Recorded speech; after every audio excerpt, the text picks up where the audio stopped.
Magical Energy Industrial Era. Hey, fanfic family. So glad to see you here again to continue this incredible adventure.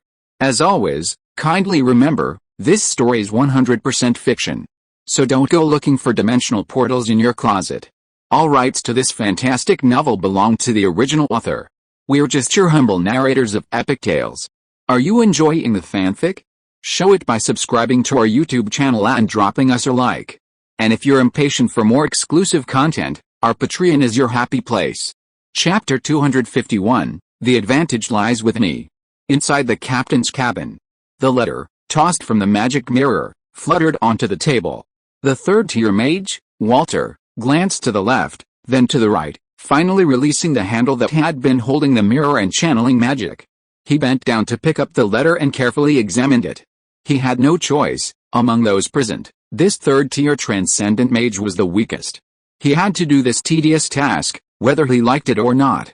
After confirming there were no problems, at least no magical enchantment, Walter took a small knife, unsealed the letter, and slowly pulled it out.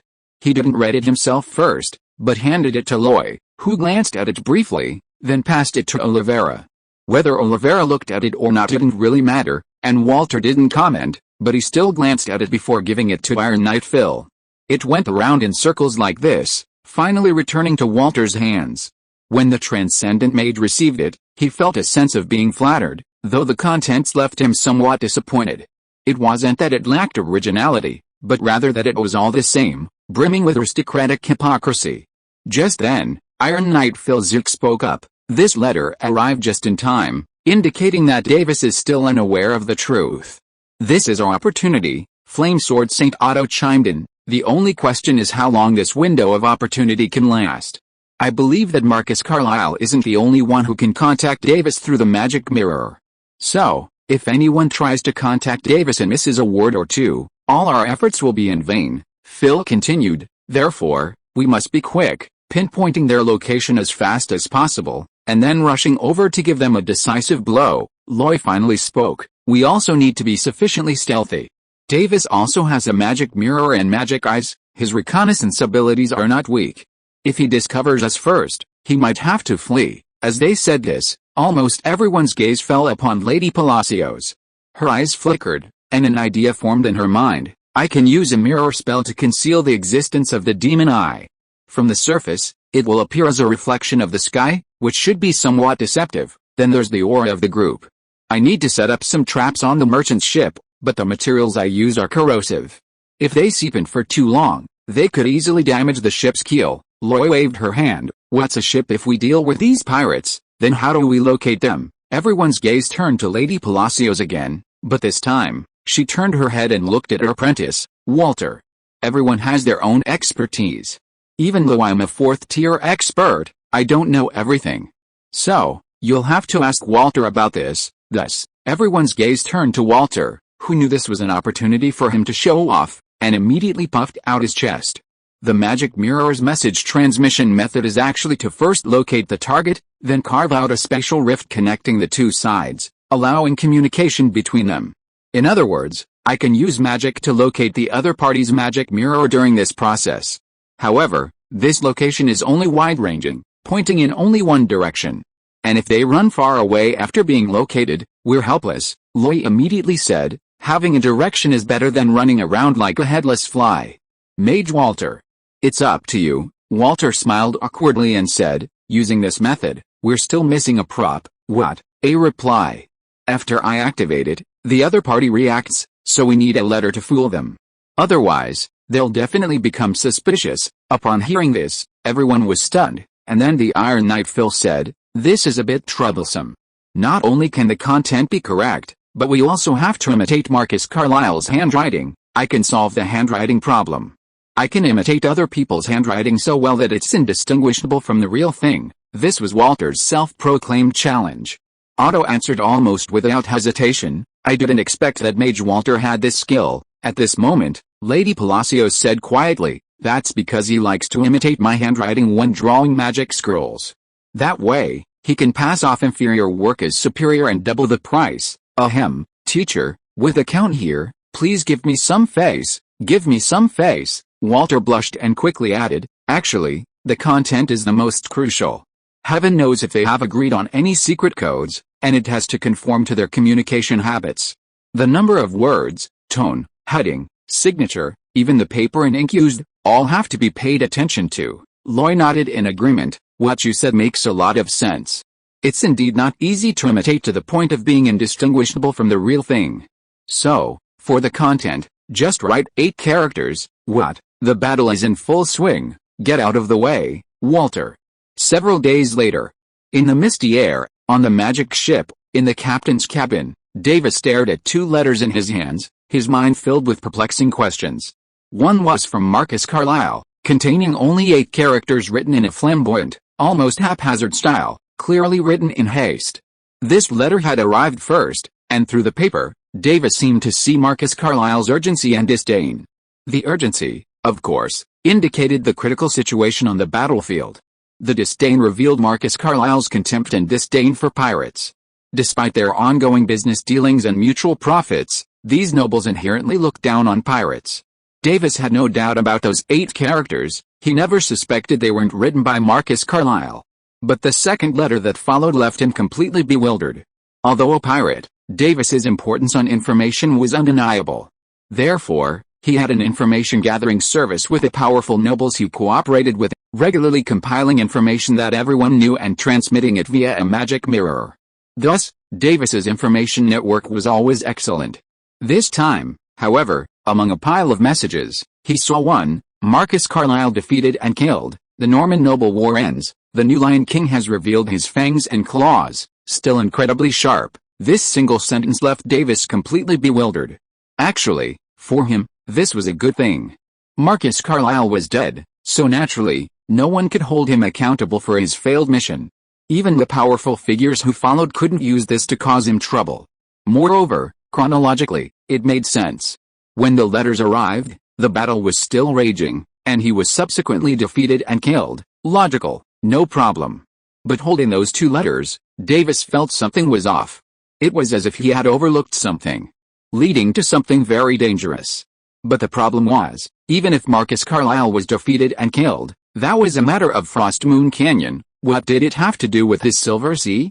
Even if that bastard Count wanted to cause him trouble, they were now separated by the sea. What good would that do? At worst, he could just avoid Raymond family ships afterward. This was Davis's thought, perfectly in line with pirate logic, but he still felt a chill run down his spine. It seemed he had overlooked something.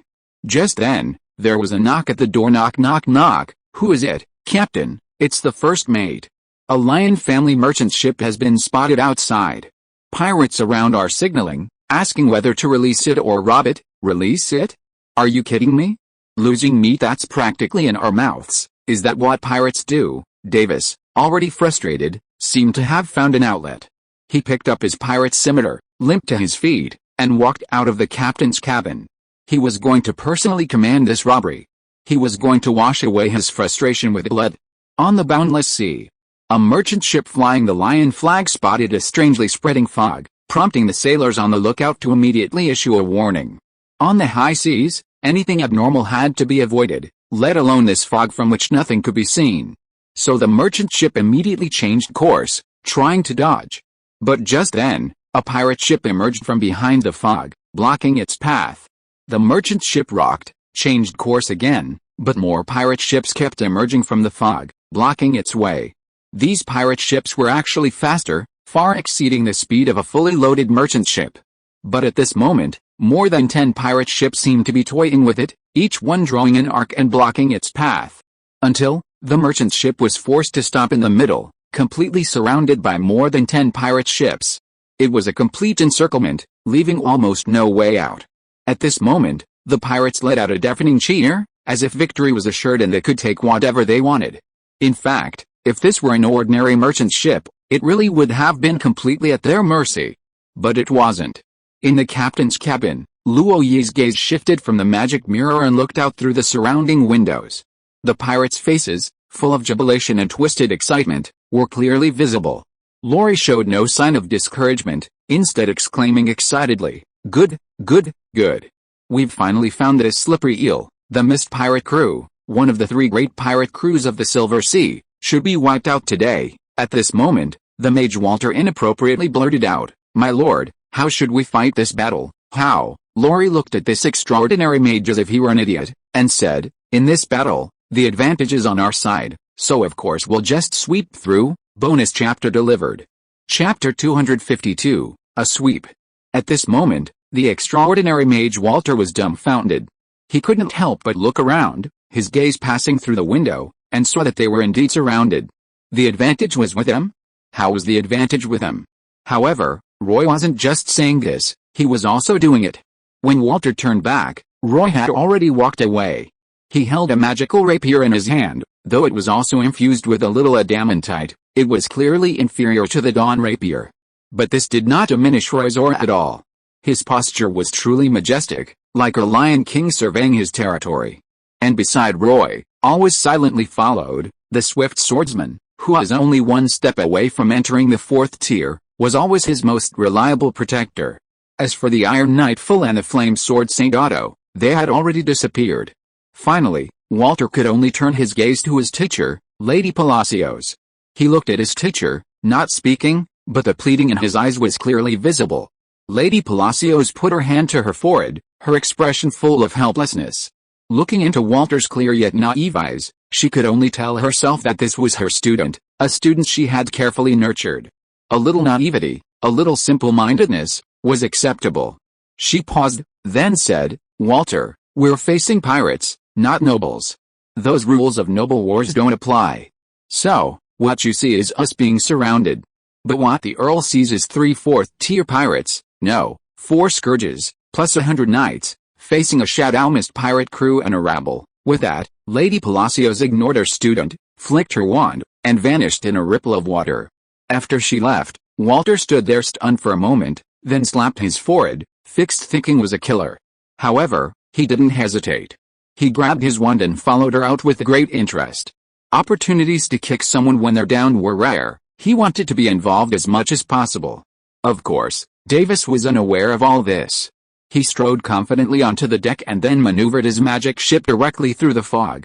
He seemed like a terrifying, monstrous beast, its claws outstretched, ready to devour its prey. Davis stood at the bow, one hand gripping the mooring rope, the other holding his pirate scimitar high. He didn't glance at the merchant ship, but instead surveyed his surroundings, focusing on the pirates. The pirates still maintained a high level of fighting spirit, but he keenly sensed the scrutiny of their captains. They seemed to be probing for the pirate king's weaknesses, intending to seize his place. After only a few seconds of pause, Davis's voice, amplified by magic, resounded throughout the entire sea. "We are seafarers and pirates. Synonymous with slaughter, we brandish scimitars, plundering every passing ship. We sail our pirate ships, cutting through the waves, the skull and crossbones flag flying high. Look! Blood is flying, corpses are falling, sailors are weeping, merchants are wailing. That is the best hymn.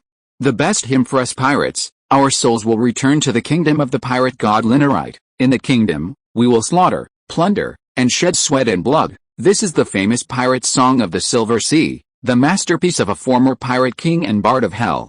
Now, that pirate king is long dead, but this pirate song has become the sustenance of the Silver Sea pirates. Davis's voice was far from pleasant. In fact, it was somewhat off-key. However, when the pirate song began, its desolate sound echoed across the sea, and the pirates joined in. The sound grew louder and more unified. The pirates' morale soared at a visible rate. They roared their pirate songs, and even their movements became more agile. Of course, not everyone was like this. The pirate captains all looked grim. No matter how many schemes they had, once Davis had won over the pirates' hearts, they dared not make any further moves. Davis was very satisfied with the scene before him, until the song ended again, his voice resounding in everyone's hearts. "Pirates, kill them all. Loot them all. Burn them all." Then, the grappling hooks that had been prepared were thrown out, countless in all directions, all hooking onto the merchant ship's sides. Some pirates even swung along the ropes or walked on them, rushing towards the merchant ship at incredible speed. These pirate ships, of course, also possessed magical cannons, varying in number and level, but they definitely had them.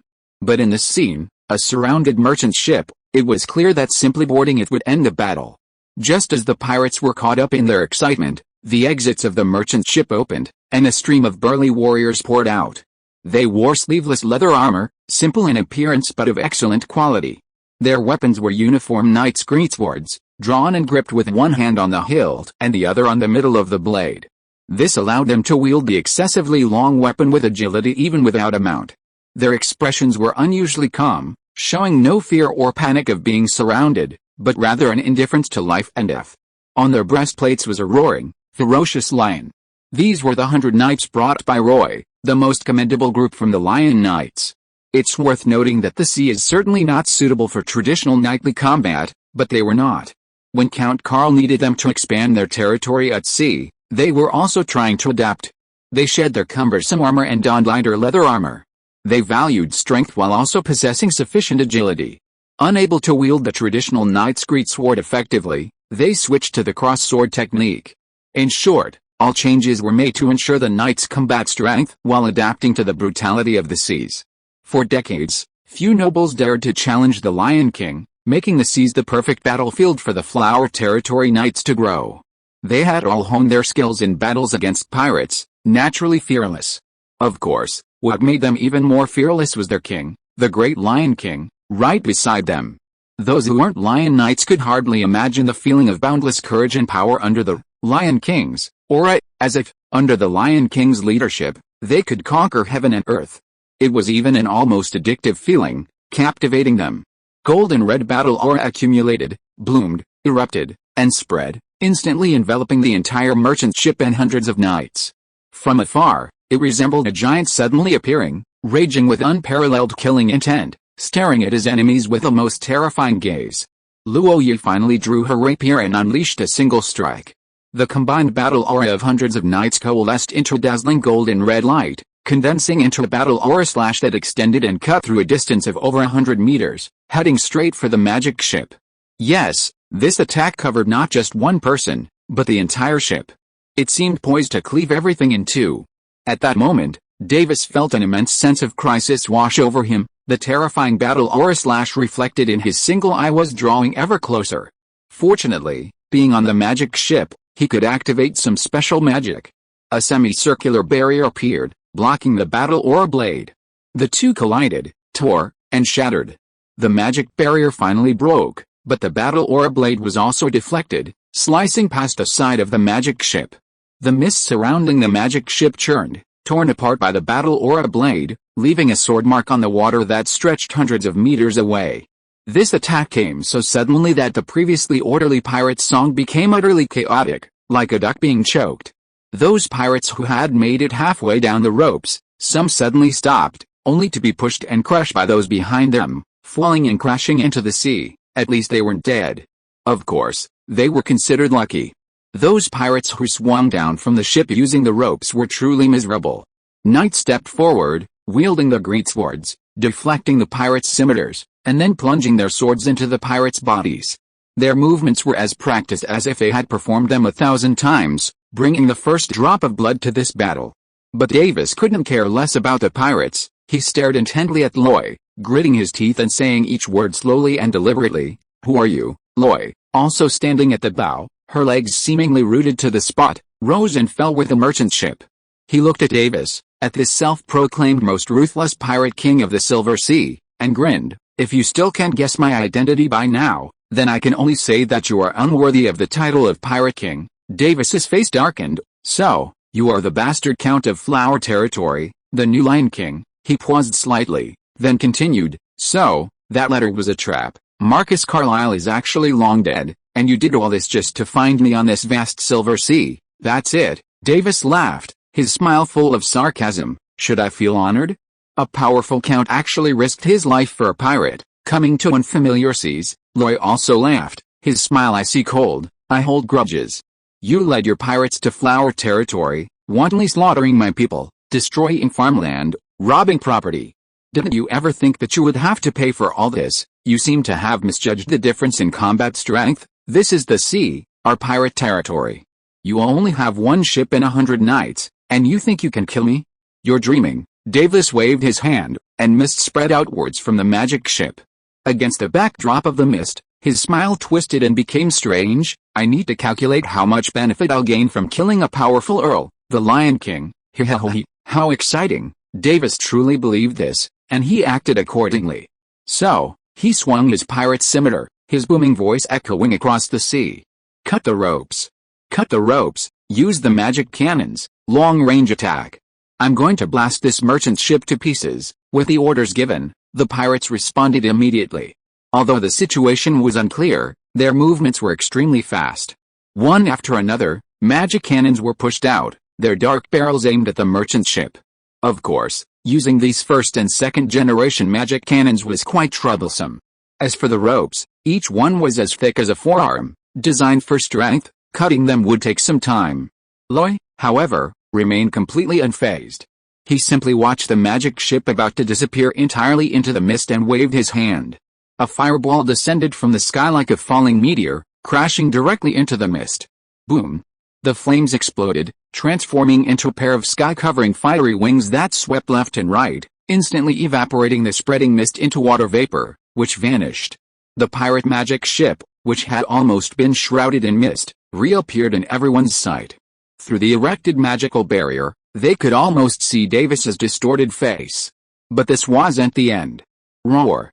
The roar of a lion echoed, and in midair, Iron Knight Phil, riding his griffin, launched a charge. His body still possessed the color of golden iron, his battle aura spreading, completely enveloping his mount and the dragon spear in his hand. Then, with a flapping of its wings, it traced a straight line and crashed directly into the magic barrier outside the magic ship. It's hard to imagine how terrifying a full-force charge from a fourth-tier Calamity Knight is. The impact sent even the massive magic ship hundreds of meters backward, the entire vessel rocking violently, countless pirates being thrown out. The magic barrier, which formed the core of the magic ship, finally twisted and shattered after a dozen breaths. With a bang, the magic barrier was destroyed twice in a very short time. However, the rebound of the magic barrier sent Iron Knight Phil flying backward. The griffin tumbled several times in midair before regaining its footing. At that moment, Davis felt dizzy. Even as an old pirate, he could only cling tightly to the rope beside him. But when he looked up, what he saw made him break out in a cold sweat. Because, right behind the magic ship, a water elemental giant, composed entirely of seawater, with a human-like upper body and its lower body submerged in the sea, wielding a trident, made its appearance. It was Lady Palacios's cataclysmic spell, summoning a colossal water elemental giant. Of course, without the support of the mage tower, this water elemental was significantly smaller, but its appearance still represented the arrival of a cataclysmic mage. At this moment, Davis finally couldn't hold back any longer, letting out a sharp, explosive cry. You actually used so many cataclysmic powerhouses, Roy, you. He couldn't utter a word, accusing the other party of being unethical? Being ethical with pirates? Wasn't that a joke? As for Roy, he didn't even raise an eyelid, waving his hand again. Everyone, stop watching. Deal with the pirate ships around here. Yes, sir. Hundreds of knights responded and immediately took action. Some were agile, running on the still intact ropes. Others grabbed the ropes hanging from the masts and swung across. At this moment, they finally displayed the physique and swordsmanship befitting knights.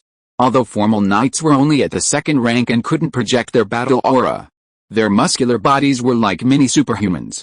Their agility and strength far surpassed those of the pirates. As they boarded the pirate ship, their great swords flashed, creating a storm of blood and gore. P.S. I've been diagnosed with a flu.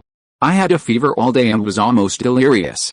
I considered taking a day off countless times, but then I remembered the boast I'd just made, and now I'm backing down. It's a real slap in the face.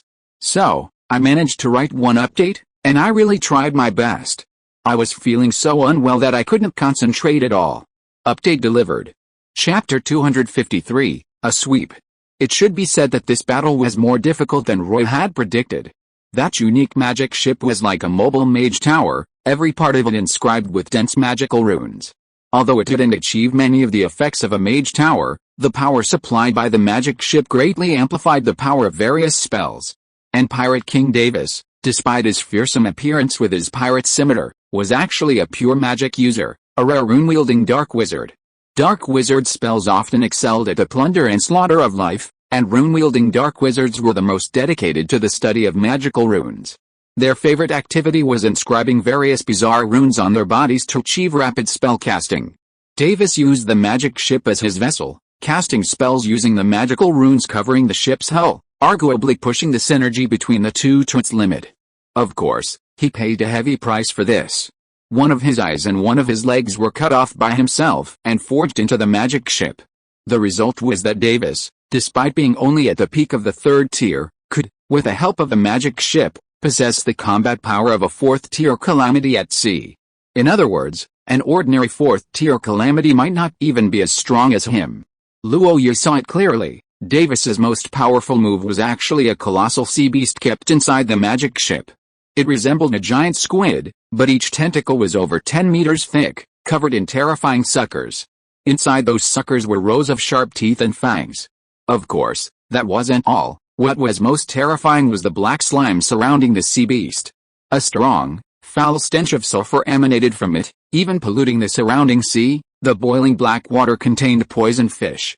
Based on this alone, this sea beast most likely possessed abyssal blood. Perhaps it was even related to the lord of the 89th layer of the abyss, the king of the silent sea, Abyssal Dagon. Fortunately, no matter how potent its venom was, it was completely incinerated by Otto's fire-based battle aura. Each of its attacks was blocked by the Iron Knight, who charged from various angles with his dragon spear. The enormous sea beast's every tentacle attack was deflected. Otto seized the opportunity, unleashing a powerful aura slash that severed the tentacles one by one.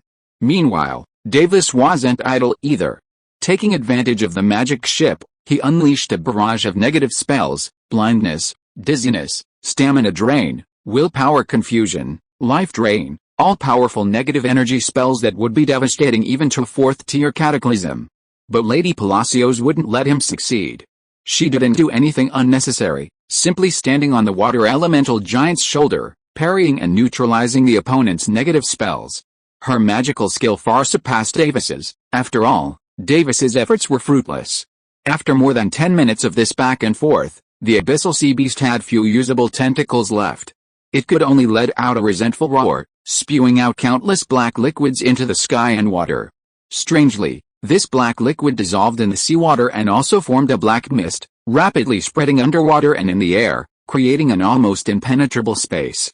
The flame sword Saint Otto still wanted to use the burning effect of his fire-based battle aura to directly rush into it. But after only a few breaths, he soared into the sky again, quickly escaping the area shrouded in black mist. In that brief moment, his face had turned bright red, as if he had smelled the most terrifying odor in the world. However, although Otto suffered a setback, Lady Palacios's water elemental giant had made a great contribution. With Lady Palacios's permission, it silently submerged into the water and disappeared. A few moments later, 1,000 meters away, the surface of the Silver Sea began to churn. The feeling was like two colossal creatures battling underwater, each collision causing immense turbulence. Finally, the surface exploded, and the massive water elemental giant was sent flying. Black rays struck it, corroding its body and leaving it mangled. However, the elemental giant's advantage was that as long as its core remained intact and it received specific elemental replenishment, it wouldn't die. Once the water elemental giant entered the sea, it quickly disappeared, reappearing moments later with its battle-ready air. The magic ship, forced out from beneath the sea, wasn't so lucky. The flame sword Saint Otto's wings suddenly flapped, unleashing a deluge of flames. Iron Knight Phil's charge forced Davis to reinforce and repair the magic ship's magical barriers. Davis's plan was quite clever. He used the ink of the abyssal sea beast to pollute the surroundings, creating an opportunity to escape. He then concealed all traces of the magic ship's aura, transforming it into a submarine capable of underwater navigation, and silently departed. If it weren't for Lady Palacios's water elemental giant, he would have succeeded. Unfortunately, today was destined to be his day of suffering. Unable to escape, and forced out, his situation became even more difficult. Because he needed to leave silently, the magic ship had shut down most of its functions, such as its built-in mist, entering a silent state. Now, activating it would take even more time. Iron Knight Phil and Flame Swordsman Otto would not give him that time. When the magic barrier was broken for the 9th time, an opening finally appeared. Thus, Flame Swordsman Otto rushed onto the magic ship without hesitation. Although various negative energy spells rained down upon him, he immediately concealed his battle aura, transforming it into a suit of fiery armor. Then, his longsword danced, unleashing slashes of battle aura, precisely targeting the pirates and leaving fatal wounds. At this moment, his superb swordsmanship and exquisite control over battle aura were on full display. The aura blades unleashed seemed to come alive, moving with a kind of spirit, killing enemies, then bursting forth again before being exhausted to find the next pirate and slay them. The flame sword Saint Otto simply walked forward with his sword, and wherever he went, pirates fell like wheat being harvested. The speed of their killing methods was truly revealed when facing these mortal pirates, especially for a fourth-tier calamity. Of course, there were strong individuals among the pirates, especially on the Pirate King's ship, which had gathered many formidable figures. A third-tier shield guardian stood in front, using a shield as large as a city wall, gathering all his aura to block the incoming aura blades. A dark wizard tore open a magic scroll, the sudden increase in gravity pressing down directly on the flame sword Saint Otto. Finally, a magic gunslinger, strong and powerful, more like a warrior than a mage, finished him off. Yet, he wielded a smaller magic cannon, using it as a hand cannon, intending to blow Otto to pieces. However, Otto watched their actions as if they were a bunch of clowns. His fiery battle aura surged, transforming into wings that shielded him from the magic cannon's explosion. Then, Otto swung his sword, the blade gleaming crimson, a tangible blade of battle aura slicing through them, cleaving the three men in half at the waist. At this point, the magic ship could no longer mount an effective counterattack. Iron Knight Phil descended from the sky, wielding his dragon spear, sweeping away large groups with deadly accuracy. His fighting style was even more unpretentious, his battle aura primarily used to enhance himself. But this extreme defense meant he could disregard enemy attacks, especially these weaklings. You hit me, I don't care, I hit you, and you're dead. And that doesn't even include the water elemental giant beside the magic ship, towering above, trident in hand, waiting to strike. Why didn't it attack? Of course, Lady Palacios wouldn't allow it. This magic ship was specifically requested by Loy, and naturally, it couldn't be destroyed. The battle was already decided from the moment the two fourth-tier warriors boarded the ship. Davis, the rune-wielding dark wizard, was overpowered by the cataclysmic powerhouse and was barely stronger than a chick.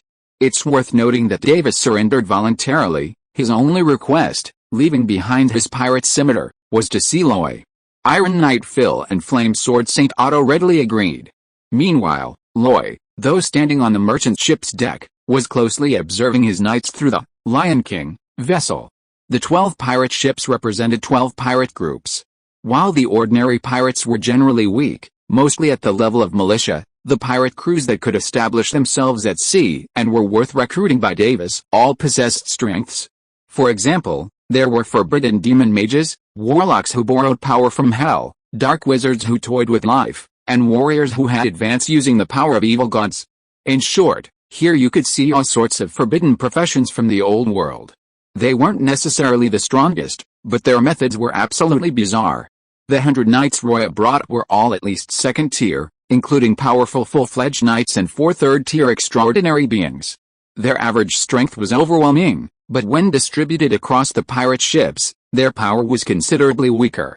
Especially when facing spellcasters and third-tier extraordinary beings, they couldn't project their battle aura and were constantly injured. But Roy, with his help, didn't let them suffer. He used the power of the Lion King to link the battle auras of all these knights together. Wherever danger arose, he could directly mobilize, cover, and project his battle aura to withstand the damage. Thus, the group of knights grew stronger and more ferocious with each battle, often only attacking and not defending. Roy was speechless. About an hour later, the battle ended, and everything came to a close. Roy rubbed his temples, quietly waiting for the magic ship to be dragged closer by the water elemental giant, his mind racing, sorting out the gains of this battle. His biggest takeaway was figuring out how the Raymond family's ancestors solved the problem of information overload. The answer is, they never solved it. Third update today. Chapter 254, Keep Dreaming. In terms of scale, this battle was actually nothing. The most difficult part was simply finding the mist pirates. Once the mist pirates were cornered, the subsequent battles were already predetermined. After all, it was the 3/4 tier calamities who would inevitably wreak havoc. However, Luo Yi actually gained quite a lot from this battle. Before, when he was commanding the knights in battle, he had been puzzled. How did the ancestors of the Raymond family handle the reading, analysis, and resolution of complex information in battlefield command? The computing power required for information processing in such a short time was staggering. It would take more than a human brain, and even a high-end computer would need to handle it. But now he understood. The ancestors of the Raymond family didn't bother with such processing, they simply mobilized their emotions and charged forward. They didn't engage in detailed command, nor did they specifically mobilize battle aura to rescue individual knights. On the battlefield, people inevitably die. If you encounter a powerful enemy and are accidentally killed, that's just death, and you can't blame anyone else. Unlike Loy, who insists on micromanaging and trying to save the lives of every knight under his command, he doesn't seem like a general leading an army. However, this also illustrates another point: the Lion King's influence doesn't just extend to knights. Or rather, even those who aren't knights can fall within the Lion King's reach.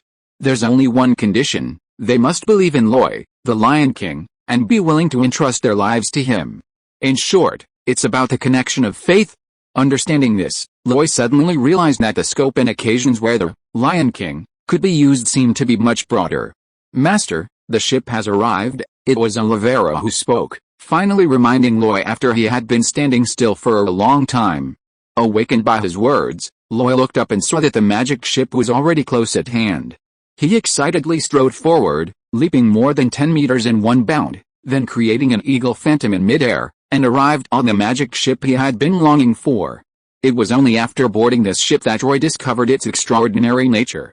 The wood used to build it shone with a metallic sheen, occasionally flashing with magical runes that vanished in an instant.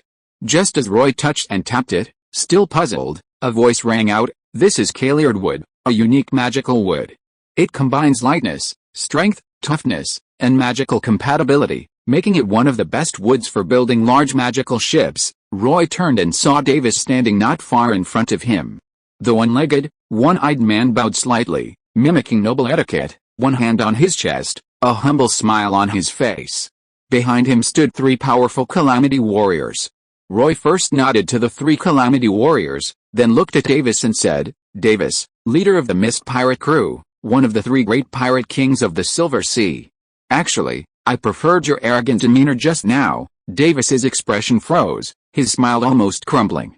But being the cunning old fox he was, in an instant, he bowed even lower, saying, "Before the great Lion King, I am but a clown.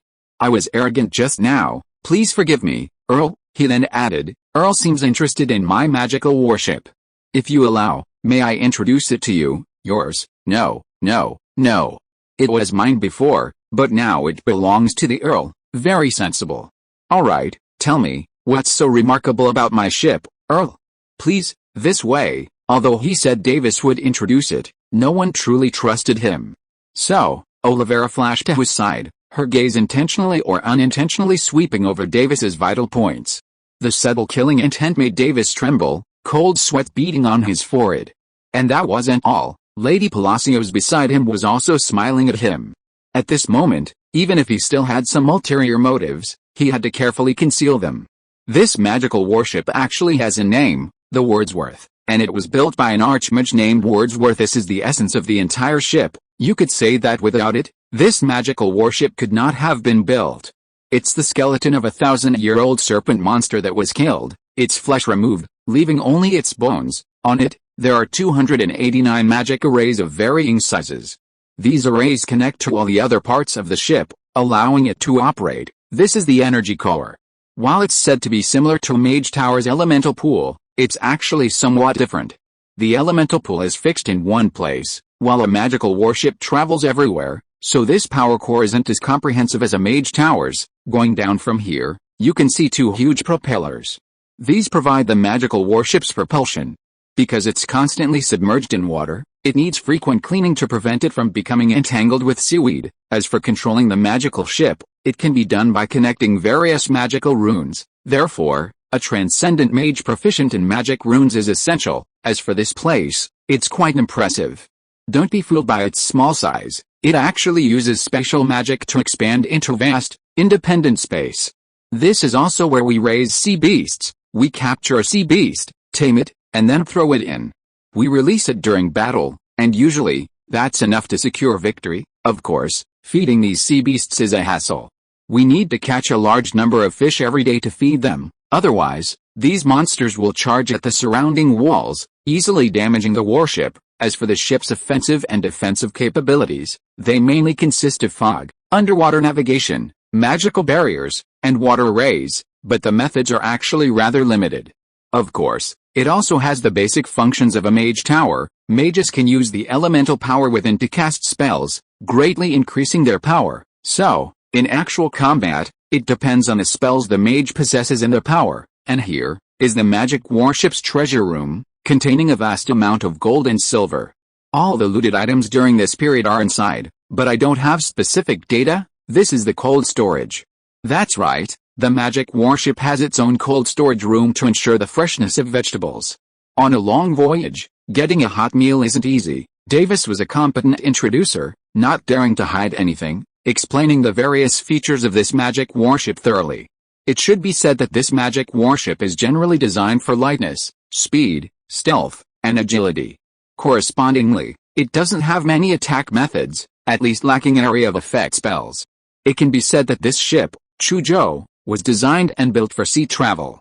Otherwise, it wouldn't even have a cold storage room. Its focus is on enjoying life. Until they arrived at the captain's cabin, upon entering, they could see the magic mirror floating in midair, almost identical to the one Roy had snatched from the Carlyle family. Here, Roy finally exhausted all her patience, saying, "Davis, you've been stalling for too long, and there's no one else here. Just say what you have to say, okay?" Davis paused, then immediately regained his composure, slowly straightening his back and looking directly at Roy. He said, "All I ask for is to live. I only hope that your excellency will spare my life while I am still of use." Roy smiled faintly, "But this ship is already mine. Why should I risk keeping you here? After all, you know you're a pirate by origin. I can't count on your loyalty." Davis immediately said, "Your excellency, this is a magic ship. While it's not as difficult to control as a mage tower, it's still quite troublesome. Besides me, I'm afraid your excellency won't be able to find a transcendent mage proficient in magic runes anytime soon, will you?" Roy shook his head. "That's not enough. I'm also familiar with all the sea routes of the Silver Sea. The nautical charts are in my head. If needed, I'm the best guide. The Raymond family has its own fleet. I don't care about those pirate routes, you know. After all, I have no intention of becoming a pirate." Davis gritted his teeth. "Your excellency, do you know why there are so many pirates on the Silver Sea? Is it because the pirates are powerful enough? Or is it because the various empires really can't wipe us out? Actually, neither. It's not that we're here, but that those noble lords need us to exist, to use us to achieve certain goals. For example, to plunder certain merchant ships, to disrupt a family's shipping business, or to assassinate someone, and the loot we collect, sold at low prices, yields those nobles several times, even dozens of times, the profit. That's why the pirates are so hard to eradicate, because we have a reason to exist." Saying this, Davis looked at Roy again and said, "If I told you that your flower territory is also involved in this chain of interests, and that Earl Carl Raymond is also one of the beneficiaries, would you believe me?" Roy was silent for a moment, then said, "I believe you. So what? The Mist Pirate Gang can become your henchman, and I am your loyal servant. Moreover, I will offer you the details and bills of all the nobles I have dealt with over the years. Is that enough?" Roy couldn't help but nod and said, "That's a very generous gift. If we get your so-called bills, although it won't bring down those nobles, it will definitely make them look bad, then I can live." A genuine smile finally appeared on Davis's face, but it froze the next second. "Because," Roy shook her head and said, "Sorry, no." Then, a rapier pierced his back, exiting through his chest, its slight whistling sound shattering his heart. The one who struck was none other than Olivera. He had been waiting for this moment. Davis fell to the ground, but still struggled to lift his head, staring at Roy, his lips moving as if to say something. But no sound came out. Roy looked at him, at the blood-red cabin, and slowly squatted down, saying, "I don't actually have that high a moral standard. What you said, I don't care about. What about bribing pirates to kill? What about undermining enemy businesses? I don't care at all, if needed.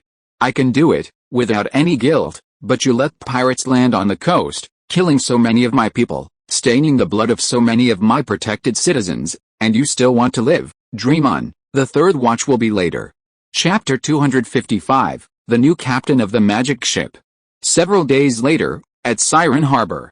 It was another clear, cloudless day, but a cloud of mist drifted across the sea, followed by several pirate ships. On the watchtower, a militiaman witnessed this, the scene of the recent pirate attack replaying itself. He rang the bronze bell almost as if electrocuted clang. See. The mist pirates were wiped out, and the prized magical warships were seized by the Raymond family. Davis, one of the three great pirate kings of the Silver Sea, the one-eyed giant who could silence a child's tears, was dead. And all of this was a feat accomplished by the new Lion King himself, leading his troops. To be honest, when the news first spread, no one believed it, thinking it was an exaggeration. If the new Earl was truly so powerful, he wouldn't have adopted a defensive strategy before. But as more and more knights vividly described the events, sailors on merchant ships recounted their experiences, and even as pirate corpses were seen being impaled on crosses and hung on the shore, they had no choice but to believe it. Then, someone started it, and cheers erupted throughout Siren Harbor. They chanted the name Lion King Loy, from a few scattered individuals to countless others, from a few scattered attempts to a unified whole. They stomped their feet, pounded their chests, their faces filled with undisguised fervor and excitement, as if capable of shaking the earth and awe the heavens. Luo Yu stood atop the mage tower, opening the window to let the howling wind and roar fill his ears. He involuntarily spread his arms, as if basking in the cheers of a clamorous crowd, his body trembling slightly. But only he knew that the surge of collective power had once again immensely stimulated his Lion King, causing it to grow at an astonishingly rapid pace. The dark golden blood of the lion, like vines, climbed along his veins, its growth accelerating with each wave of cheers. Further back, more of the golden lion's blood seeped into his veins, seemingly penetrating the gaps between cells for a deeper fusion. Of course, the speed of growth depends on the comparison. Compared to ordinary cultivation, this progress was undoubtedly extremely fast. But don't forget, the total length of the human body's blood vessels, arteries, veins, and capillaries, is approximately 96,000 kilometers. That's 96,000 kilometers of blood vessels. The energy required to cover it all is unimaginable. However, it's worth noting that the 8 thickest and strongest blood vessels extending from the heart are almost completely covered. In fact, Luo Yu could guide the spread of the golden lion's blood to a certain extent. After realizing that complete coverage was impossible in a short time, he considered how to maximize the benefits. After much thought, he decided to first guide the growth autonomously to complete the 8 blood vessels extending from the heart. By then, it would be at least a Lion King LV3, 99 out of 100, level, and the blood vessel's ability to withstand battle aura would greatly increase. The cheers finally came to an end, and the most intense power of faith receded like a tide. Luo Yi opened his eyes, feeling a slight sense of loss, but when he looked down, he saw a group of militiamen erecting crosses.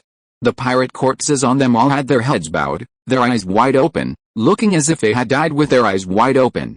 Loy couldn't help but turn to look at Iron Knight Phil and ask, "Is it really necessary?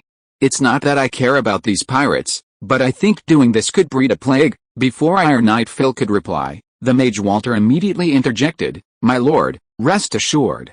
All the corpses have been disposed of by us, there will be no plague, and they can't possibly be controlled by necromancers or other magicians. Safety is guaranteed." Walter was visibly excited, seemingly lost in a blissful state. So much so that his teacher, Lady Palacios, rolled her eyes at his interruption. Iron Knight Phil smiled and said, "Master, we know you are merciful and disdain such behavior. But in reality, pirates are a bunch of cowards who bully the weak and fear the strong, and never learn from their mistakes. They fear power but not kindness. Only by demonstrating sufficient strength, showing our fangs and ferocity, can we deter them. Believe me, if the coastline of Flower Territory is studded with pirate corpses, no pirate group will dare to plot against us again." Loy wasn't one to ignore advice, and besides, Iron Knight Phil understood the rules of piracy far better than he did.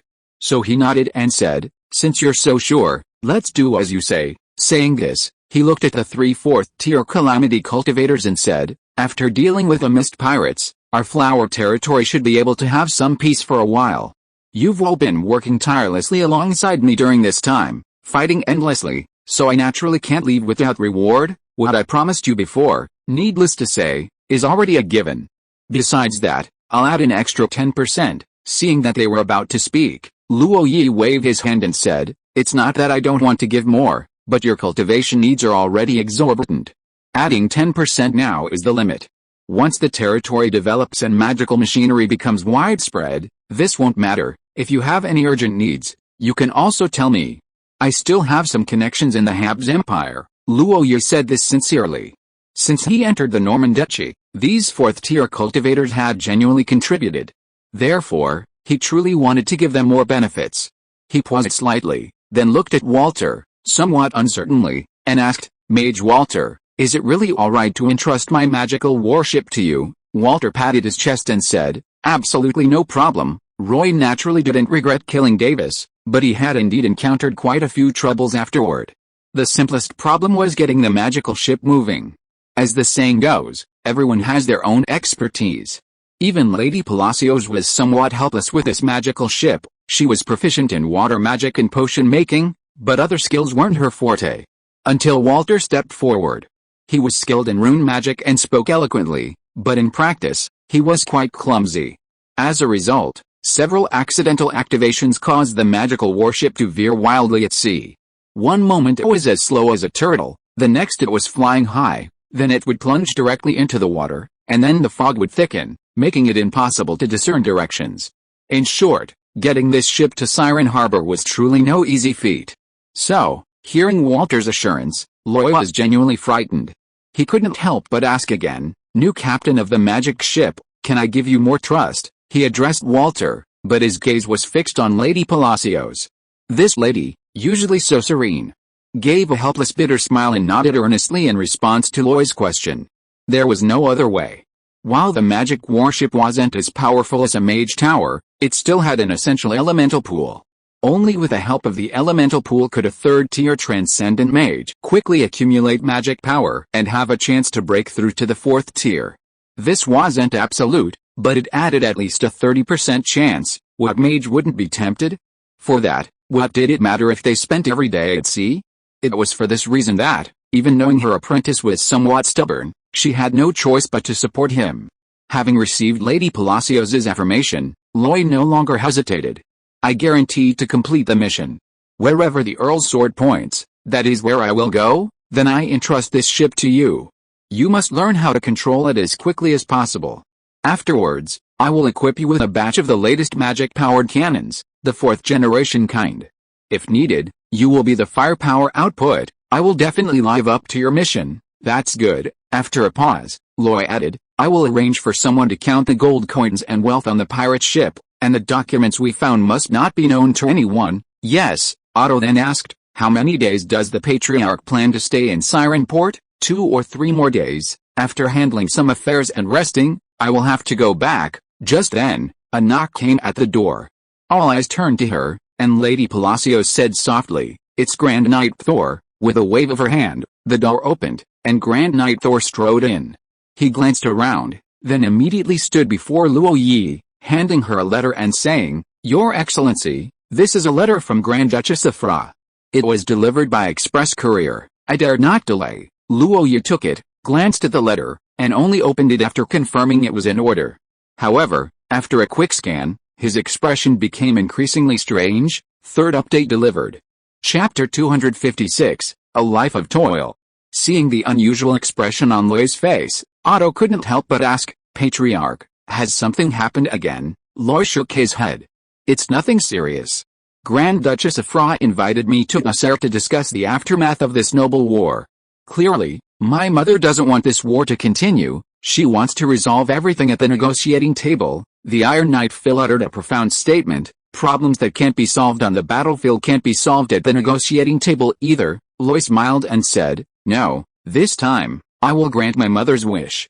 This isn't just because the Norman family has contributed greatly to this war, but also because we need time to recuperate, consolidate, and develop. I can give up the territory, but I will protect the wealth and resources tenfold. Furthermore, so many people covet even a single flower territory. How many will fight over a complete marquisate?" The Council of Elders is about to become lively again. As he said this, Loy couldn't help but rub his temples again, saying, Grand Knight Saul, prepare a boat for me.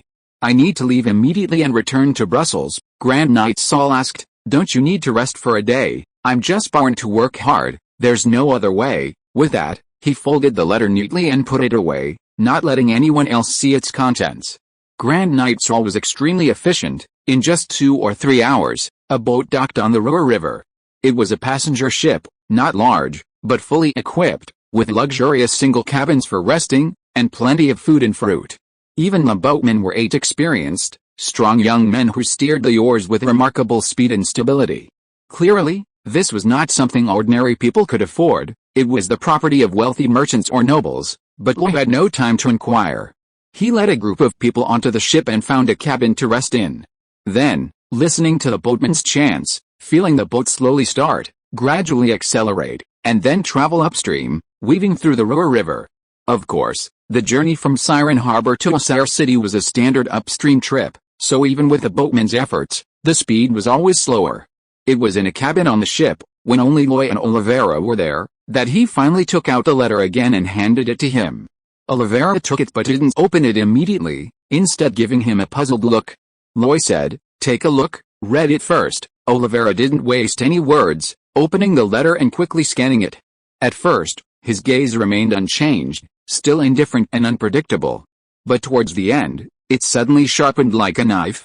Because, at the end of the letter, there was a sentence, it has been confirmed that the Earth-type Oath Knight who intercepted Oliveira, after staying in the Bonaparte Empire for several months, finally went to the Kingdom of Sardinia. He is a 4th-tier calamity expert from the Isel family of the Sardinian dynasty, whose real name is Ignaz Isel, the Kingdom of Sardinia, the Isel family. Oliveira couldn't help but stroke his hair, which was originally jet black, but was now half black and half white. Although he didn't die in that battle, the lifespan he lost could not be recovered, not even by a treasure like Isis's spring of wine. At that moment, Oliveira looked at Roy and asked, Patriarch, what do you plan to do? Roy didn't answer, but instead asked, this time. I want to ask you what you plan to do. Ask me. A moment of confusion flashed in Oliveira's eyes, then she said, I'm just a guard. No, you are the most loyal warrior of the Lion clan, and also the teacher I, Roy, acknowledge. This grudge must be avenged, but I want to know how you plan to avenge it, teacher. The coldness in Oliveira's eyes faded, but only for a moment before it returned to its firm, ruthless, even indifferent state. He said, when I return to Brussels, please allow me to leave for a while. I have reached the peak of the 3rd rank and refined my battle key twice. It's time to try to break through to the 4th rank. Once I succeed, I will go to the Kingdom of Sardinia. Are you confident in breaking through? Oliveira didn't answer immediately, but instead raised his hand, clenched his fist, and suddenly exclaimed, absolutely, that's good. I'll go with you then. Oliveira suddenly looked up and said, Patriarch, I'm more. Roy waved his hand, I also want to go to the Kingdom of Sardinia to see what a country isolated overseas and ruled by a queen is like. It is said that it is the busiest country in overseas trade, with an astonishing number of ships that can stretch to the horizon, and ocean trade reaching the New World. I'd like to see even more why an island kingdom dares to call itself the sun never sets. Saying this, Roy looked at Oliveira again. After we return, I will have Hoover provide you with enough resources. If you need anything, just ask. I'll also ask Douglas and Mrs. Linda for help, to see if we can procure some beneficial potions from the Habsburg Empire. Oliveira knew Roy had made up his mind, and finally stopped saying anything, only replying, okay. In the room, at the desk, Oliveira stood to the side, no longer speaking, as if she were invisible. Roy, on the other hand, busied herself. He really wanted to rest, to throw himself onto the bed and sleep soundly. But he simply couldn't. If he really went back to the Lion Manor in Brussels, who knew how many things would be waiting for him? He had to take advantage of the free time he still had to sort out the things he needed to do, only then would he not be flustered. However, when a piece of fine parchment was laid on the table, and the quill pen was dipped in a little ink, just as he was about to put pen to paper, he stopped. Roy couldn't help but wonder, what was his original idea again? Safety is paramount, after all, life is of the essence. Earning money is to ensure the needs of cultivation, and cultivation is also for safety. Therefore, having too much money is unnecessary. Ideally, one should have many friends and few enemies, living a leisurely life, nothing else matters as much. But now, He's busy as a dog. Is this really the life he wants? At this moment, Luo Yi fell into deep self-doubt, but when the long accumulated ink drop fell from the tip of the quill pen and spread across the parchment, he came back to his senses. He couldn't help but shake his head, banishing all these trivial thoughts from his mind. He'd come this far, there was no turning back. Why think so much? Of course, he also had his tricks for organizing his thoughts. Deep Blue, stop playing dead. Activate the data analysis module and help me plan out the specific things to do after returning to Lion Manor. Prioritize them and put them in order. The external environment should be stable for a while, so I can finally lay low and develop. As she muttered this, Deep Blue's voice echoed in her mind. Coming, master. But where do you plan to start? Where do I start? Luo Yi's eyes narrowed slightly, her mind racing with various thoughts, and she said, military merits. Let's start with military merits. After the war, all the military merits I promised can be fulfilled, but this time, I want to change the way they are fulfilled. Thus, on the paper under her eyelids, under the ink dots, more and more flowing words appeared. Under military merits, there were rewards, wealth, children's education, and promotion ladders. Then there were companies, railways, mining, magic energy machinery factories, and shares. Immediately afterwards, Luo Yi extended new branches from these projects, writing down many key points. So, the mind map became increasingly detailed, with more and more content, until the entire parchment was densely packed with crisscrossing lines. By nightfall, even Luo Yi himself could barely make out the mind map. But his thinking was becoming clearer and clearer. He had a complete process in his mind for what to do and how to do it.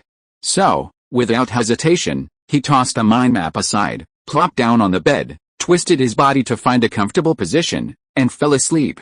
When would this end? This was Luo Yi's last thought before he drifted off to sleep. One day later, in the afternoon, the ship finally entered the waters of Brussels. The lion flag was hoisted, and ignoring the obstacles on both banks, it continued its journey. Only when it reached the dock closest to the Lion Manor did Luo Yi disembark. He looked around, but the scattered buildings blocked his view, so he couldn't see the Lion Manor. However, from his vantage point, he could already see a half-built tower rising from the ground. Although it was nearing evening, many mages were still busy, levitizing various materials into the air. Under the mage's command, the materials spontaneously placed, piled up, and compacted, then magically glued and stabilized. As each rock was completed, magical runes lit up, layers of light flashing, eventually merging with the other rocks. Otto, standing nearby, exclaimed in surprise, This is a mage tower. The most suitable mechanical mage tower for magic-powered mechanics. I had the Habs Empire help build it." Iron Knight Phil was even more incredulous, "But isn't this speed too fast? I've seen the construction of Lady Palacios' mage tower. It took a whole year back then, and it was built with a team of mages hired from the Bonaparte Empire." Loy looked at the two. "This is why Count Carl and I are dedicated to promoting magic-powered machinery. Gentlemen, natural disasters are powerful, even magic-powered cannons can't harm you. But believe it or not, one day, the Habs Empire will create a weapon of mass destruction that will terrify you. No, perhaps it already exists, but we're still searching for methods and means to mass produce it. At that time, the times will show you what true cruelty is. Therefore, we must keep up with the trend." First chapter delivered. If you are listening to this novel on a channel other than Fanfic World, it means it was downloaded and re-uploaded without effort. We warmly invite you to visit our channel, Fanfic World. There you will find the original version of this story and many other novels of various genres. We look forward to seeing you dive into a world of incredible novels. Chapter 257, I Am the King of Lions.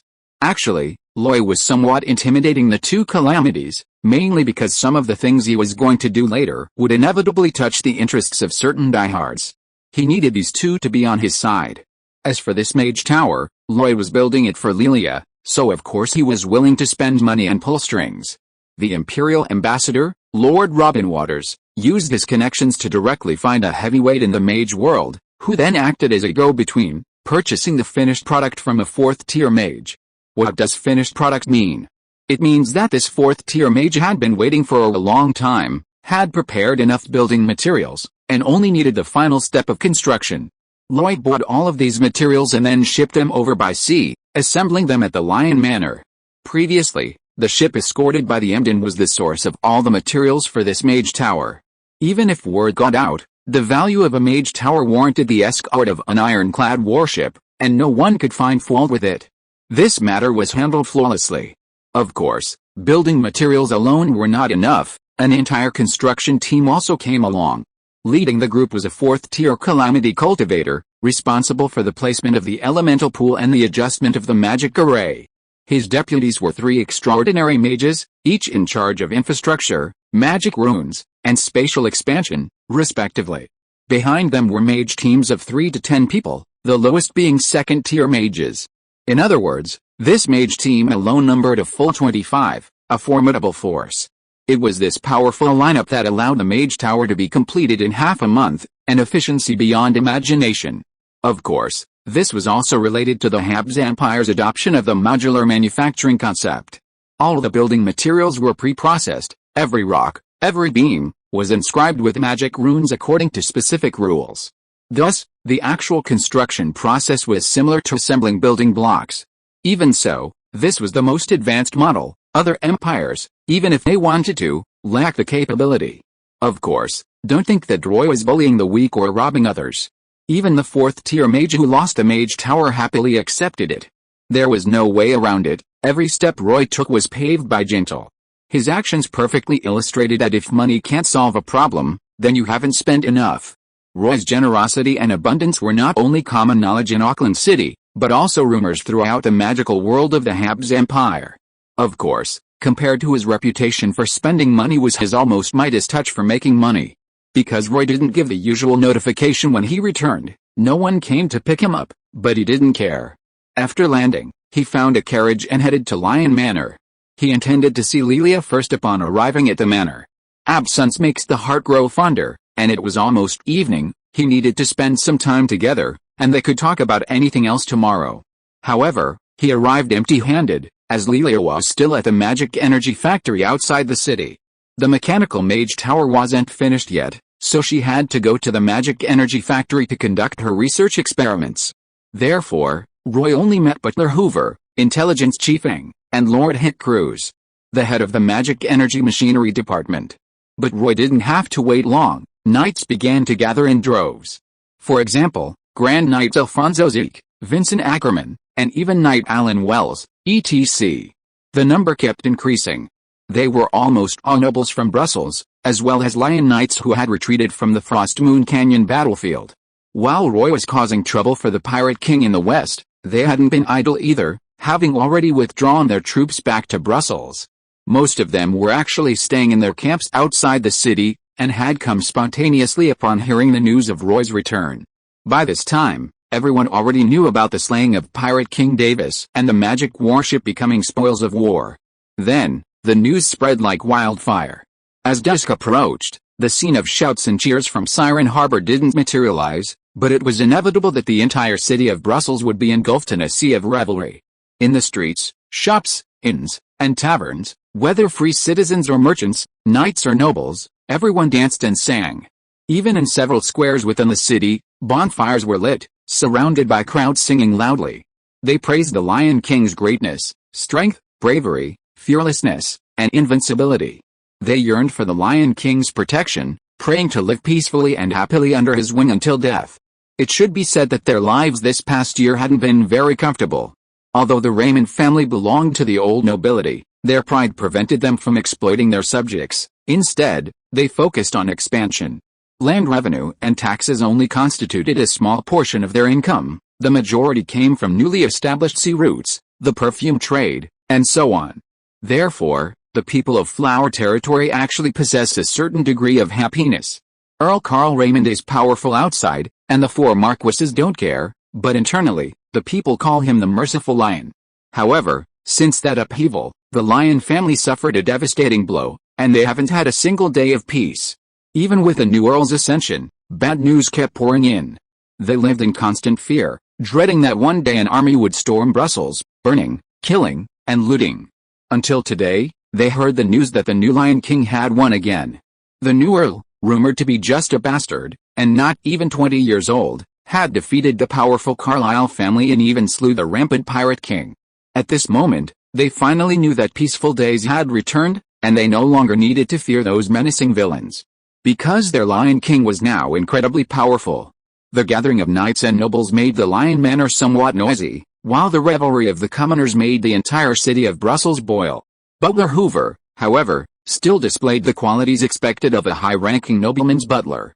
He first mobilized all the city's guards, sending them to various locations to maintain basic order. Large crowds could lead to various incidents, such as stampedes, crushing, fires, robberies, theft, and vandalism, all of which needed to be prevented. Of course, the city guards alone were not enough, so Butler Hoover also specifically asked Aang to intervene. Aang, who now controlled the entire Brussels underworld, had a single order, and no one dared to cause trouble that night. Or, those who did not would not see the sun rise the next day. After completing all this, he quickly mobilized manpower, prepared ingredients, arranged maids, set up the venue, and found a band. Although impromptu and not perfect due to the time constraints, a hastily arranged celebration banquet was successfully organized. Inside the Lion King Manor, a huge bonfire was lit in the open space, and cheerful music filled the air, allowing for unrestrained singing and dancing. Food was laid out on the surrounding long tables. One could help oneself if desired. At this moment, nobles and knights disregarded decorum and hierarchy. They gathered in small groups, chatting, boasting, arm wrestling, or even stripping off their shirts and wrestling directly in the open space. The winners received cheers from the crowd, the losers felt no loss of face. In this moment, even the original barrier seemed to vanish. Everyone acknowledged them as vassals and knights under the Lion King, and took pride in it. This atmosphere reached its peak when Loy appeared. Loy walked through the main gate, traversing the entire hall, his presence parting as if cutting through waves, each person kneeling on one knee, bowing their proud heads. Regardless of who they were, regardless of how they had previously viewed Loy, this illegitimate earl, at this moment, they displayed the utmost respect and loyalty. If the previous allegiance ceremony was more form than substance, then this was true submission. At this moment, Luo Yu stepped forward, turned, and swept his gaze across the crowd, meeting everyone's eyes directly. At this moment, Lion King, activated, Divine Sigh, Beast Heartbeat, was activated, and ultimately, this power was used for, Divine Sigh, Dragon's Might Unleashed. He raised his hand, clenching his fist in the air. His seemingly frail body unleashed a deafening roar, as if proclaiming to this continent, this sky, I am the Lion King. At this moment, the heartbeat, like a thunderous drumbeat, shook everyone's nerves, and the spreading ripples in the air distorted Luo Yu's figure. Everyone looked up, as if they were no longer seeing a person, but a terrifying behemoth with its eyes open, uttering its own voice. It felt as if the great lion god had descended to earth. At this moment, no one could describe the shock of the vassals and knights. Almost without hesitation, they raised their hands, waving their right arms, clenching their fists in the air. King of the Lions, King of the Lions, King of the Lions, King of the Lions. In a corner, Iron Knight Phil and Flame Sword Saint Otto huddled together. Watching the crowd cheer, Flame Sword Saint Otto couldn't help but say, our patriarch is even better at stirring up the atmosphere than that old man Carl. It's really. Before Iron Knight Phil could respond, he turned his head. Then, he saw Iron Knight Phil's arms still raised. Iron Knight Phil seemed a little embarrassed and explained, you know, my job is to be a knight. It's normal that I couldn't hold back in such a passionate scene. Besides, don't you think, what, our Earl is really handsome? Not far away, on a half-built mage tower, Imperial Ambassador Lord Robin Water looked at the old mage beside him and asked, what do you think? This one is qualified to help the Empire open up new frontiers abroad, isn't he? The old mage didn't speak, but only narrowed his eyes slightly. After a long while, he slowly nodded. In midair, the red dragon Virgil also witnessed this scene. Although he maintained his human form, his eyes had transformed into golden dragon eyes. The sight he saw was different. In his true eyes, it was a vast power of faith converging upon Roy. Little fellow, you really don't stay still. As for Roy, he wasn't doing all this without a purpose. Deepening the awe of his vassals and knights was one aspect, but more importantly, he wanted to use this power of faith to take that final step. In Roy's eyes, on his attribute panel, a line of text kept flashing. Until, Lion King LV3, 99 out of 100, revised again and again, a bit slow. Chapter 258, Powerful. The party that night was certainly lively enough, But Lloyd didn't linger. With him around, everyone felt restrained. Only when he wasn't there could they truly let loose and be completely uninhibited. However, Lloyd wasn't idle either. Butler Hoover was too busy, so Lloyd excused himself and instructed Aang to summon Alan Wells and Vincent Ackerman to the study on the second floor of the manor. Winter in Flower Ridge wasn't actually that cold, but the fireplace in the study was still lit. The crackling of the flames ensured warmth in the room. Exquisite carpets were laid out on the floor, leaving no blind spots. Stepping on them felt like walking on clouds. Of course, Vincent Ackerman and Alan Wells, who had been summoned, didn't feel the same way. They were rather nervous. Mainly, being summoned by the Earl on such a night made them uneasy. Especially with the door closed, isolating them from the outside noise, it only fueled their anxieties. However, Lloyd had no intention of putting on airs, he simply waved them over.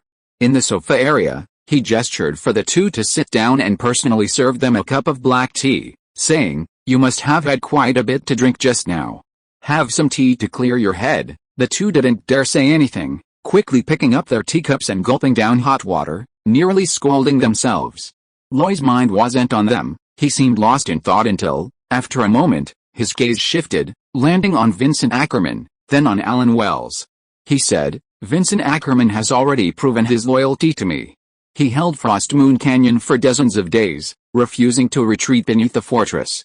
So now, I'd like to ask, Knight Alan, can I trust you?" Alan Wells was visibly taken aback. But the next second, he jumped to his feet, pounding his chest with his fist. Alan Wells, will always be the Lion King's henchman, willing to die for you. It's not that serious. I don't want anyone to die for me either." Lloyd said this, then waved for him to sit down, saying, "You probably already know the situation. Grand Duchess Afra is planning to resolve the issue at the negotiating table, so she invited me to Asar City. However, the Flower Territory has just experienced a major war, and there are many things to attend to, including the promotion of magic-powered machinery. I can't get away. Therefore, I need someone to take me to Asar City to fight for the interests of my Raymond family." Upon hearing this, Alan Wells' eyes widened. "The Earl's choice isn't me, is it?" "That's right, no. Alan Wells quickly waved his hands. "Earl, I am a knight. I'm willing to ride into battle and kill enemies. But to be an envoy and have to deal with those old foxes, I'm really afraid of ruining the Earl's plans. I think this matter is actually..." Alan Wells' eyes darted around, trying to find someone to recommend. He almost blurted out Lord Regan, but the words caught in his throat. Then, he didn't know who to recommend. If the destruction of Lion Keep had been the most devastating loss for the Raymond family, it wouldn't have been simply the loss of 40% of their fighting force, but rather the loss of their administrative officials. Only the mechanical supervisor remained. So much so that now, when he wanted to shift the blame, he couldn't find anyone. He even glanced at Vincent Ackerman beside him, only to be met with a glare from Ackerman. That look practically said, "If you dare say anything to me, I'll kill you right now." Lloyd didn't wait for him to hesitate, but said, "Stop thinking about it, first listen to why I'm making you this representative. Your Excellency, please speak. First, you possess some Raymond family blood and have even competed for the earldom, which shows you have a certain status, connections, and are a familiar face in the Elder Council. Your Excellency, are you sure this is a compliment or a direct criticism?" "Let me finish. Yes, the Elder Council is a place with deeply entrenched relationships. Even if I went there, I might not be able to manage. Only those with connections and influence can gather a group of people on your side. You haven't done this before, but you can try. Secondly, you are the purest old nobleman, and your thinking is the same. If you go, you'll have something to talk about with those old nobles, and you can use this opportunity to open up opportunities." Alan Wells couldn't help but blurt out again, "Your Excellency, I'm sure you're not praising me, but criticizing me. Thoughts can be changed. As you see more, think more, and stand from different perspectives, you'll have new ideas. Of course, that's for the future. Now, just stick to your old ideas and go for it. Anything else?" "Yes. The third reason is that you're straightforward." "Straightforward?" "Yes, straightforward. Remember the first meeting in the conference hall? I asked you for your opinions on magical machinery. You, being straightforward, said it was wrong and the old system should be restored. PFFT. Vincent Ackerman couldn't help but laugh out loud. Seeing the two of them looking at him, he quickly lowered his head, pretending to look at the carpet on the floor, as if counting how many hairs were on it. Alan Wells blushed, and stammered, "Are you sure you mean straightforward, and not that I'm stupid?" Loy smiled. "Actually, being straightforward isn't a bad thing. It might even be surprisingly effective in negotiations." "Is that so?" "That's related to the negotiation skills I'll teach you later." "We'll talk about it then. Right now, my biggest worry is..." Loy looked at him, her expression turning serious. "I'll only ask you one more time, Sir Alan Wells, can I trust your loyalty?" Alan Wells stiffened his neck and shouted, "If I betray the Lion King, may I be condemned to eternal damnation after death?" "That's enough, then, Earl." What negotiation skills did you just mention?" Loy held up 3 fingers. "When you go to a sire, just follow 3 principles. The first is assertiveness. The second is still assertiveness. The third is also damn assertiveness. You have to tell everyone that I don't care about anyone except the Grand Duchess and Marcus Freud's reputation. The Raymond family is your backing. The Lion Knights are ready to be deployed at any time. If they're not satisfied, then keep fighting. Fight them until they submit. Of course, whether their family will still exist by then is uncertain. As for the Raymond family's demands, they're simple. They don't care about territory, but the compensation, calculated at the current rate, must be at least double. If possible, triple, quadruple, or even 5 times would be better. We've captured so many prisoners, including dozens of noble families. You decide how to handle it. For those who are easy to talk to, we can ask for less. For those who aren't, we'll take as much as possible." Loy added, "Of course. Besides Kintel, we also want other things. All kinds of precious magical materials, magical weapons, items, potions, rare treasures, various gems, magic crystals, magic cores, coral, even books, combat techniques, and secret holy techniques can be discounted." At this moment, Alan Wells was dumbfounded. He stammered, Is this really possible?" "I said it's okay, so it's okay. If anyone has any objections, let them come to me, and I'll help you get revenge." "Revenge?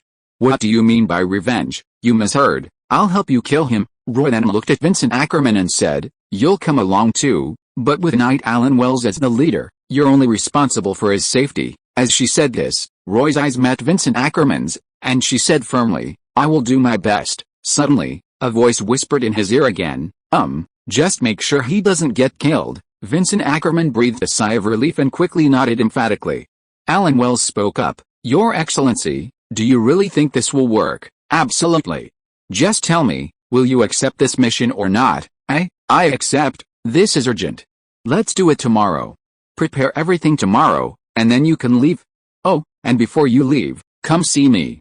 I'll write a letter for you to give to the Grand Duchess. She'll cooperate." "All right, if your Excellency has nothing else, shall I leave now?" "Go ahead, you can go have some more fun. Have a good time." The two left the room together, and even though they were quite far away, their voices could still be heard. "Alan Wells, tell me, is the Earl setting me up? I have a chill running down my spine." "Vincent Ackerman, how could that be?" "This is a test." "A test? You know, the Earl is a magnanimous man, but we have done some bad things, so we should at least try to gain his forgiveness. Look at me. In Frost Moon Canyon, I faced 3 extraordinary beings alone, narrowly escaping death countless times, before I finally earned the Earl's approval. You, of course, must also strive. What you say seems to make sense, so shall we follow the Earl's orders?" "Yes, be assertive." "Do you know what assertiveness is?" "Just be arrogant. Tomorrow, I'll bring more Lion Knights. We'll kick even the dogs on the street. I guarantee those people will cower before you, then, double or triple the compensation. You can ask for it without hesitation." "Alan, think about it.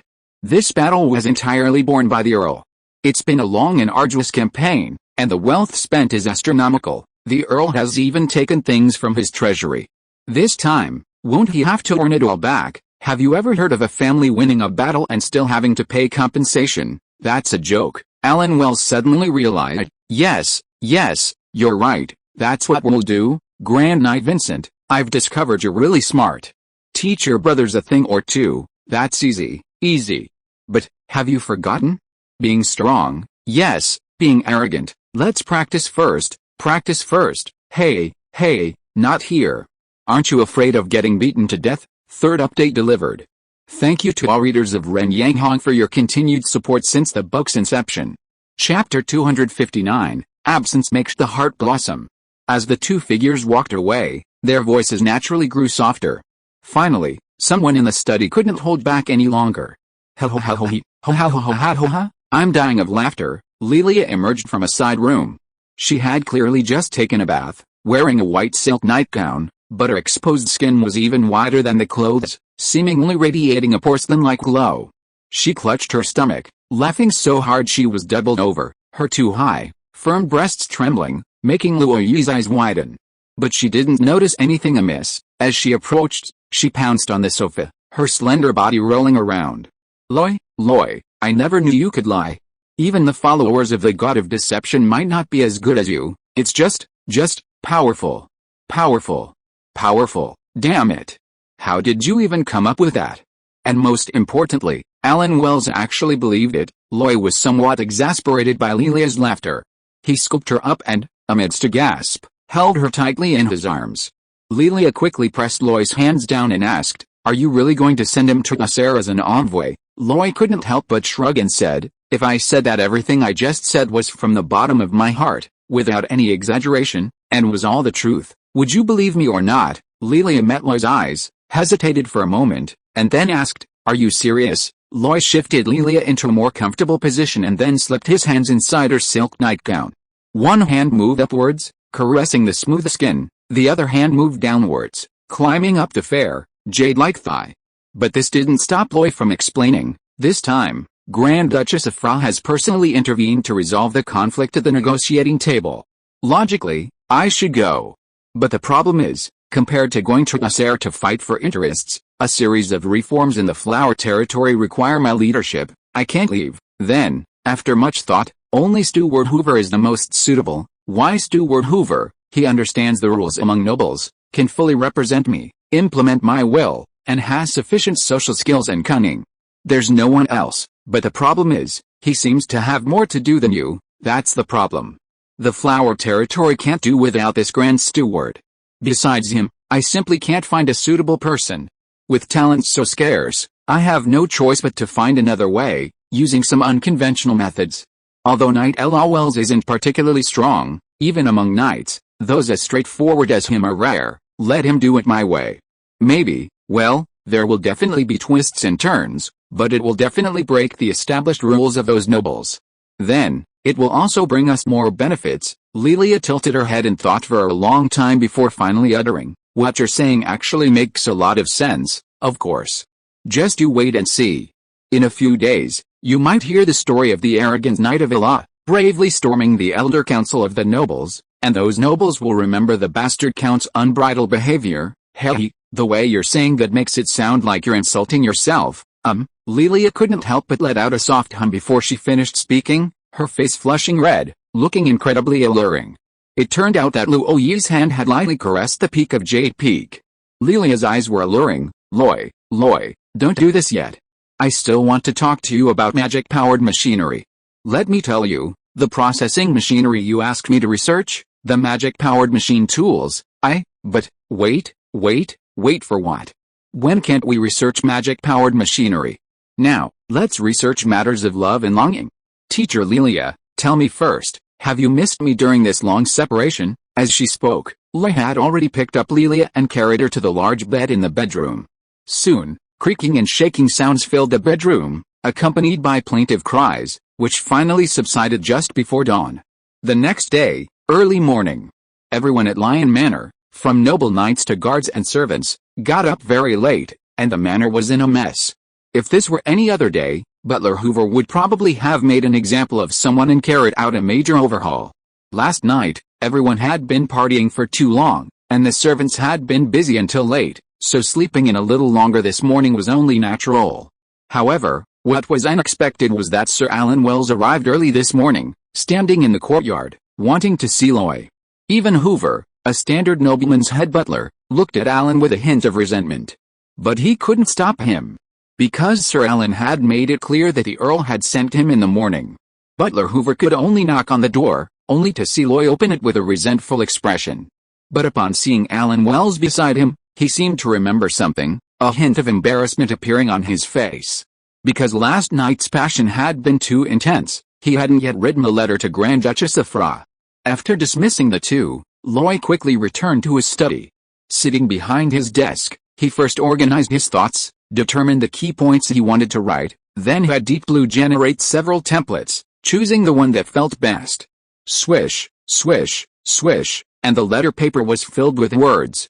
After finishing the letter and checking it, Roy put it back in the envelope and stamped it with the lion seal of the proverb ring in gold lacquer. Finally, the letter was delivered to Alan Wells. Roy stood on the second floor and looked down, watching the departing figure of Knight Alan, who seemed to have completed his mental preparation. At this moment, even just looking at his back, he was terrifyingly strong. After doing all this, Roy wanted to take a nap. But looking at the pile of official documents, files, and letters on his desk, he could only shake his head and efficiently began to review them. Although there were many, Butler Hoover had categorized them well. From Auckland, from the Duchy of Normandy, from Brussels, from war and prisoners, from the autumn harvest and tax collection, from magical machinery, from mineral resources. Stack after stack, clearly separated. Roy's hand swept over them, but he chose to start with the simpler ones. The first thing he picked up was the letter and official documents from Auckland. The letters from Maruna, Mira Greenman, and Leon Vasquez can be analyzed together. The conclusion is simple: the Roy Fitz Magic Energy Group is on the right track, growing steadily and rapidly. Of course, while they're making money, Roy is also known for his extravagant spending. His purchase of the mechanical mage tower from the Empire, and other expenditures, were particularly outrageous. Therefore, his accumulated wealth isn't excessive. However, the Roy Fitz Magic Energy Group's reach and network have expanded outwards from Auckland City, encompassing military industry, magic, transportation, potions, and metallurgy, forming a vast empire. Such a large group is significant even in the entire northern part of the empire. This is the source of Baron Miller's confidence in taking over as Minister of the Imperial Railways. Roy can provide a safety net. Of course, Baron Miller has also played a significant role in enabling the Roy Fitz Magic Energy Group to reach this level. Without his protection, without the Petrovich family's backing, the enormous conglomerate would be the most tempting snack in the eyes of both the old and new nobles. They were mutually beneficial. If Roy hadn't returned to Flower territory and hadn't inherited the earldom, he would now be a wealthy merchant in the Habsburg Empire, living a carefree life. Unfortunately, there are no ifs in this world. Roy pondered for a moment and then replied to the three. The content was almost identical: they should arrange their work and choose a time to come to Flower territory for a month-long vacation. His reason for this was twofold. Firstly, Roy wanted to see them. Secondly, he believed that a mature conglomerate couldn't function without any one member. Therefore, the three of them needed capable subordinates. In addition, of course, they needed to bring their talent along. This time, the conglomerate's internal selection process yielded 30 magic mechanics, 30 pharmacists, and 30 magic gunners, all of whom were brought along. Then, he wrote to the newlyweds Gary Mills and Lady Linda, inviting them to visit Flower territory. He also wrote to Douglas Hill, inviting him to come and see the empire he had conquered. As for Baron Miller, well, he certainly wouldn't have time. However, it was Miller's letters that Roy read most carefully and attentively. Miller's letters to him were the most numerous, more like a diary than simple letters. Through his perspective, Roy even followed him to various parts of the Habsburg Empire, meeting all sorts of people, encountering all sorts of problems, and recording his many thoughts, insights, and inner journey. Roy didn't interfere, but simply read quietly, as if listening to a friend's rambling. His letters to Miller were mostly about his experiences, mindset, and thoughts during this period. Many things that couldn't be told to outsiders were all written down and told to Baron Miller. And these letters were sent directly to Auckland City via a communication magic circle. With it done, Luoyi finally began reviewing other documents and official papers. It has to be said, it was only thanks to Shenlan's help in organizing the data, extracting information, and even compiling statistics that he was able to see everything. Otherwise, having to go through all that paperwork would have exhausted him. Of course, just looking at it wasn't enough. In the following days, Luoyi began his patrols inside and outside the city. P.S. I feel like something's missing if I don't write about matters of the heart, but if I write too much, it won't get published. This chapter only contains a little bit of content, I hope it won't be banned. First update, the rest will probably need revisions. Chapter 260, Inspection and Progress. 10 miles east of Brussels, within a military camp, lies the garrison of the Lion Knights. While not all knights reside here year-round, a period of intensive training is held annually. They bring their apprentices here to meet, live, eat, and train together, fostering mutual understanding and cooperation. More importantly, healthy competition motivates the knights to train more diligently, preventing the comforts of life from eroding their will. Therefore, a massive military camp was built outside the city specifically for passing knights. However, at this time, it primarily served as a prisoner of war camp. The pirates, needless to say, were all crucified on the coastline. Those imprisoned here were official knights, squires, and even militia members from the Wick and Carlisle families. Nobles have their rules. Although captured, these knights' quality of life couldn't be compromised. Therefore, they were housed in the Lion Knights' quarters, forcing some to settle within the city. The Raymond family had to provide them with ample food and satisfy their somewhat meager demands. For example, there were wines, drinks, and snacks. Some picky nobles also required daily baths, outdoor exercise, and physical training. Those wounded on the battlefield demanded treatment and care. In short, there were many problems, and it was quite troublesome. Old Hoover had to spend 1 or 2 hours each day carefully dealing with their needs. Of course, the squires didn't need much attention. They weren't knights and hadn't entered the noble circle. That one step separated them completely. Inside and outside the gate, their treatment was worlds apart. Their living conditions were much worse: large communal rooms, shared rooms, just enough to eat and wear. The worst were the militiamen. In huge rooms, a group of people were crammed together, and having a place to lie down was considered good. They had to queue for the toilets, the sanitation was extremely poor, and their food and drink were just enough to keep them from starving. The entire prisoner of war camp had 315 official knights, 874 squires, and over 5,000 militiamen. Yet, the resources consumed by the official knights were more than double the combined resources of the squires and militiamen. Even for the Raymond family, supporting these people was a huge burden. This was what Roy saw during his inspection of the military camp. It wasn't that Hoover's arrangements were problematic, but rather that this was the rule. The more Roy looked, the angrier he became, his anger flaring. Especially seeing those official knights, enjoying themselves like lords, his temper flared even more. Alfonso, my lord, I'm here. Assemble the Lion Knights and get everyone out of here. Send them to the mines, the railroads, the construction sites, and make them work. If they don't have any skills, make them move things, transport goods, do the most basic manual labor. Anyway, they have plenty of strength. Grand Knight Commander Alfonso Zik hesitated for a moment, then asked, the same goes for the knights, didn't you hear me?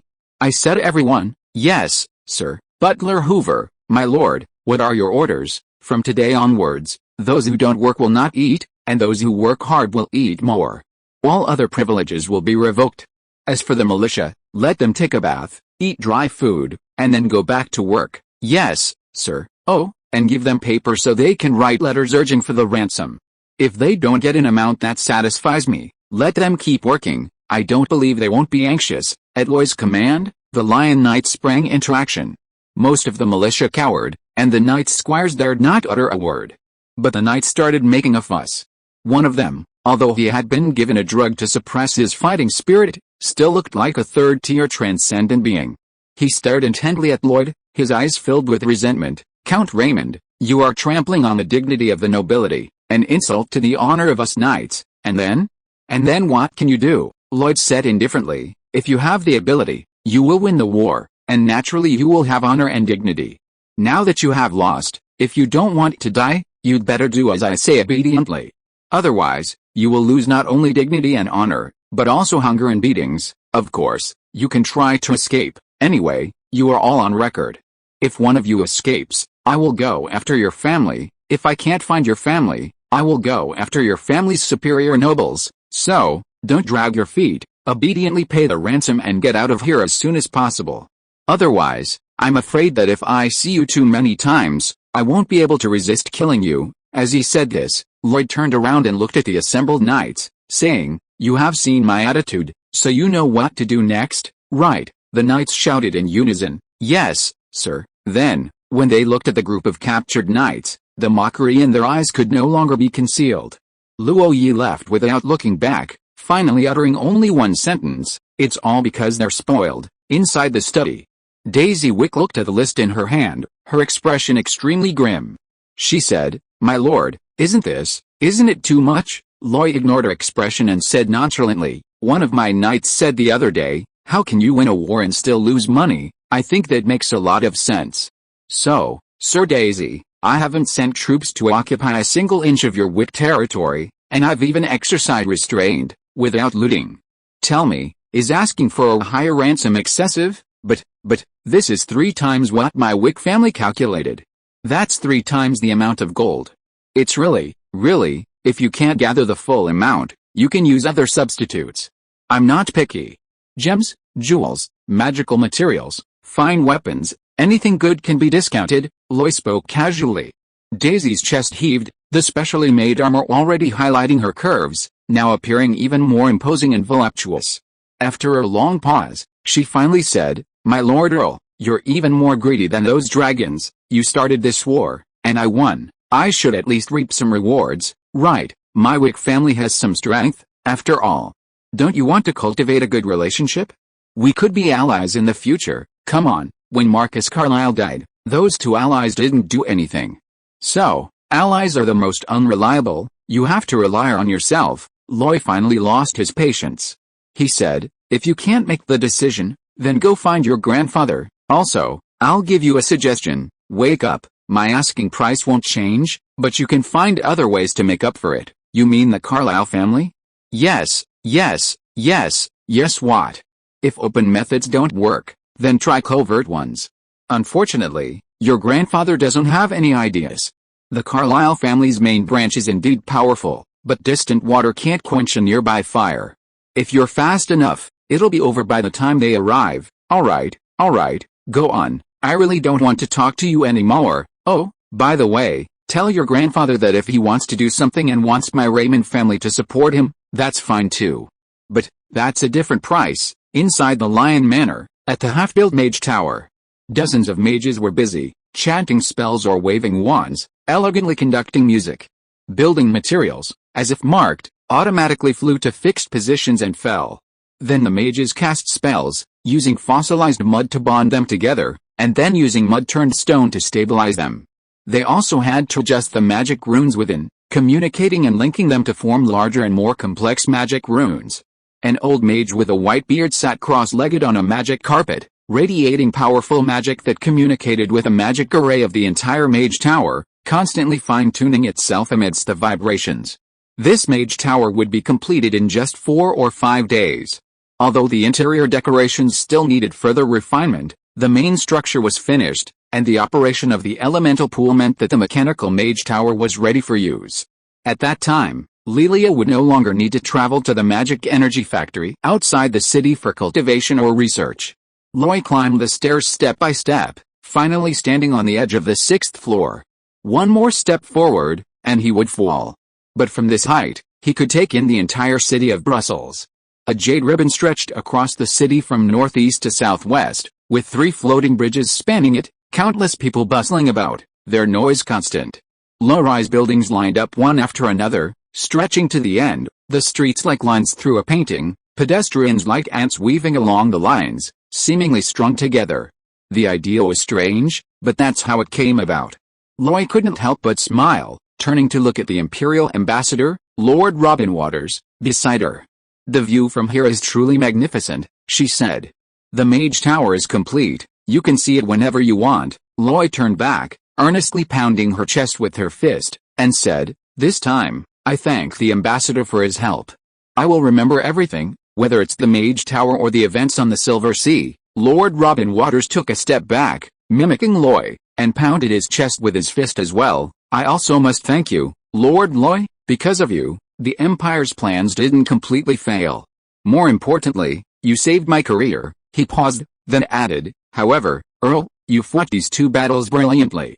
Marcus Carlyle probably never imagined you dared to kill him, and Pirate King Davis probably never knew how you found him." Loy grinned, saying, "That's all thanks to the Empire's education system.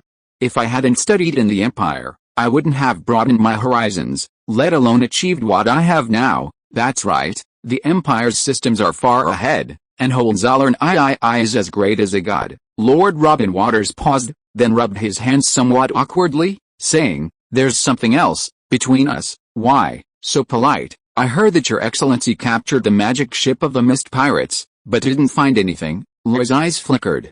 And she abruptly asked, "Are you referring to the nautical charts recorded by Davis, and those ledgers recording the shady dealings?" Lord Robin Water nodded. "Your excellency is a shrewd man, so I won't beat around the bush. Those nautical charts record many pirate strongholds and the locations of sea monsters, which are of great use to the Imperial Navy. As for those shady dealings, your excellency has little use for them, but in the hands of the Empire, they would be evidence for reckoning. Of course, the Empire never takes advantage of its allies for nothing, and considers the value of those shady accounts can be used to offset what the Earl needs." Loy nodded slowly, pondered for a moment, and then said directly, "I agree to this, but the goods are on their way and will take a few days. As for what I want, I wonder if the ambassador could help me find a potion to break through to the 4th tier, and a rapier worthy of me.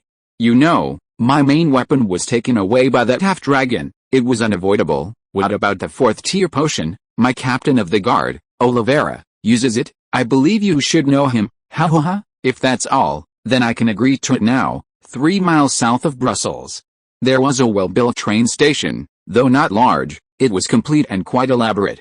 It had domes and stained glass windows, and a mechanical clock hung on the spires, chiming precisely on time. In front of the station were 2 east-west railway lines, a base of gravel, a foundation of sleepers, and rails on top, all secured with screws. This is the most basic mechanical structure, devoid of any magic, so it can be built by ordinary muggles. At this moment, there are no magic-powered trains, but a simple flatbed cart. It can move left and right via a central balance beam, providing power to travel quickly along the rails. Loy stands at the very front, feeling the wind blowing in his face. He tilts his head slightly, his expression relaxed. Although the speed is slow, it feels quite good. However, the flatbed cart doesn't travel far before reaching the end of the tracks, where a group of people are busily working. Some are laying foundations, some are leveling the ground, some are laying stones, some are transporting supplies, some are placing sleepers, and some are moving rails. The rails are actually the heaviest part, requiring a dozen or so people chanting in unison to move them little by little. And those directing are all professionals from the Empire, pointing and instructing how to proceed. They are usually accompanied by 2 or 3 apprentices. Once the railway is completed and they have mastered their skills, the maintenance and operation of the railway in Flower territory will depend on them. Besides them, the most striking feature is a large group of workers who are clearly different from the railway workers. From their clothing and demeanor to their efficiency in their work, they are far inferior. The only thing worth mentioning is that they are much stronger. Yes, these are the prisoners of war, sent here by Roy for labor reform. Seeing Roy arrive, someone immediately ran over. It was Lord Hit Cruz, the head of the magical machinery. He was quite surprised to see Loy and said, "Count, what brings you here?" "Of course, I've come to check on the progress of the railway construction." Loy looked him up and down and said, "You've gotten quite tense these past few days, Your Excellency." "You've worked hard." Hit Cruz grinned, unconcerned. "What hardship?" "It's just what I asked for." Saying this, he added, "Count, how about I tell you about it? I've read the information you gave me, but I really want to hear it from you personally." Hit Cruz led the way, saying, "These days, although the war continues, it hasn't happened within Flower territory, so it hasn't had much impact on us. This railway is actually the slowest progressing, mainly because the Count's order was to postpone it. However, the manpower that was redeployed to other projects is progressing smoothly, especially those mines. A large iron ore mine has already been equipped with a magic-powered transmission system, increasing transportation efficiency by dozens of times, and the number of miners required has also greatly reduced. Overall, mining efficiency is at least 10 times higher than before. Now, the problem is the magic energy blast furnace you mentioned. Otherwise, with all the iron ore piled up, the magic energy machinery factory would lack raw materials. What about the construction of the magic energy steel mill? You'll have to ask Lady Lelia about that. Actually, what Lady Lelia and I discussed was that she would oversee the construction of the factories around Brussels. As for me, I'll mainly be responsible for all directions, running around everywhere." He paused, then added, "It's only because the Earl has returned in triumph that I have to welcome him, which is why I'm staying in Brussels. Otherwise, I should be going to the mines in the north now. The Habsburg Empire has sent people to help with geological exploration, and I want to keep an eye on it. If we could find a wild stone mine, that would be great." Loy's expression turned solemn for a moment, and finally he said, "You've worked hard, Lord." "Not at all. As I said before, this is exactly what I wanted." After inspecting the site, Loy saw that it was chaotic yet showed some order. He jotted down a few things that needed to be done and then prepared to leave. The little old man, Hick Cruz, escorted him to the flatbed cart, but seemed hesitant to speak. Seeing that he had something to say, Loy waved her hand, signaling everyone to step back, and opened a silencing scroll. A magical glow enveloped the two of them, and Loy then asked, "If there's anything you want to say, Lord Hick, please speak freely. I'm not one to ignore advice. I know. Actually, the Earl's mind is far more complex than mine. Even the promotion of this magical machinery has gone much more smoothly since your arrival. There's just something I want to say, but I don't know how to bring it up, then say it here, so that it enters my ears and no one else knows." Lord Hick Cruz organized his thoughts for a long time before finally saying, "Your Excellency, you don't feel, do you realize it? The Habsburg Empire has given too much. The technology, support, even their covert interventions, far exceed the value of 500,000 gold tires. I'm not saying it's bad. For us, it's a huge bargain. But, do you understand what I mean?" Roy's smile froze, slowly fading before returning. "You said it today, I heard it, so let's leave it at that. Lord Hick, you're right, some things shouldn't be said lightly." With that, Roy removed the silencing field and quickly left with his men. On the flatbed, Roy stood against the wind again, but the previous ease was gone. Even the pride brought on by a series of victories had subsided. Actually, Hick Cruz's words were rather vague, but the old man, with his rich life experience, wanted to offer Roy some guidance. Roy didn't underestimate him. Because, in a sense, his guidance was quite reasonable. If Luo Yi were to put it another way, what he really wanted to say was, the Empire has given too much, almost to the point of granting every request. But every investment has a price tag attached in secret, and no one knows how much the Flower Territory will have to pay when it comes time to repay. The last chapter was revised 3 times before it was approved. I felt that splitting this chapter into 2 was inappropriate, so I combined them together. Chapter 261, Magic-Powered Machine Tools and Rifling. Several miles west of Brussels, as far as the eye can see, are smooth and wide roads crisscrossing the city, flanked by rows of large, square factory buildings. Further out, however, billowing smoke and constant noise indicate ongoing construction. Lelia led Loy along the wide avenue, constantly introducing the area. This is the industrial zone of Brussels planned by Count Karl and Hick Cruz. It covers 100 acres and can be expanded eastward along the Ruhr River at any time. It's also close to the working class of Brussels, making it easy to recruit people and reducing commuting time. It's quite convenient. You could say that the design and planning here is the culmination of the Empire's years of accumulated experience, far superior to the chaotic development of those magic factories in Auckland. Look over here, these are the 2 magic textile factories that have already been completed in Brussels. Each factory has 300 workers and produces a large quantity of textiles every day. In terms of output, it's not much different from the Champagne Magic Textile Factory. Loy, I know you think textiles belong to the low-end market, but clothing, food, housing, and transportation are among the most essential markets. In those villages, there are never shortages of people who don't even have a single piece of clothing and can't leave their homes. So, this cheap and useful fabric is a kind of readily available commodity. You mean, production can't stop, but prices can be lowered, as much as possible, ideally to the point of being affordable, as a subsidy for the residents of the Flower Territory. You're right. To be precise, the cost of living in all 4 aspects, clothing, food, housing, and transportation, must be reduced across the board. Look here, the new Magic Energy Machinery Factory.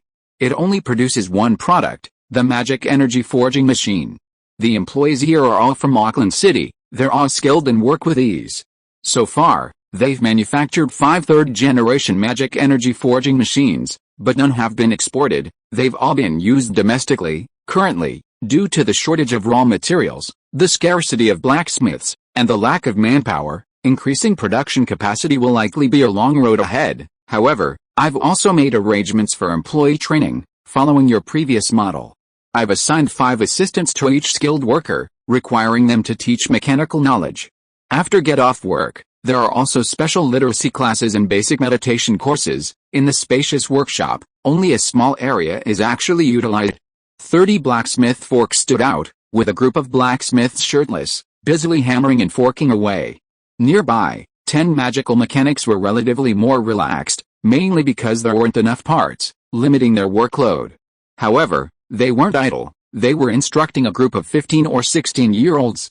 Their curriculum included basic mechanical knowledge, fundamental meditation, and even the various structures of the magical hammer forging machine.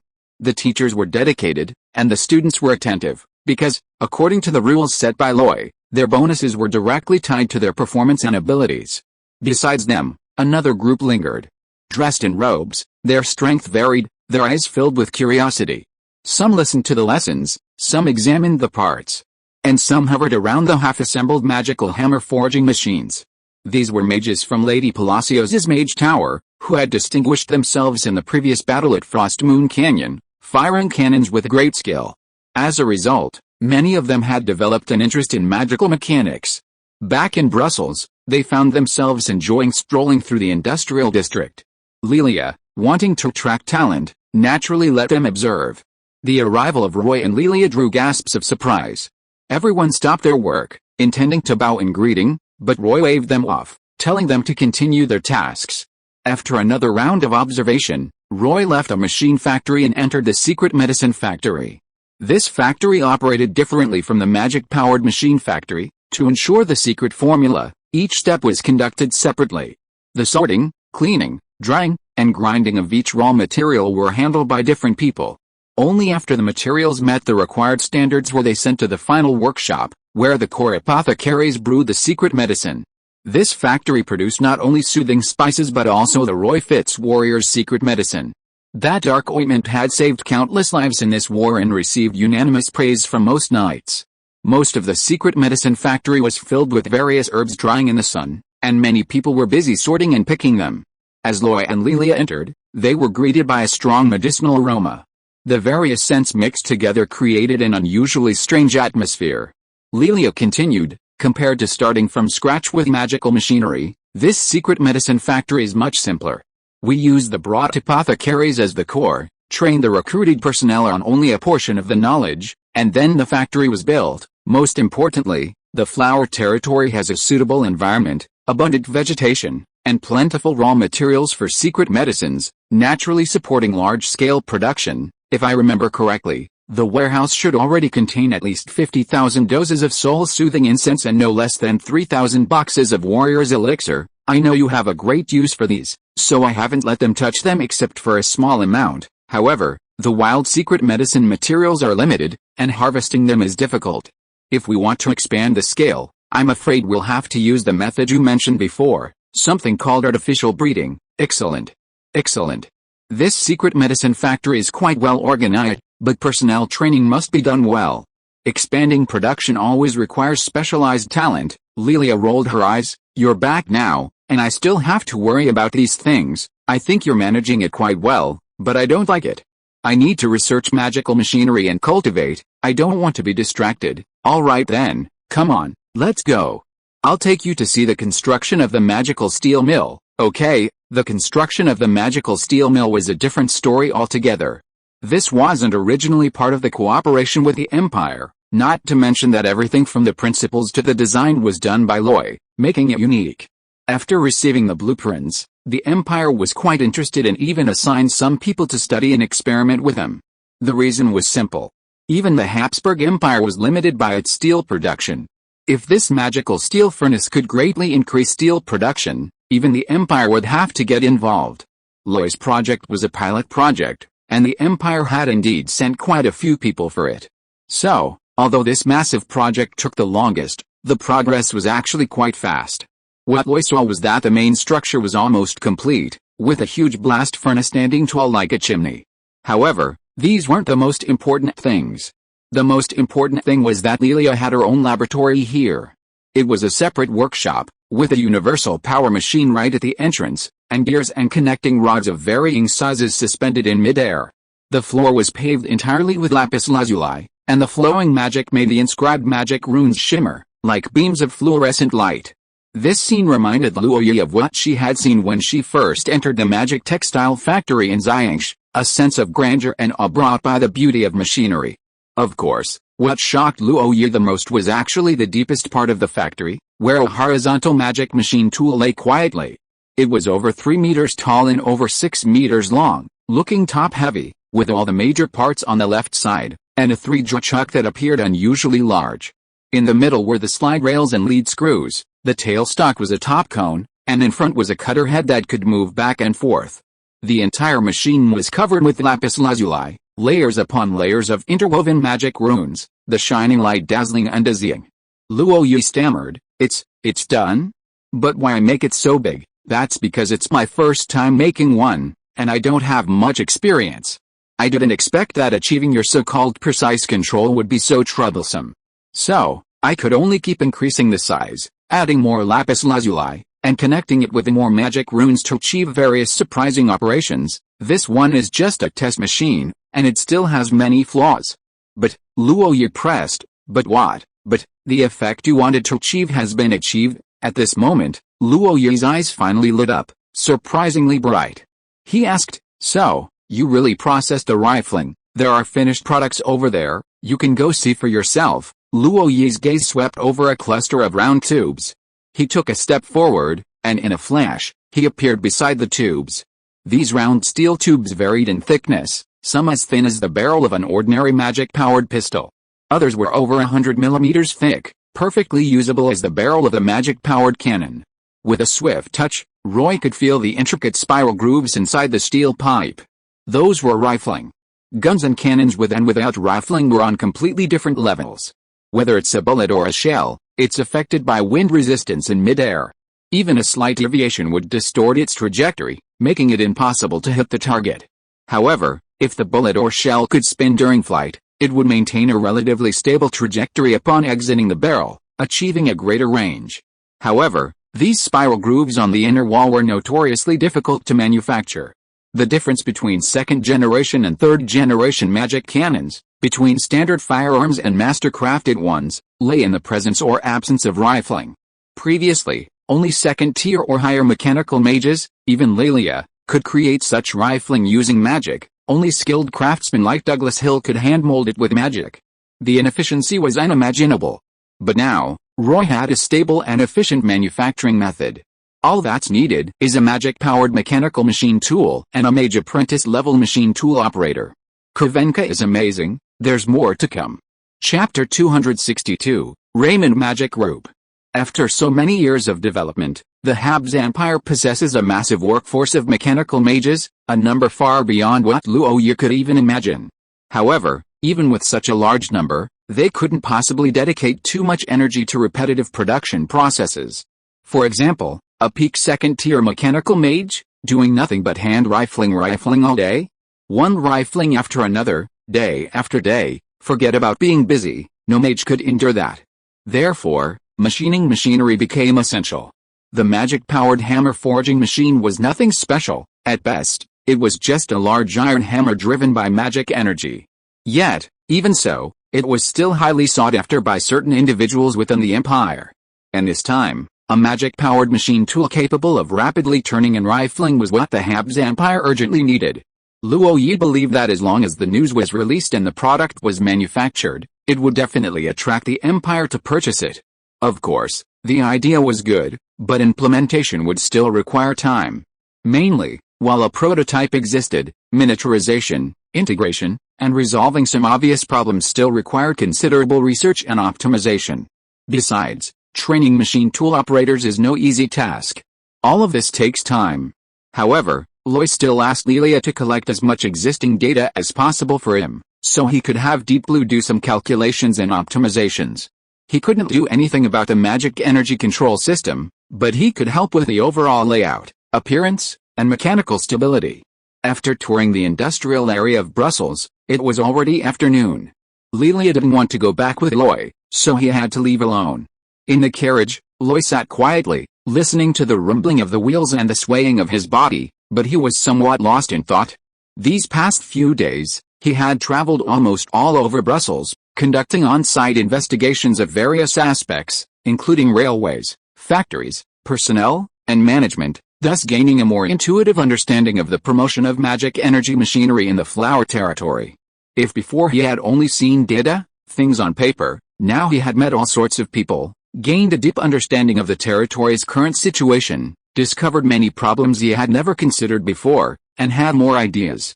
And with this deeper understanding, he had a greater confidence in what he was going to do. In fact, things had gotten out of hand by now.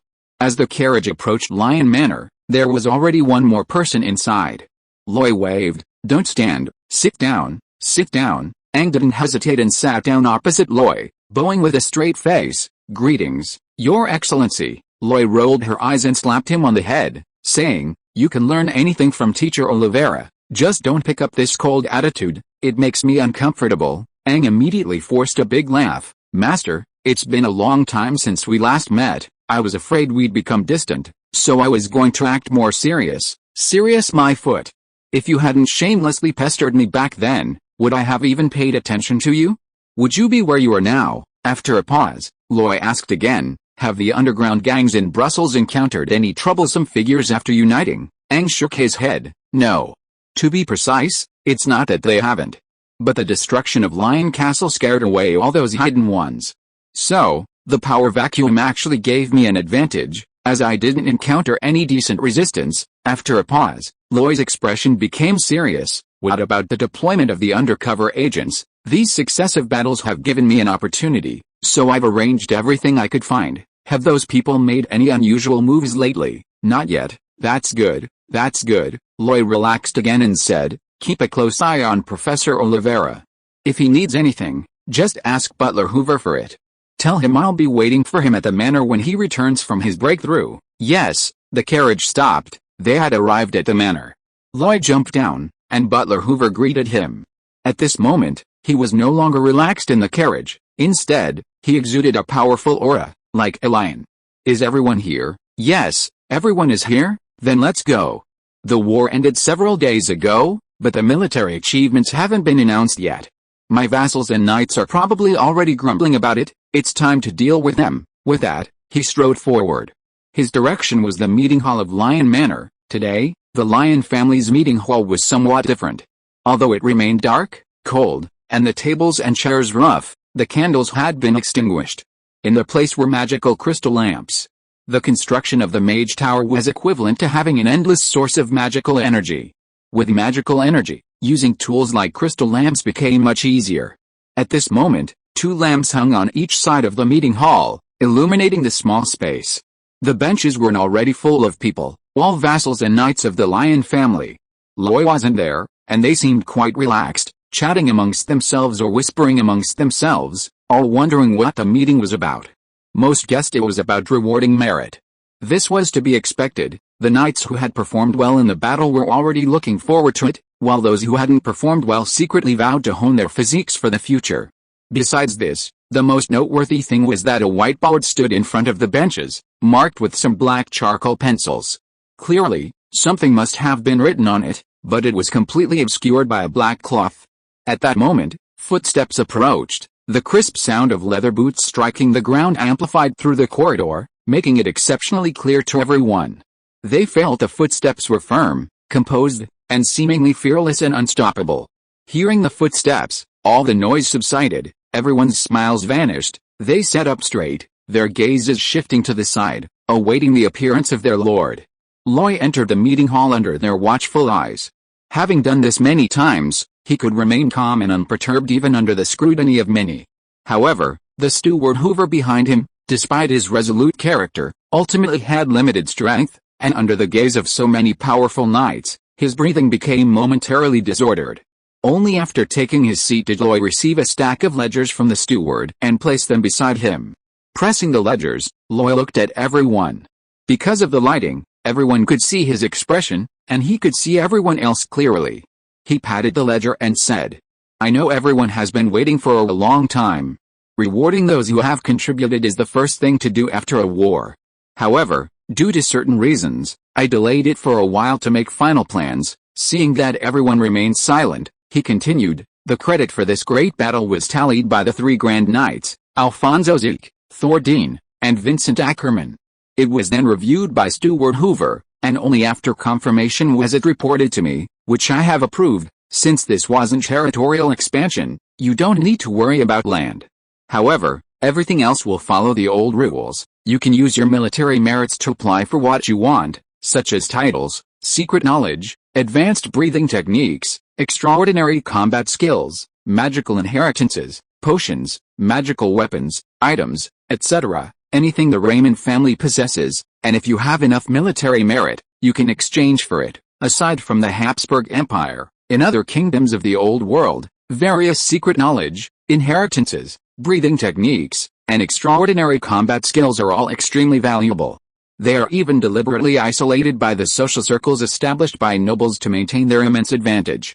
Even if a person wants to rebel, they must first have the spirit to rebel before they will even try. But if knowledge is blocked, the spirit of rebellion cannot even be generated, and one is destined to be a slave and remain at the bottom for life. Nobles actually prefer to maintain their rule through a strategy of keeping the people ignorant. Most of their subjects cannot even write their own names properly. This is the reality of the old world. But it's not just the subjects. Even among the nobles, layer upon layer, the blockade of lower-ranking nobles by higher-ranking nobles is commonplace. Therefore, knights who want to acquire better inheritances must exchange them for military merit. Military merit gained through near-death experiences can only be exchanged for some knowledge and resources. How expensive! But this is reality. However, at this point, Luo Yi pushed the ledger aside and said, these are all rules that have been in place for thousands of years, and I don't want to dwell on them. Today, I want to tell you something new. Before, I said I wanted to promote the development of magical machinery while maintaining the existing system. It was only because of the war that my plans were disrupted, causing such a long delay. However, this time is a better opportunity, so I want to explain it to you in detail. First, I plan to establish a conglomerate called the Raymond Magical Machinery Group. Carvin, utterly exhilarated. Chapter 263, Military Merit for Shares. Luo Yi's words were like a bolt from the blue, causing a huge commotion in the council hall. Some looked at each other in bewilderment, some whispered among themselves, some were puzzled, and some remained expressionless. Although they had received an education from the old aristocracy, their access to information was certainly richer than that of ordinary citizens, and they had a certain understanding of companies, factories, and corporations. But how could that be connected to the old aristocracy? For Luo Yi, as an earl, to meet with some corporation was simply absurd. However, the benefits of the war were also becoming apparent. At least Luo Yi's prestige was now high enough that no one dared to point fingers at him, question him, or berate him. Grand Knight Alfonso Zeke stood up and asked, Your Excellency, what exactly is this Raymond Magic Energy Group? I wish to promote the widespread use of magic-powered machinery in the Flower Territory, but I believe this is not just my personal matter.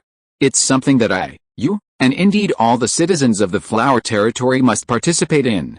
I want everyone to experience the benefits and immense advantages brought by magic-powered machinery. Naturally, this will encourage a more enthusiastic response. Therefore, the Raymond Magic Energy Group was born. Loy stood up and walked to the whiteboard. He lifted the black cloth covering it, revealing the text. At the very top was written the Raymond Magic Energy Group, with 6 branches branching out from this core. At the end were listed railways, mines, smelting, textiles, medicine, and machinery. Further down were specific details, with mines being the most numerous. Several mines currently being exploited in the Flower Territory, including iron ore, copper ore, gemstone ore, and wilderness stone ore, were listed. The fuels to number are naturally pharmaceuticals, metallurgy, and machinery, represented by only 3 factories in the industrial zone. Pharmaceuticals and magical machinery are relatively straightforward, already producing output, but the steel mill under the metallurgy department is still under construction. However, in terms of valuation, Luo Yi gave this steel mill the highest rating. As for textiles, the 2 most mature factories received lower valuations from Luo Yi. Luo Yi then produced a wooden stick from somewhere, pointed to the whiteboard, and explained to everyone, this is what I've been working on these past few days. I've broken down and valued the various industries in flower territory, and then presented it. With your military merits, you can exchange them for the secret knowledge you need, advanced breathing techniques, magical potions, and so on. You can also choose to purchase shares in different industries. In other words, you are essentially investing your military merits.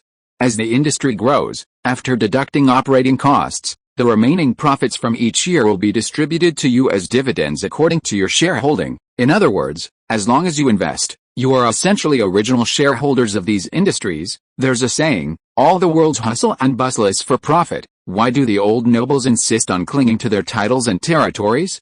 Because of profit, of course.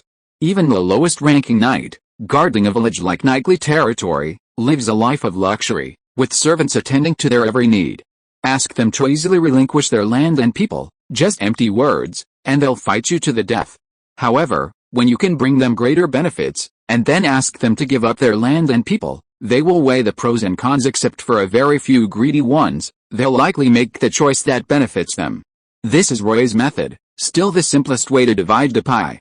But simple doesn't mean useless. As long as it solves the problem, it's a good method. Of course, all of this is predicated on these industries actually making money. After Roy finished speaking, the eyes of the vassals lit up, as if they could see gleaming gold coins. Hesitant and uncertain, Roy noticed his hesitation and said, "Any questions you have can be asked now." Grand Knight Alfonso was the first to raise his hand, asking, "Your Excellency, is the only right of these so-called original shareholders to receive dividends? I mean, is the only reward gold coins?" "I understand what you mean. Gold coins are just gold coins. However, you can exchange your gold for what you want. For example, potions, secret knowledge, magical items. It's up to you to choose. Can we participate in the management of internal affairs? For example, if I invest in the railway, can I manage a station?" This time, it was Cody Isaac, one of the 4 third-tier transcendents, who spoke up, and his words made many people prick up their ears. Luo Yu shook her head decisively. "That won't do. Shareholders' rights, besides dividends, include the right to make suggestions and the right of first refusal, but absolutely not actual participation in management. The reason is simple. If you don't understand and meddle blindly, it'll be everyone's money that's lost. However, the industry does need talent, so your military achievements have a second use, training your family's descendants. If you participate in the relevant industry, you are qualified to send your family's descendants, such as your offspring, second sons without inheritance rights, and illegitimate children, to me. I will train them in new knowledge, including but not limited to basic meditation, magical mechanics, personnel management, and related professional knowledge. Once they have mastered their skills, they will be assigned to different positions based on their learning and performance. As long as they work hard and achieve outstanding results, their future will be limitless." These words caused an uproar, the noise even louder than before. The reason was simple. The tacit acceptance among the nobles of this world was primogeniture. Basically, the family's industries, territories, and titles were all inherited by the eldest son, which maintained the family's stable succession. What about the second sons and illegitimate children besides the eldest? Most of them would be sent to other noble knights as squires. If they grew up well, they might be knighted on the battlefield. But this path was not easy. Most of them would acquire some knowledge and skills and then fend for themselves, but life was generally not good. This kind of thing had been constantly happening ever since the old world was completely occupied by humans and no new territories were available. Even the great nobles had to worry about the future of their offspring. But now, Lei had actually provided them with another way out. Cody Isaac immediately stood up upon hearing this. "Your Excellency, are you telling the truth? Have I ever lied to you?" "Then, what about your eldest son?" someone asked, and Loi shrugged, saying, "If you're willing, of course I have no objection. However, I'm not training knights here, so if your eldest son doesn't want to become a knight, or if he's not talented enough, you can send him to me. Of course, you must also note that this training and education is earned through military merit. Your offspring will gain more knowledge, better resources, and a broader world to see. But if they don't work hard and don't seize the opportunity, then there's nothing I can do." A knight stood up abruptly, his voice gruff. "That's easy. If they misbehave, just give them a beating. If that doesn't work, give them 2, 3. That's how these little rascals live at home. Your Excellency, please don't worry about our reputation. His words drew laughter from everyone. Loy smiled and asked, "Does anyone else have a question?" A figure abruptly stood up, her powerful physique casting a shadow that abruptly silenced the laughter. It was Tonya Anderson, a third-tier transcendent, a female knight who seemed anything but feminine. This seemingly rough and powerful transcendent asked an extremely pointed question: if, and I mean if, we buy shares, and then the total number of shares increases, even exceeding what you, Earl, own, do you mean that you, Earl, will lose control of this business? No one expected that someone would be so critical, and it was Tonya Anderson at that moment. However, Luoyi didn't hesitate. He nodded and said, "You're right, theoretically speaking, that's how it is. But in reality, it won't happen, because, in any industry, you can only buy a maximum of 49% of the original shares. The remaining 51% is held by Raymond Magic Energy Group.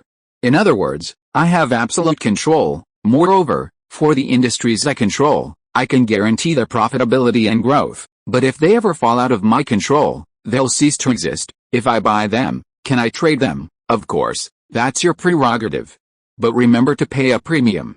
Otherwise, you'll lose a lot of money selling them. Also, you have to notify the company about the shareholding change. Then, how can fairness be guaranteed? You're asking about the accounts, right? Simple, original shareholders have the right to check the accounts, anytime. Of course, only for industries in which you yourself have a stake. Your Excellency, could you tell me about the specific courses my second son is studying with you? As you all know, I'm studying at the Philint Magic Academy in Auckland City. Therefore, the curriculum primarily trains them to become either magic mechanics or magic gunners. If they were interested in mechanics, they can work in railways, machine shops, or smelters. If they crave military achievements, they can go to the battlefield to operate magic cannons and accumulate merit. Of course, the prerequisite for both is a basic understanding of meditation. Then why is there such a large difference in the valuation of each industry? That's naturally because of different values and potentials. I'll give you, Your Excellency, can you predict the income of these industries? A lot. My question is, it should be said that this meeting was definitely a success. Loy explained his ideas in detail to everyone, spending a whole afternoon answering their questions. The vassals, initially finding it difficult to understand, gradually came to grasp Loy's ideas. It should be said that compared to Earl Carl's forceful approach, Loy's method was much more sophisticated, not only incorporating them into the new system, but also helping to solve the problem of their offspring's future. Even the most stubborn of the old nobles were now thinking the same thing. 2 counts had insisted on promoting this magical machine, so it was clear that it must have something special. Now that they had the opportunity and the connections, why not get involved and see how it went? Once this thought took hold, it spread like wildfire, impossible to stop. First update delivered. If you are listening to this novel on a channel other than Fanfic World, it means it was downloaded and re-uploaded without effort. We warmly invite you to visit our channel, Fanfic World. There you will find the original version of this story and many other novels of various genres. We look forward to seeing you dive into a world of incredible novels. Chapter 264, Dividing the Cake. As evening approached and darkness fell, Loy didn't want to hold another all-night banquet. That was far too noisy. So, he decisively announced the end of the meeting. Alright, that's all for today. Everyone, you can go back and digest what I've said, and think about it. If you have any questions, come find me when you have time. With that, Loy clapped his hands and prepared to leave. However, just as he reached the side door, he heard a call, Your Excellency, Your Excellency. Loy didn't move, turned his head, and saw Alfonso Zook looking hesitant. What's wrong? Your Excellency, have you forgotten something? Loy tilted his head, thinking for a long time without success. He asked, What did I forget? Bildine picked up the conversation, saying, Your Excellency, where do we buy these shares? Loy was taken aback. Don't we need to reconsider? Your Excellency is willing to help us get rich. What else is there to say? Oh, in that case, go find Butler Hoover. He'll register you, Loy emphasized. Of course, I'll say it again, everything is voluntary. I have no intention of forcing you. So, really, buy what you want, and if you don't like it, we'll follow the original rules and exchange it for what you want. No one was listening to Loy anymore, because Butler Hoover was surrounded. However, Loy wasn't angry, On the contrary, he was quite pleased. It seemed there weren't many fools in this world, and the so-called stubborn ones were just people who didn't have enough money. In the following days, the council hall was always bustling. When their own interests were at stake, these vassals and knights were no longer as indifferent as before. Some impulsively exchanged shares, but after much deliberation, they returned the next day to renew their commitments. After all, with so many industries, it was important to determine which was profitable. Others were much smarter, venturing into the industrial zone for the first time to conduct on-site investigations, observing and listening to understand the magical machinery. Some even approached Lord Hickruse, seeking his guidance. Hickruse, the machinery supervisor, had never received such courteous treatment before, and was somewhat overwhelmed. Loy wasn't afraid of their changes, their willingness to learn was a good start. However, the final result still surprised Loy somewhat. The most popular industry was surprisingly the magical textile mill. In Loy's assessment, the two magical textile mills had the lowest valuations, yet they received the most shares, one at 31%, and the other at 34%. Besides, various mineral veins were also coveted by the vassals. Anything mined would be considered a profit. Therefore, iron ore and wasteland stone became the most sought-after investments. However, the valuation of these mineral deposits was extremely high. Even with their military merits, they could only claim 5% and 8% respectively. The least favored was the steel mill. Its valuation was high, it wasn't even built yet, and no one could see its practical use. Naturally, no one was willing to invest. However, these were ultimately just two short-lived wars. While military merits were considerable, they weren't excessive. Many nobles offered to invest their own money, but Luo Yu refused. It wasn't impossible, but not now. Investing with military merit represented a unique qualification.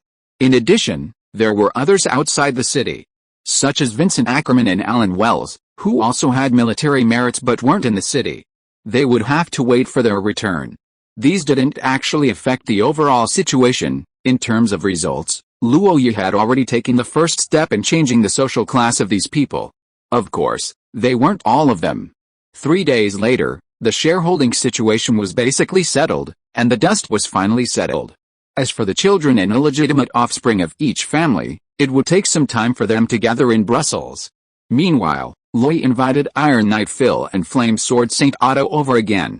In the study, on the sofa area, Loy handed 2 parchment scrolls to the 2 men, saying, "Want to take a look?" Iron Knight Phil and Flame Sword Saint Otto exchanged a glance, then took the scrolls, opened them, and their expressions changed after just one glance. Otto began, "Raymond Magic Energy Group, 2% equity certificate. This, don't think it's too little. This isn't just 2% of a single industry or factory, but 2% of the entire group. The annual profits are substantial, so you can rest assured." Iron Knight Phil hurriedly said, "Master, it's not that we think it's too little. It's really not that we think it's too little. It's just that we didn't expect there would be a share for us. Why wouldn't you? Compared to those knights, you fought countless battles and even helped me capture that magic warship, so naturally you deserve a share. By the way, I've already sent someone to deliver Lady Palacios' share." Iron Knight Phil was silent for a moment before saying, "Count, do you want all the nobles of Flower Territory to participate in the promotion of magic energy machinery? Is that really going to work? Whether it works or not, just watch me operate. You'll see results in a year at most. Now, I'm somewhat looking forward to it," Loy added. "However, there's another matter I hope you can help with." "Go ahead." Teacher Oliveira is about to break through to the 4th rank. He has a deep foundation, so it should be enough, but the last great battle damaged his essence. I'll find a way to help with potions. Besides that, I just hope you two can share your breakthrough experience, giving us a better chance. Otto couldn't help but smile wryly. "Patriarch, the 4th rank is different from before. To be honest, our experience might not be useful." He paused slightly, then added, "However, we will do our best." "Me too." Roy bowed slightly, saying, "Thank you both." Brussels, Temple of the Sun. That night, the moon was obscured by dark clouds, its light dim. No one expected Roy to arrive so quietly on such a night. Account's church was naturally not luxurious, even somewhat simple, especially with the presence of the Red Dragon Virgil, the regional bishop, who was known for his eccentric ways. However, when Roy arrived, the Red Dragon Virgil was already waiting. He stood at the doorway, his aged body slightly hunched, but his eyes were unusually bright. He stared at Luo Yi and couldn't help but say, "I thought you should have come a long time ago, but you've been delayed for so long." "I've been too busy." Luo Yi showed no awkwardness whatsoever, grabbing Virgil and complaining, "You have no idea, there's just too much to do, the flower territory itself, the magic machinery, those vassals, and the ones outside. I'm so busy every day I barely have time to sleep." Many times I've thought, is it really necessary? Is it really necessary? At worst, I'll just ignore all this nonsense, find a place to be a rich man. That life wouldn't be better. Red Dragon Virgil curled his lip and said, "Then leave.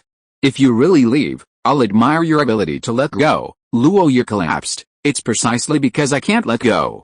I've come this far, with so many people supporting me, I can't stop. If you can't stop, then don't complain. I just wanted to tell you what's on my mind, and you don't want to hear it. Bullshit. You're being so helpful for no reason. There's definitely something fishy going on. How could that be?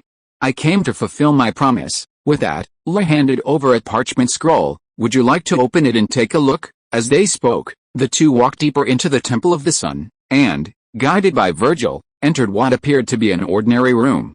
Why seemingly ordinary? Because from the outside, it truly was ordinary, but once inside, it was dazzlingly golden. The floor was paved with gold bricks, the walls were made of gold bricks, and the bed, tables, and chairs were all crafted from gold. Even the bedding was stitched with gold thread. Even Roy's expression froze for a moment. "The golden house, it's actually real." Virgil looked disdainful. "I've lived for so many years, what's wrong with building myself a comfortable place to sleep?" Roy quickly said, "Sure. Of course." As she said this, Roy handed the parchment scroll forward again. "This is for you." This time, the Red Dragon Virgil took the scroll, casually opened it, glanced at it, and a smile appeared on his face. But the next second, he composed himself, his expression stiffening as he said, 5% of the Magic Energy Group's shares, and I'm only worth that much?" Lui immediately retorted, "That's not quite right. According to my estimation, the Raymond Magic Energy Group is at least a multi-million gold tier business. 5%, that's 500,000 gold tires. You could build another golden house like that. Is that too little? Really too little?" The Red Dragon Virgil didn't delve into the issue, but instead said, "You're essentially treating the entire flower territory as a company. Is that really alright?" No, you're only half right. The profitable businesses are all included. However, the government's basic responsibilities still operate according to the existing system. In fact, the existing system is incredibly rudimentary, but if you want to stir up people's pursuit of profit, aren't you afraid that others will be driven by greed, abandoning noble honor and loyalty? Frankly, if I only consider them as laborers, I'd let them go if they had a good place to go. You seem to have your own logic. The night is long, so let's talk it over. So, you've accepted these shares? Yes, but don't expect me to buy them with my own money. And don't even think about my golden palace. Look at you. Gold? Is that what I care about? What I care about is something that gold can't buy. What do you want? Of course, it's Isis's wine spring, Your Excellency. Perhaps you could spare some more for me. Second update delivered. Still no third update today. Still haven't found my rhythm. Dry and lifeless, so frustrating. Chapter 265, The Black Account. Luo Yi had deeply experienced the benefits of the Isis Spring of Wine. It wasn't just about quickly restoring battle ki, it could also be used for regular cultivation. On the path of transcendence, the higher one climbs, the more extravagant the resources required for cultivation become, and the longer the time consumed. Luo Yi was already at the third tier. If he wanted to advance further, besides accumulating ki little by little over time, he needed to find other methods. Actually, there was no need to overthink it, as a ready-made example was right before his eyes. He could restore and quickly accumulate battle ki using the Isis Spring of Wine, and then consume it using Divine Sigh, Beast Heartbeat, and Divine Sigh, Dragon's Might Bloom. This cycle of restoration and consumption would rapidly increase his battle ki and also improve his skill proficiency. It was practically perfect. Of course, Luo Yi didn't just crave the Isis Spring of Wine. He knew clearly that the Red Dragon Virgil was also a huge treasure. This ancient dragon, who had lived for countless years, had traversed an unimaginably long period. And over those long years, the knowledge, experience, and secret treasures he had accumulated were also beyond imagination. If Roy could find a way to break through him, he would surely gain a truly powerful ally. And to gain the approval of a dragon, of course, one needed gentle to pave the way. With enough money, nothing was impossible. That night, the Red Dragon Virgil also asked Roy many questions. Even with his extensive experience, he still couldn't imagine the world that would be created once magical machinery was fully developed. Roy painted a bizarre and fantastical picture for him, captivating him completely. That night, Roy didn't gain anything substantial, but the Red Dragon Virgil acquired the 5% stake. This was a great start. By dealing with the high-end combat forces within these territories, Roy finally completely bound the ruling class of the Flower Territory to his cause. The resulting changes were immediate. Previously, Lord Hit Cruz, the mechanical supervisor, although nominally the supervisor, actually struggled to manage his personnel. The vassals didn't listen to him, nor did the knights. The constant bickering alone consumed a great deal of his energy. If these lower-level rulers have this attitude, then the common people are even more likely to be. Don't assume that the lowest strata of society are truly simple and honest. In fact, because they have almost nothing, they fight over a single meal. Therefore, they are more likely to be malicious and scheming. Their petty tricks may seem ridiculous to the upper echelons, but to them, it's a matter of life and death. This leads to a vicious cycle. If they want to cause trouble for the magical machinery, the trouble will be far more numerous than can be resolved. The most direct example is the land acquisition for railway construction. Theoretically, the Raymond family has the right to acquire all land, but in reality, those fields always have owners, and compensation is required for land acquisition. The result is a tug-of-war between the two sides, with frequent conflicts erupting. Lord Hit Cruz even had his head broken over this, forcing the local knights to intervene and arrest a few troublemakers to appease Earl Carl. But such incidents are quite common, and as time goes on, no one wants to engage in direct conflict. Sabotage behind the scenes, like stealing materials or throwing excrement, is even more disgusting. It can only be said that Lord Hit Cruz has developed a resilient spirit and is prepared for a long struggle. But this time, he truly witnessed the power of Lloyd's methods. Not long after the shareholding system was implemented, and everyone had just received their share purchase agreements, the entire railway construction immediately proceeded smoothly. The previous obstacles disappeared. Wherever the railway was being built, knights and the people would immediately help. They would first claim the land, then clear what needed clearing, fill in what needed filling, and some even helped transport supplies and build foundations. This was something unimaginable before, but now it was all happening. The most direct manifestation of this was that before, a day's work might only advance 1 mile, but now it was constantly increasing to 2, 3, 4 miles. The speed of railway construction had greatly accelerated, exceeding even the comprehension of the Empire's engineers. Lloyd, upon hearing this news, wasn't surprised, but simply smiled calmly. While it's said to be about dividing the cake, fundamentally, these noble knights have begun their transformation from wealthy landowners to newly rich capitalists. Their status has changed, their position has changed, and naturally, their perspective on things is different. This benefit, this enthusiasm, is only just beginning. In the past few days, the spoils plundered from the pirate ships have finally arrived in Brussels. The reason for the slow pace is naturally due to the sheer volume of loot. Transporting such a large amount of wealth requires prioritizing safety. Roy had already obtained a considerable fortune from the Bloody Mary, completing his initial accumulation of wealth. This time, he acquired a treasure worth at least 100,000 gold tires. Ultimately, Davis is the true Silver Sea Pirate King. His influence is far superior to July's. Most importantly, the magical warship possesses space-expanding magic, naturally capable of carrying even more wealth. That old man Davis, when he took Roy and the others for a stroll on the magical warship, deliberately overlooked this. However, the mage Walter took over and dug out everything that needed to be dug up. Of course, the 100,000 gold tires of wealth were just the foundation. The nautical charts and shady accounts were the real treasure. Especially the shady accounts. Before handing them over to the Imperial Ambassador, Roy couldn't resist taking a peek out of curiosity. Just a peek, but with Deep Blue around, of course, it was immediately compiled and recorded. Then, Roy discovered that Davis had traded with no fewer than 100 nobles. Some were from the Bonaparte Empire, many more from the Sardinian Kingdom, and even the Habsburg Empire had more than just one or two. Compared to that, the Norman duchies mess was nothing. Most impressively, Davis seemed to have a talkative streak. Under each shady account were his explanations and records. For example, this mission was about which noble family had a grudge against which other family and wanted to plunder merchant ships to damage their industry. And this ambush was for whom, fighting for titles and property. That assassination was because a certain lady was having an affair with a gigolo. In short, these records stripped the nobles bare, showing absolutely no mercy and speaking the absolute truth. Even Luo Yi found them offensive, and then tossed them to the imperial ambassador, Lord Robinwater. This ambassador was overjoyed, immediately producing a booklet filled with valuable information for Luo Yi to choose from. First, there were high-level potions for breaking through to the 4th rank. He selected 3, the Sapphire Knight Potion, the Valhalla Warrior's Honor Potion, and the Volcanic Dragon Potion. The potions needed for breaking through to the 4th rank actually have a special name, Awakening Potions. The meaning is to awaken the elemental power within one's battle aura, allowing a particular element to completely dominate, displaying its power, and thus granting the battle aura additional elemental damage.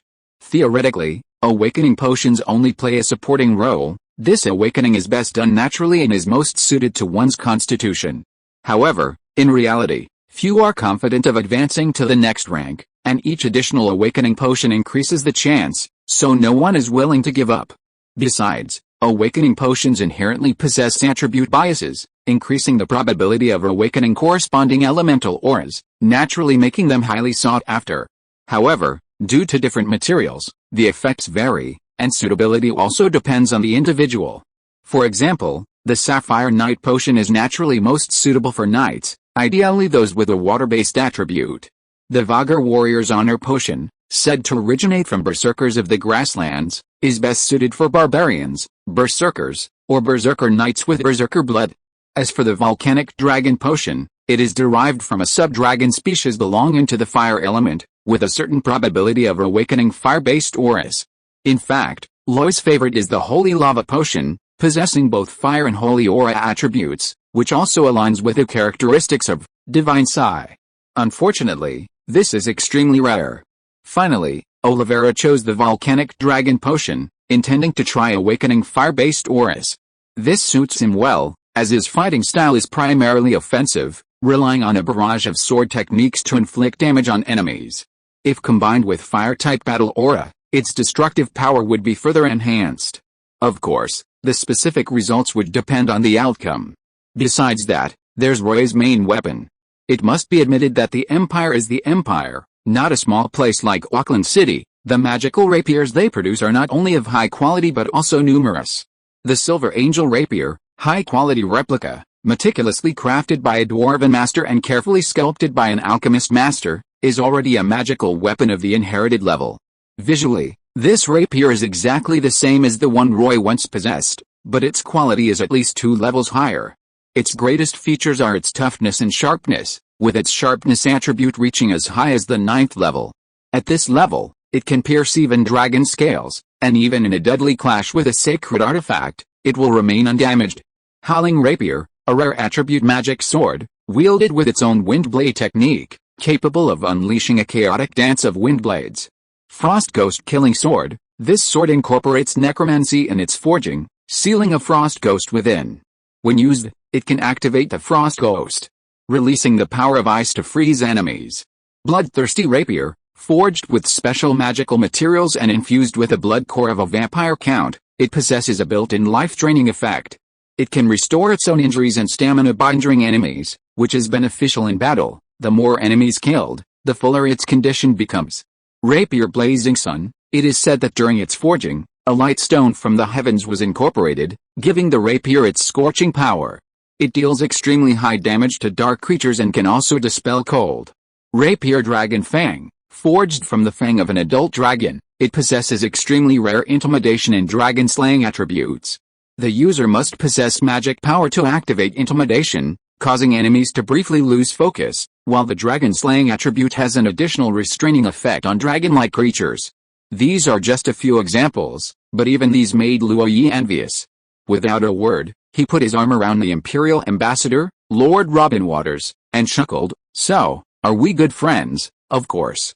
But friends are friends, and business is business. If it's business, I'll pay. If it's friendship, then you have to help me even more. What do you want? With so many good things, I'd like to buy a few more. Is that alright? At least 3 chapters today. This is the first one. Chapter 266, A Satisfying Shopping Spree. So, you want to buy a few more? Upon hearing this, Imperial Ambassador Robin Waters seemed to breathe a sigh of relief, but immediately turned his head and righteously refused. Of course not. He looked at Loy and said, Your Excellency, you have stayed in Auckland and have close ties with a mage tower there. Therefore, you should know clearly that this list I have presented is not an ordinary list. It is basically the Empire's inventory. Even if Imperial personnel want to exchange for it, they must have merit to pave the way. This was true, because such rules existed in every country. This was also one of the few ways for lower-ranking nobles to obtain higher level and better magical weapons and items. Loy nodded, but still said, That's true, but you've seen the black account yourself. The information inside is quite explosive and extremely useful. Can't you make an exception? I'm not asking for nothing, I'll still pay. Lord Robin Waters shook his head again. If you had asked for more before, I could have agreed. But now, I've already notified the Empire. If I ask for more, it won't be easy to explain. Your Excellency, please don't make things difficult for me. Loy shook his head, ultimately somewhat unwilling. He was now a true third-tier transcendent, his strength greatly increased, and the weapons and equipment he used before were indeed somewhat outdated. This time, he was exchanging them from the treasury within the Habsburg Empire. It would be a great pity to miss out. Thinking this, Luo Yi said directly, Your Excellency, how about this? I'll take you to see something. If you still disagree after seeing it, then pretend I didn't say anything. What? You'll know when you see it. Just mention it first, otherwise, I won't go. Of course, it's something that's very beneficial to the Empire. Did you only give me half of that shady deal? Don't joke around. Do you think I'm that kind of person? Come on, let's go now. Luo Yi didn't care about the occasion, grabbed the Imperial Ambassador, and headed west of the city. Finally, he stopped at the Magic Energy Steelworks, and after several twists and turns, entered Lilia's laboratory. Lilia wasn't there, for a simple reason, her own mechanical mage tower had been built. She was undergoing deep meditation inside the tower, imprinting her mark on the tower's spirit to ensure that the tower was truly hers. For a second-tier mage to possess a mage tower of her own was extremely rare, even within the Empire. Lilia was definitely the object of envy and jealousy for most mages. Of course, although Lilia wasn't there, her laboratory was still bustling with activity. A group of people were disassembling and packing items in preparation for relocation. However, the large experimental magic-powered machine tool was still there, and quite a few people were even operating it. These were all magic-powered mechanic apprentices, originally trained to build magic-powered forging machines, but now they had been brought in to learn how to operate the machine. Their techniques were still rather clumsy, and they occasionally produced defective products. But this didn't affect their focus, and each success drew cheers from the crowd.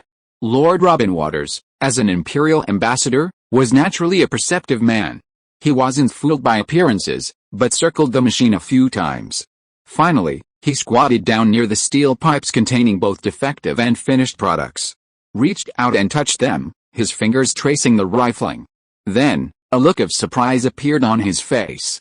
Looking at the mechanic apprentices who were constantly trying, he seemed to understand something. He looked at Roy, his eyes full of questions. Roy neither confirmed nor denied it, just grinned. Lord Robin Waters couldn't hold back any longer. He grabbed Loy and pulled him aside, asking, What's going on here? Didn't you see it? A new kind of magical machinery, specifically designed for metal cutting. I call it, the magic machine tool, so, it really can create rifling, and all you need are these mechanical apprentices. To be precise, rifling is just a small part of it. It can do many things, a great many things. Loy finally dropped his pretense. He grabbed Lord Robin Waters' arms and twisted him toward the magic machine tool. The Empire's production capacity is actually largely limited by the number of mechanical mages. The Empire's solution is to train more mechanical mages.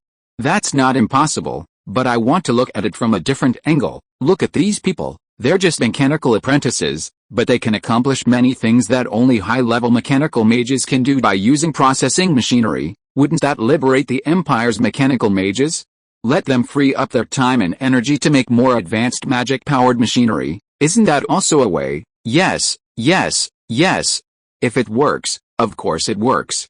The magic-powered forging machine is just the beginning. That's the real processing machinery that can be presented to the public. As Loy said this, she looked at Lord Robinwater and said, "Do you think there's a market for this kind of machinery if I sell it to the Empire? If what you're saying is true, then of course there is." "No, there definitely is." "Yes, there definitely is." Lord Robinwater also came to his senses. He looked at Loy and asked, "What do you want? What were we just discussing?"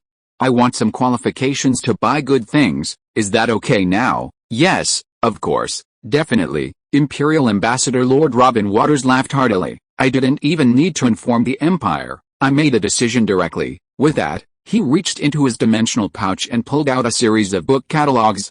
Awakening potions are out of the question, they're consumables. Unless you're willing to wait and see if new ones arrive, but everything else is negotiable. This is the book on magical rapiers you just looked at? Just tell me how many you want, and this one, magical armor. See if there's anything you like. This one, magical items. All sorts of effects are recorded, you'll have to look carefully. This one, you'll definitely like. It's full of powerful magical firearms, crafted by alchemists, with all sorts of effects. I guarantee you'll be satisfied. Oh, and there are also advanced breathing techniques, advanced meditation techniques, extraordinary combat skills, esoteric knowledge, special materials. You have the permissions now, as long as you're willing to spend the money. Just buy them. He tossed a pile of books in front of Loy, then turned and ran off quickly. He wasn't there to look at magical machinery, of course. He was calling for people to come and find real mechanical mages for a detailed assessment. Loy ignored him, put all the documents on the ground, and began searching for the magical weapons and items he wanted. First, there were the rapiers. No need to elaborate, Loy had carefully selected two. One was the Dwarven Master's work, a high-quality replica of the Silver Angel rapier. Although it lacked special magical enhancements, its basic attributes were sufficient. After all, Loy's previous weapons were all of this type. As for secondary weapons, he wavered between the Frost Ghost Killer Sword and the Rapier Flame Sun. One caused frostbite, the other burning. Both were quite good and suitable for different situations. After much deliberation, Loy made a grand gesture and bought them all. Being rich and extravagantly wealthy was exactly his style. Next were the magical firearms. His two existing ones were no longer keeping pace with his improved strength, their power severely lacking, so he needed to choose better ones. After searching for a while, his first choice was a specially designed flame hand cannon. Calling it a gun was an exaggeration. It was a handheld cannon with a caliber of 25 millimeters, capable of firing bullets and also spewing streams of flame. Its creator named it the Ferocious Mouth Cannon. However, despite its formidable power, very few magic gunners could wield it. The reason was simple: the immense power resulted in even greater recoil, making it uncontrollable by ordinary magic gunners. Nevertheless, Luo Yi felt that with his physique, he could still subdue it. Next, he considered magical armor, specifically a complete set of extremely expensive silver-based armor. This armor was somewhat similar to a full set of knight's plate armor, possessing extremely high defensive capabilities and magic resistance. Furthermore, it was inscribed with multiple feather spells internally, reducing its weight. Its shape resembled a cabinet, and when activated, it could quickly and completely cover the body. This kind of base armor is useless to the wealthy. For poor knights, it's far more economical to keep 3 or 5 squires and a set of plate armor. Loy's preference for it stems more from his future battlefield considerations. As a knight charging into battle, it would be useful. His primary concern is its weight-reducing effect, allowing him to move freely without restricting his agility. Among magical items, he also had his eye on a ring called a Ring of Kent. Its sole effect is storing battle aura. It can hold the entire battle aura of a third-tier transcendent, allowing it to flow back when depleted in battle. This is also a valuable item, and most importantly, Loy desperately needs it, so he chose it immediately. Finally, he browsed the advanced breathing techniques category, spending considerable time choosing before finally selecting a complete version of the Divine Glory breathing technique. With Deep Blue present, all the advanced breathing techniques of the Raymond family had been thoroughly analyzed, but unfortunately, none were suitable for Loy. After drinking the Holy Lava Heart and the Golden Lion Blood, Loy's physique was already heavily biased towards the holy attribute. Therefore, the holy brilliant breathing technique originating from the Church of the Sun God was very suitable for him. In addition, he also selected many rare materials, such as the soul stone needed to cultivate divine Sai, dragon's might bloom, the flame stone needed for Otto's cultivation, the iron heart required by Iron Knight Phil, and the water elemental cord desired by Lady Palacios. In short, it was a thoroughly enjoyable shopping spree. Second update, delivered. Chapter 267, His Majesty Saint Bartholomew.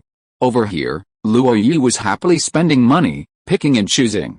Over there, Imperial Ambassador Lord Robin Waters went quickly and returned even faster.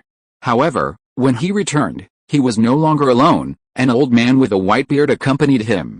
This old man was thin, but tall and slender, with a thick beard that reached his chest, yet he was bald and had a hooked nose. When he looked at people, he had an extremely scrutinizing gaze, his eyes like searchlights, as if trying to scan a person inside and out. However, his gaze was also extremely aggressive, as if he saw everyone as a good person. After arriving, he ignored the Imperial Ambassador and waved his hand, dismissing all the mechanical apprentices. He first touched the rifling grooves cut by the turning machine, then circled the entire machine repeatedly. His aged fingers caressed every strip of lapis lazuli, every magic rune, every gear, and every inch of metal. He would nod in approval at times, at others, frown and shake his head in silence. Sometimes his eyes would light up, sometimes he would look utterly bewildered. It seemed he was piecing together the various systems and components of the entire machine in his mind. Then, at one point, he abruptly looked at the group of apprentice mechanics beside him and asked, "Who among you is the most skilled?" The seemingly casual question nearly scared the apprentices to death. After understanding what he had said, no one dared to step forward. Only after the white-bearded old man gave him an impatient sidelong glance did one apprentice shakily step forward. Under the old man's sharp gaze, he carefully operated a lathe. Although there were some minor flaws, and although his forehead and face were covered in sweat, he finally managed to machine the rifling inter-steel pipe. The old man watched with great interest, and after figuring out how to operate it, he swept the man aside with a wave of his hand. Then, he began to work himself. Despite being an old man, his hands were incredibly steady and quite strong. Although he started slowly and methodically, by the time he finished the second pipe, he was becoming more and more skilled and faster. Finally, after machining the 10th steel pipe, he straightened up, gently stroking the pipe in his hands, his smile widening. Imperial Ambassador Lord Robin Waters hurriedly stepped forward and asked, "What do you think? The concept is very advanced, the idea even more unique, it's unparalleled even in the magical world. It actually bypasses magic altogether, using mechanical power for shaping. The operator, as long as they possess magic, can machine various shapes. Of course, there are many problems, such as the overly complex rune system, the need to improve mechanical stability, and the poor precision. These all need to be improved one by one." Lord Robin Waters' ears were particularly keen. He only grasped the key points. "So, it can really replace most second and third tier mechanical mages, machining gun barrels and cannon barrels with rifling." The white-bearded mage finally nodded, saying, "Yes. And it can do even more." As he spoke, he strode forward, arriving directly in front of Roy under Lord Robin Waters' astonished gaze. Roy looked up and met the white-bearded old man's gaze. Of course, he also saw the striking pentagram array on the old man's robes, with 4 rings lit up. That was the mark of a 4th-tier cataclysm mage. And a rare one at that, a mechanical mage. Their eyes met, and while Roy was still somewhat confused, he spoke, "You're Loy Raymond, who studied at the Imperial Magic Academy?" "Yes." "What's wrong? Have you ever considered further studies, perhaps becoming my apprentice?" "Huh?" This time, confusion turned to utter bewilderment. Loy's eyes widened, and he asked incredulously, "You want to take me as your apprentice?" "No, who are you? Do we know each other?" A head appeared between the two. It was none other than the Imperial Ambassador, Lord Robin Water. He winked repeatedly at Loy, his mouth babbling, "Count Loy, allow me to introduce you. This gentleman before you is a top-tier member of the Imperial Magicians Association, one of the founders of the Imperial Mechanical Association, a recipient of the Imperial Iron Cross, an honorary court mage, and an unofficial member of the Royal Society. A peak 4th-tier cataclysm mechanical mage, His Holiness Saint Bartholomew." Quite a long title. Loy spoke casually, but his expression had already turned serious, leaving him no choice but to be attentive. Those who are addressed as Your Majesty are either kings or fifth-tier legendary professionals. This person is clearly still lacking in strength, which means he must have made extremely remarkable contributions or possess an extraordinary status. And then there are those who can have the word saint preceding their name. They are even more extraordinary.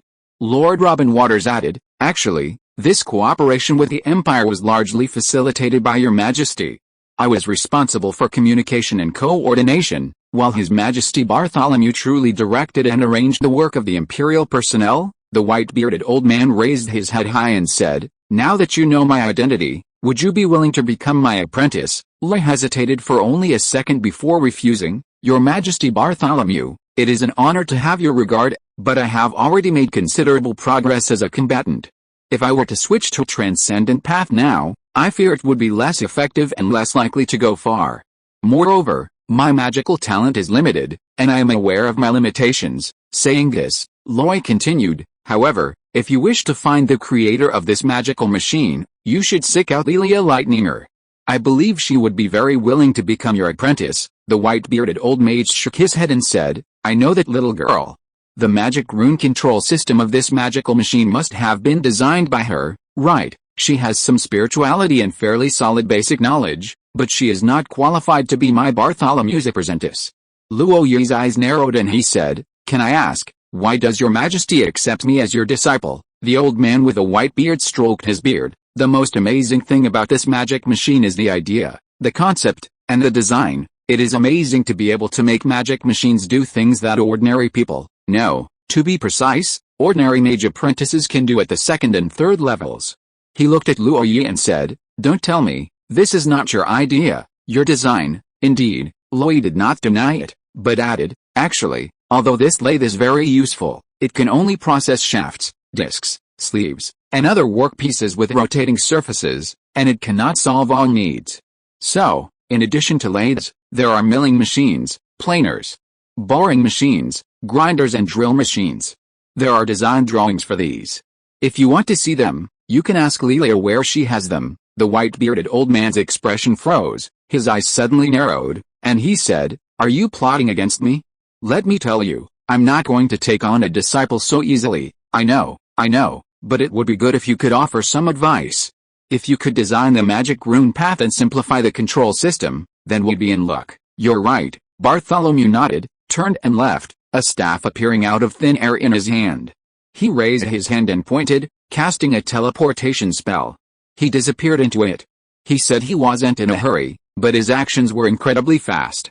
Imperial Ambassador Lord Robin Water couldn't help but say, Your Excellency, do you really not know what you've refused?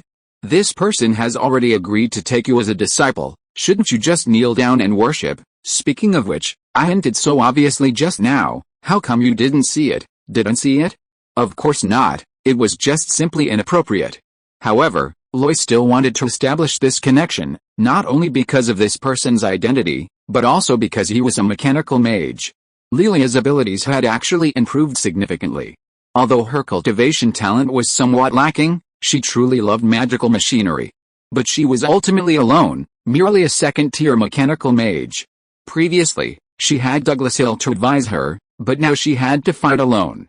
Loy had considered recruiting, but the lowest-level mechanical apprentices were out of the question. True magical mechanical masters were beyond his means. Therefore, he hadn't even invited Douglas, let alone anyone else. This person before him was someone he'd stumbled upon. If she could provide Lelia with some assistance, that would be ideal. These were all his ulterior motives, which Loy naturally couldn't reveal to the Imperial Ambassador. So, he directly picked up the catalogs and began calculating the required gentillion with Lord Robin Waters. Obtaining what they needed from the Imperial Treasury was a matter of merit, a stepping stone. Without opening that door, money couldn't buy these valuable items.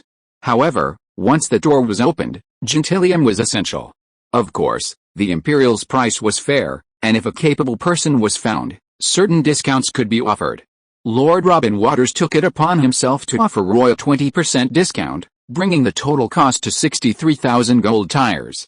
These treasures were beyond the reach of ordinary combatants. Even the treasure Roy acquired from the Bloody Mary wasn't enough. Of course, things were different now. Roy stated that a discount was necessary, but it was a token of appreciation for Lord Robin Waters' hard work as ambassador to the Empire. Lord Robin Waters couldn't refuse, so he accepted. He also made it clear that there would definitely be a next time. If Roy wanted anything next time, he shouldn't hesitate. Both parties reached an agreement amicably and were very satisfied. Third update. Chapter 268, Alan's Unstoppable Decisive Attack. Lion Manor. Inside the mechanical mage tower, on the spacious top floor, Lelia stared blankly at the white-bearded, bald old man not far away. He was flipping through a thick stack of documents, design blueprints given to her by Loy, containing most of the machinery needed for the processing. Turning, boring, milling, and grinding were the basics. In addition, there were auxiliary tools such as cutting machines, angle grinders, drilling machines, and so on. The more the white-bearded, bald old man looked, the deeper his surprise became, and the brighter his eyes grew. Loy didn't recognize him, but Lelia did. She had some interactions with this Lord Bartholomew and naturally knew far better than Loy about the terrifying power and exalted status he possessed. It could be said that even in the magical machinery of the Habsburg Empire, this man could stand in the highest hall, arguing with others without yielding an inch. The cooperation between the Empire and the Raymond family involved all aspects of magical machinery, making it even more necessary for such a powerful figure to oversee things. However, to her surprise, this man had entered the mage tower so quietly, looking through the blueprints. Before Lelia could even react, the old man had already put down the blueprints and walked up to her. A moment of silence filled the air, as if neither of them knew what to say. Suddenly, His Majesty Bartholomew spoke. "I will not accept you as my apprentice." Lelia jumped, almost blurting out, "But I never said I wanted to become your apprentice." His Majesty Bartholomew blushed slightly, somewhat embarrassed. However, being the cunning old fox he was, he quickly changed his tune and said righteously, "Taking on apprentices is out of the question, but I can help you manufacture these magical machines as quickly as possible." Lelia wasn't stupid either, and immediately replied, "Then I'll trouble your Majesty Bartholomew. But where do we begin? First, show me the design blueprints for the magical lathe, and I'll help you streamline the magical rune control system.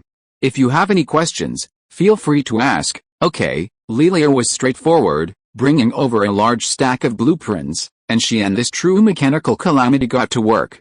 Roy was unaware of what had happened inside the mage tower, but even if he had, he wouldn't have cared. Because he knew clearly that it could only be beneficial, not harmful. After reviewing the purchase order with the Imperial Ambassador, he left. The specific goods would have to be communicated between Lord Walter and the Empire, and then someone would be arranged to deliver them. That would take some time. After returning to the manor, Roy also began to deal with various trivial matters. For example, he received replies to the letters he sent to his subordinates and friends in Auckland. Clearly, they had discussed it and agreed on a time, after the Festival of Divine Grace, at the beginning of the new divine calendar year 313, they would travel by boat to the Flower Forest. Roy immediately informed Butler Hoover of this, instructing him to keep it in mind and make the necessary arrangements. There's a saying, wealth without returning home is like wearing brocade at night. Roy had worked so hard for so long, finally establishing himself among the great nobles. If he didn't flaunt it to these old friends, he felt something was missing. Besides this, the only other thing Roy was concerned about was the Douglas Magic Steel Mill outside Auckland, which had finally been completed. Douglas Hill personally oversaw the work, directing his apprentices and workers to start the first furnace of steel. As the slag was cleared away, scraped off, and transported away, the red-hot molten iron, still extremely hot, was slowly poured into the molds. The cooled iron ingots gleamed with a cold metallic luster, each one heavy as if weighing 1,000 pounds. Douglas boasted in his letter that his first furnace had produced nearly 10 tons of qualified steel. Running the furnace day and night, he estimated he could operate about 14 furnaces daily, yielding approximately 140 tons of steel ingots. At this rate, assuming 30 days a month, that's a full 4,200 tons, and a yearly output of 50,000 tons. That's a whopping 50,000 tons. If a blacksmith were to hammer away at that, it would probably take forever. Even with hundreds or thousands of blacksmiths working together, achieving that output would be impossible. But now, a single magical steel-making furnace had accomplished it, increasing efficiency by at least tens or hundreds of times, an unimaginable feat for mortals. However, to Loy, Douglas's boasting seemed somewhat laughable. If Deep Blue remembers correctly, on Earth in his previous life, a steel mill with an annual output of 50,000 tons was at most a small steel mill. In fact, among small steel mills, that was the lowest capacity. However, in this world, on the old continent, it's definitely enough. The steel mill outside Brussels is actually quite similar to the Douglas Magic Steel Mill, and its capacity should theoretically be similar as well. However, there are many requirements to achieve this. For example, there needs to be a sufficient amount of raw materials, namely iron ore. Therefore, mining iron ore in the Dome Mountains requires the use of magic machinery. The roads needed for transportation need to be paved with rails. And they must be connected to the rails laid in Brussels, otherwise, the factory's capacity requirements simply cannot be met. It can be said that these are all interconnected, and only by meeting multiple conditions can a qualitative leap be achieved. In fact, in Luo Yi's understanding, the development of technology has always started with theory. Then, all aspects of technical conditions must keep up and be met before the final revolutionary results can be shown. A single breakthrough cannot truly achieve technological innovation. Even if an outdated technology emerges, it will mostly remain in the laboratory, unable to be mass-produced. But this world is ultimately different. With magic present, many things no longer conform to the rules in his mind. He casually scribbled a few lines, making these thoughts the focus, then tossed aside the document and moved on to the next one. It was a letter from Knight Alan Wells, which could be summarized in 4 words: utter domination. In fact, Loy's information channels weren't limited to him alone. There was also Grand Knight Vincent Ackerman and a message from Grand Duchess Afra. Combining all these messages, one could only say that Alan Wells had indeed perfectly executed Loy's strategy. Then, the entire city of Auxerre became his domain, truly a battlefield where he challenged everyone and everything. He left everyone speechless. Auxerre City. Inside the Noble Elders Council, Alan Wells stood on the podium. Head held high, eyes looking down at everyone present as if they were trash. Who is my Earl? Some people privately call him the Bastard Earl. It seems only that way can they belittle him. I asked him, I really did. I asked, Earl, do you seem unconcerned about being a bastard? And indifferent to what some people call you? Do you know how my Earl answered? He said, it's not some shameful secret, it's the path I came from. Listen to that, listen to that. What a broad mind, what a proud heart. My Earl, not yet 20, is already a third-tier extraordinary warrior. He is truly the King of Lions, leading us to 2 victories. In the east, the Carlisle Marquis's army is like a pile of clay chickens and dogs. Even though he hired a 4th-tier calamity, a half-dragon, so what? Did that half-dragon flee in disgrace? Did Marcus Carlisle lose his head? To the west, on the Silver Sea, lives Davis, one of the 3 great pirate kings. Everyone says he's a brutal pirate who could stop a child from crying. But so what? He still kneels before my Earl, begging for mercy like a dog. In a few days, when you reach the Silver Sea and see that magical warship again, you'll see the Lion's banner flying high. Don't be surprised, because that's the Flower Territory's Navy patrolling. Today, right here. I'm curious, what right do you have to refuse my Earl's goodwill? Hey you, that's right, Marcus St. Castro. You're a Marcus, high and mighty, but I still want to say this, go ahead and bring out your legion. If you can defeat the Lion Knights, I'll talk to my Earl and we won't have to pay such a large ransom. If you don't dare, then shut your mouth. Who else? Oh, right, Lord Ricardo McKinley. What right do you have to question the Flower Territory based on strength? How about we stop talking now? Let's all go home and bring out our respective legions for a final battle, and see who's stronger. Do you have the guts? Do you have the guts? My Earl said that if things get bad, we can just fight again. Who's afraid of who? My lord also said that this time, the territory is forgivable, but the ransom and compensation must be paid in full. Otherwise, we'll just lead our troops to take it. Yes, I'm talking about you lot. Did you want to inherit the Carlisle Marquisate? Shouldn't the new Carlisle Marquis give the Lion King an explanation? Look at Earl Wick, he was straightforward. He paid the compensation, and that was the end of it.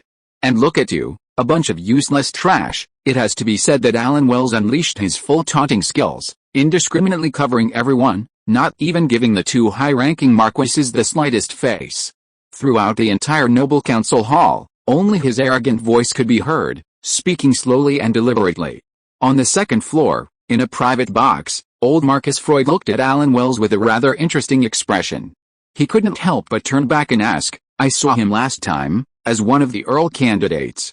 He wasn't this crazy then, was he? Could it be that Liz, Lion King, has become this powerful, and isn't he afraid of being beaten to death? Grand Duchess of Frost smiled, as if watching a good show.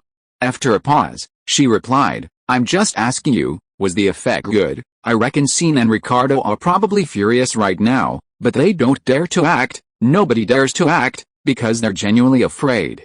Afraid that if news of Alan Wells' death reaches Flower territory, Lloyd will lead the Lion Knights straight to their doorstep. Old Freud abruptly asked, then do you think I might do it? Grand Duchess of Frost's smile remained unchanged. She knew, logically, no, nobles are always shrewd and calculating.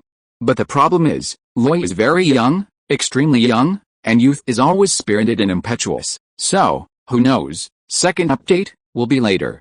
Chapter 269, A New Cultivation Plan. Inside the study, Luo Yi sat upright behind her desk. A piece of parchment lay on the desk, rustling softly as words appeared. Luo Yi's attribute panel was displayed, with detailed data leaping off the page. Name, Lloyd Raymond. Race, human. Hero template, class, swift swordsman, tier 3 LV11, magic gunner, tier 2 LV10, strength, 24, 10/100, agility, 30, 11/100, constitution, 25, 10/100, perception, 20, 9/100, intelligence, 21, 19/100, awakened talents, crisis intuition, extraordinary agility, behemoth heartbeat, secondary pure blood, majesty combat skills, cheetah breathing technique, charge LV7, 1/100, cheetah breathing technique, refine LV7, 1/100, swift sword skill LV10, perfect, swift step LV4, 1/100, swift thrust LV8, 1/100, V-shot instant kill LV8, 1/100, sky piercing /LV7, 1/100, gunner skills, basic meditation LV6, 99/100, eagle eye LV5, 1/100, magic weapon mastery LV4, 1/100, dual balance LV5, 77/100, rapid fire LV7, 99/100, weapon maintenance LV7, 79/100, extraordinary combat skills, gale 10 slashes LV3, 34/100, eagle stomp LV2, 9/100, iron wall LV2, 12/100, war stomp LV1, 8/100, battle ray LV1, 5/100. Secret sacred skills, divine psi LV2, 99/100, lion king LV3, 99 out of 100, dragon's might bloom LV1, 20/100, other skills, old continent knowledge LV3, herb identification LV6, 10/100, alchemy LV4, 99 out of 100, self-created elixir, Roy Fitz warrior's elixir, soul stabilizing incense, soul soothing incense. The quill paused here, then resumed its work, starting a new line and adding the word equipment, sacred relic, proverb ring, double serpent scale armor, slightly damaged, main weapon, silver angel rapier, high quality imitation, secondary weapon, frost ghost rapier, rapier flame sun, magical firearms, revolver fury, flame gun cannon, ferocious big mouth cannon, silver base armor, Kent's ring. Finally, he added the words not yet arrived to indicate that these magical equipment were still on their way. After writing all this, Roy put down the quill and picked up the scroll to carefully review it. Since embarking on his return journey from Auckland, Roy had been extremely busy, and his original cultivation plan had been disrupted in many ways. With insufficient time, he could only continuously compress his cultivation projects in progress. Theoretically, his progress during this period should have been minimal. However, the problem was that, with the help of Isis's spring, he successfully crossed the threshold of the third tier. Although it was only a first step, it was actually a step into a new world. His physique and various stats improved almost dramatically. Furthermore, in the past few days, all the work in the Flower territory had gotten on track, everything that needed to be arranged had been arranged, and the progress of each project was being monitored. At most, Luo Yi only needed to conduct regular checks and supervise accountability. Finally, he had some free time, and the first thing he did was to clarify his current situation and formulate a new cultivation plan. The ink on the parchment had dried, and Luo Yi picked up his quill pen again, meticulously reviewing and reflecting line by line. At the same time, he summoned Deep Blue from within his heart. Deep Blue, I'll tell you, you write it down, and then make a plan according to what I say. Okay, of course, Master, please arrange it. Luo Yi's gaze fell on the parchment scroll, scanning it line by line, and finally muttered, the biggest benefit of breaking through to the third tier transcendent is the refinement of the body and the rapid growth of the physique beyond its limits. All attributes have broken through 20 points, and even agility has reached the transcendent limit of 30 points. This almost flawless physique is the foundation for me to compete with a fourth tier calamity.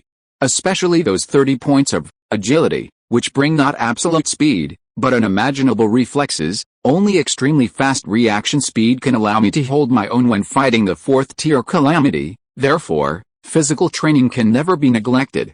After obtaining the divine brilliant breathing technique, it still needs to be disassembled. Physical training and accumulating battle ki will have to be divided into two parts. Then there's talent. Swift as the wind has become extraordinary agility. Perhaps, in the near future, anyone with an attribute score of 30 or higher will gain an independent talent. The more talents one has, the better their aptitude. Only by developing in a non-human direction can one transcend the shackles of their genes. Then there are the three sacred skills, each granting a unique talent ability. Imposing presence is somewhat like an innate force of pressure. Currently, even third-tier transcendents dare not meet his gaze. Coupled with his noble status, he certainly inspires fear. However, talent is just talent. It cannot be further cultivated and doesn't require much attention.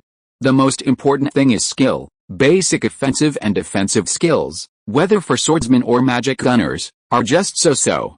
The foundation is already solid enough. Further refinement is not very meaningful. What truly deserves more attention and effort are extraordinary combat skills and secret sacred skills. To be precise, extraordinary combat skills are the best embodiment of a third-tier combatant's strength. Therefore, the focus of my current training is to increase the proficiency of these skills. As for the secret sacred techniques, they are even more noteworthy. My divine psi is already LV2, 99 out of 100, which means that once I've accumulated enough battle ki, I can perform the third and final refinement. This is very important, as it concerns the quality of battle ki, so I still need to find a way to increase the speed of battle ki accumulation. Now that I'm at the third tier transcendent level, it's time to change the potions I use for training. I can get the volcanic rock dragon potion from Lady Linda, the loyal knight potion, the arcane angel potion, and the griffin guardian potion from Lady Palacios. I can also try searching the imperial treasury through Lord Robinwater, the imperial ambassador. There are definitely more good items, but a stable supply might not be easy. I can try all of these to see which one is most effective and best suited to my physique. However, besides potions, I also need to get the third tier battle key core potion and various magical beast meats. Perhaps we could ask Grand Duchess Afra for help, or maybe contact the Freud family. Right, actually, the real monster infestation is within the Silver Sea. We could have Walter pilot a magic warship to explore and find some giant sea beasts to slaughter and harvest their meat. At that moment, a flash of inspiration struck Loy, as if he had thought of something. But he couldn't quite grasp the key point. Had he forgotten something? Scratching his head for a long time, Loy paced around the study many times before finally slapping his forehead and remembering. Then, he rummaged through his dimensional bag, emptying everything out, and finally found what he was looking for. A magic book, radiating a water-like light that continuously radiated outwards. Strangely, the cover featured images of giant sea beasts. Basilisks, octopuses, blue whales, sharks, giant crabs. They appeared and changed like a fleeting glimpse. This was Loy's haul from the Bloody Mary, the treasure of the pirate Captain Jis. Compared to the divine psi, this magic book was utterly useless. He'd tossed it into his dimensional bag and almost forgotten about it. It was useless to him, but its usefulness in the hands of a magician was questionable. Roy planned to send it to Lady Palacios and Mage Walter. If they could gain something from it, acquiring methods and means to capture sea monsters, that would solve the problem at its root. In Roy's eyes, lines of text appeared out of thin air, all measures compiled by Deep Blue. Besides that, there was the secret medicine. Reaching the third tier of transcendence, the body's recovery ability far surpassed before. and the self-healing effect of battle ki naturally increased greatly. However, correspondingly, the damage to the body during cultivation was also greater. Therefore, the Roy Fitz warrior's secret medicine, the nourishing and strengthening soup formula, was somewhat inadequate. Therefore, a more effective, optimized version had to be put on the agenda. The quill pen also scribbled and drew on the parchment scroll, leaving trails of ink. After a long time, it finally shifted from the Divine Sigh to the Lion King scroll, ultimately landing on it. Divine Sigh's cultivation progress was arduous, and Lion King was no less so. If it weren't for the successive battles, victories, and the winning of hearts and minds, he'd probably still be stuck at the early stages of LV1. However, even with his significant gains in faith power, LV3, 99 out of 100, was already a kind of limit. Loy had previously considered breaking through this barrier, but stopped at this point. The reason was simple. LV3 was equivalent to having all the major arteries and veins of his body covered in the blood of the Golden Lion. The resulting increase in carrying capacity was sufficient for Loy's current needs. The next step was more about waiting for the Golden Lion's blood to completely integrate into his blood vessels and for his blood to revolve again. Only then would further progress be possible. However, for now, it was enough. Loy felt this deeply. His second-time refined powerful battle aura could be unleashed in an extremely short time. Although the consumption was exaggerated, the power was even more exaggerated. If proof was needed, the half-dragon, Harris Volgil, would likely have something to say. Although the half-dragon wasn't good at group attacks, among the fourth tier, he was definitely a formidable single-target attacker. But now? His fate was unknown. However, if you think Luo Yi was satisfied with this, you'd be underestimating him. He started drawing again with his quill pen, circling the template area once more. An elite template, fighting 2 levels higher, wasn't that much? A hero template, fighting 4 levels higher, was already quite impressive. Luo Yi had now mastered 3 secret holy techniques, making him a top-tier hero template. In any case, he wasn't afraid of a major battle against a 4th-tier opponent. However, above hero was the king template, a true powerhouse template capable of crossing a major tier to fight. Luo Yi certainly wanted that. According to Deep Blue's assessment, at least 4 complementary holy techniques were needed to grant him the king template. But now, he was still missing one. He was just 1 secret holy technique away, and he had to find a way to get it. But those are sacred techniques, the most treasured secrets of all major powers, never to be revealed lightly. Even the secret vaults of the Habsburg Empire didn't mention them, and the imperial ambassador would never promise them. Therefore, the only person Roy could think of who might possess these secret sacred techniques was Virgil the Red Dragon. First chapter. Chapter 270, Purchasing a Sacred Technique. The Temple of the Sun God. Inside the Golden House. Secret sacred technique? You want a secret sacred technique? The Red Dragon Virgil's expression was strange as he stared at Loy, scrutinizing him from head to toe. His eyes, transformed into dragon pupils, were like searchlights, clearly seeing Loy inside and out. He said, "During the last battle, I noticed something was off about you. Your strength was excessively high. You already possess the aura of at least 3 sacred techniques, which is quite remarkable.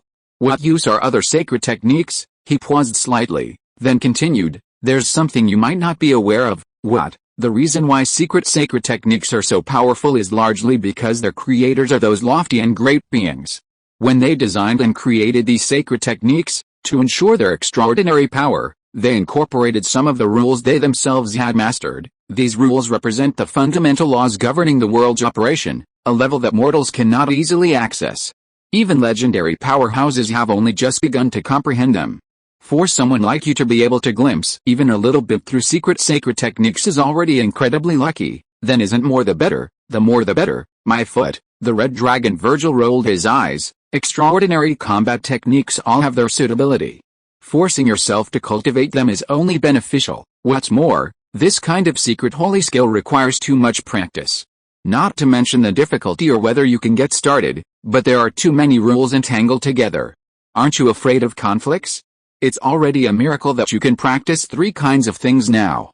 If you practice more, I'm afraid you won't be able to bear it." Hearing this, Luo Yi narrowed his eyes slightly and asked in his heart, Deep Blue, is what he said true?" Deep Blue's voice sounded, "It should be. What's the solution?" Am I not the solution?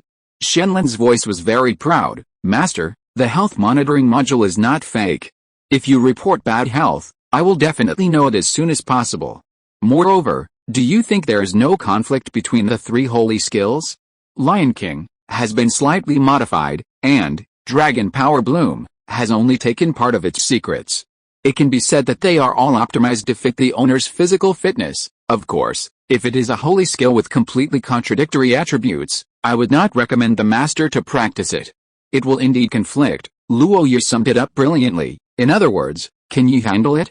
Yes, that'll do. With a glance, Luo Yu stared at the red dragon Virgil and asked, tell me, do you have it or not? The old man's eyes widened. No. Luo Yu turned to leave. If you didn't have it, you should have said so earlier. I wouldn't have wasted my breath, but I can help you find it. Luo Yu turned around smoothly and smiled. I knew it. You must have a wide network of connections. Finding one or two secret holy techniques is a piece of cake, isn't it? It's not as easy as you say. I also have to ask, but my old friends should have enough. Red Lotus Virgil rubbed his chin and said, I'm not bragging, but the longer you live, the more people you meet.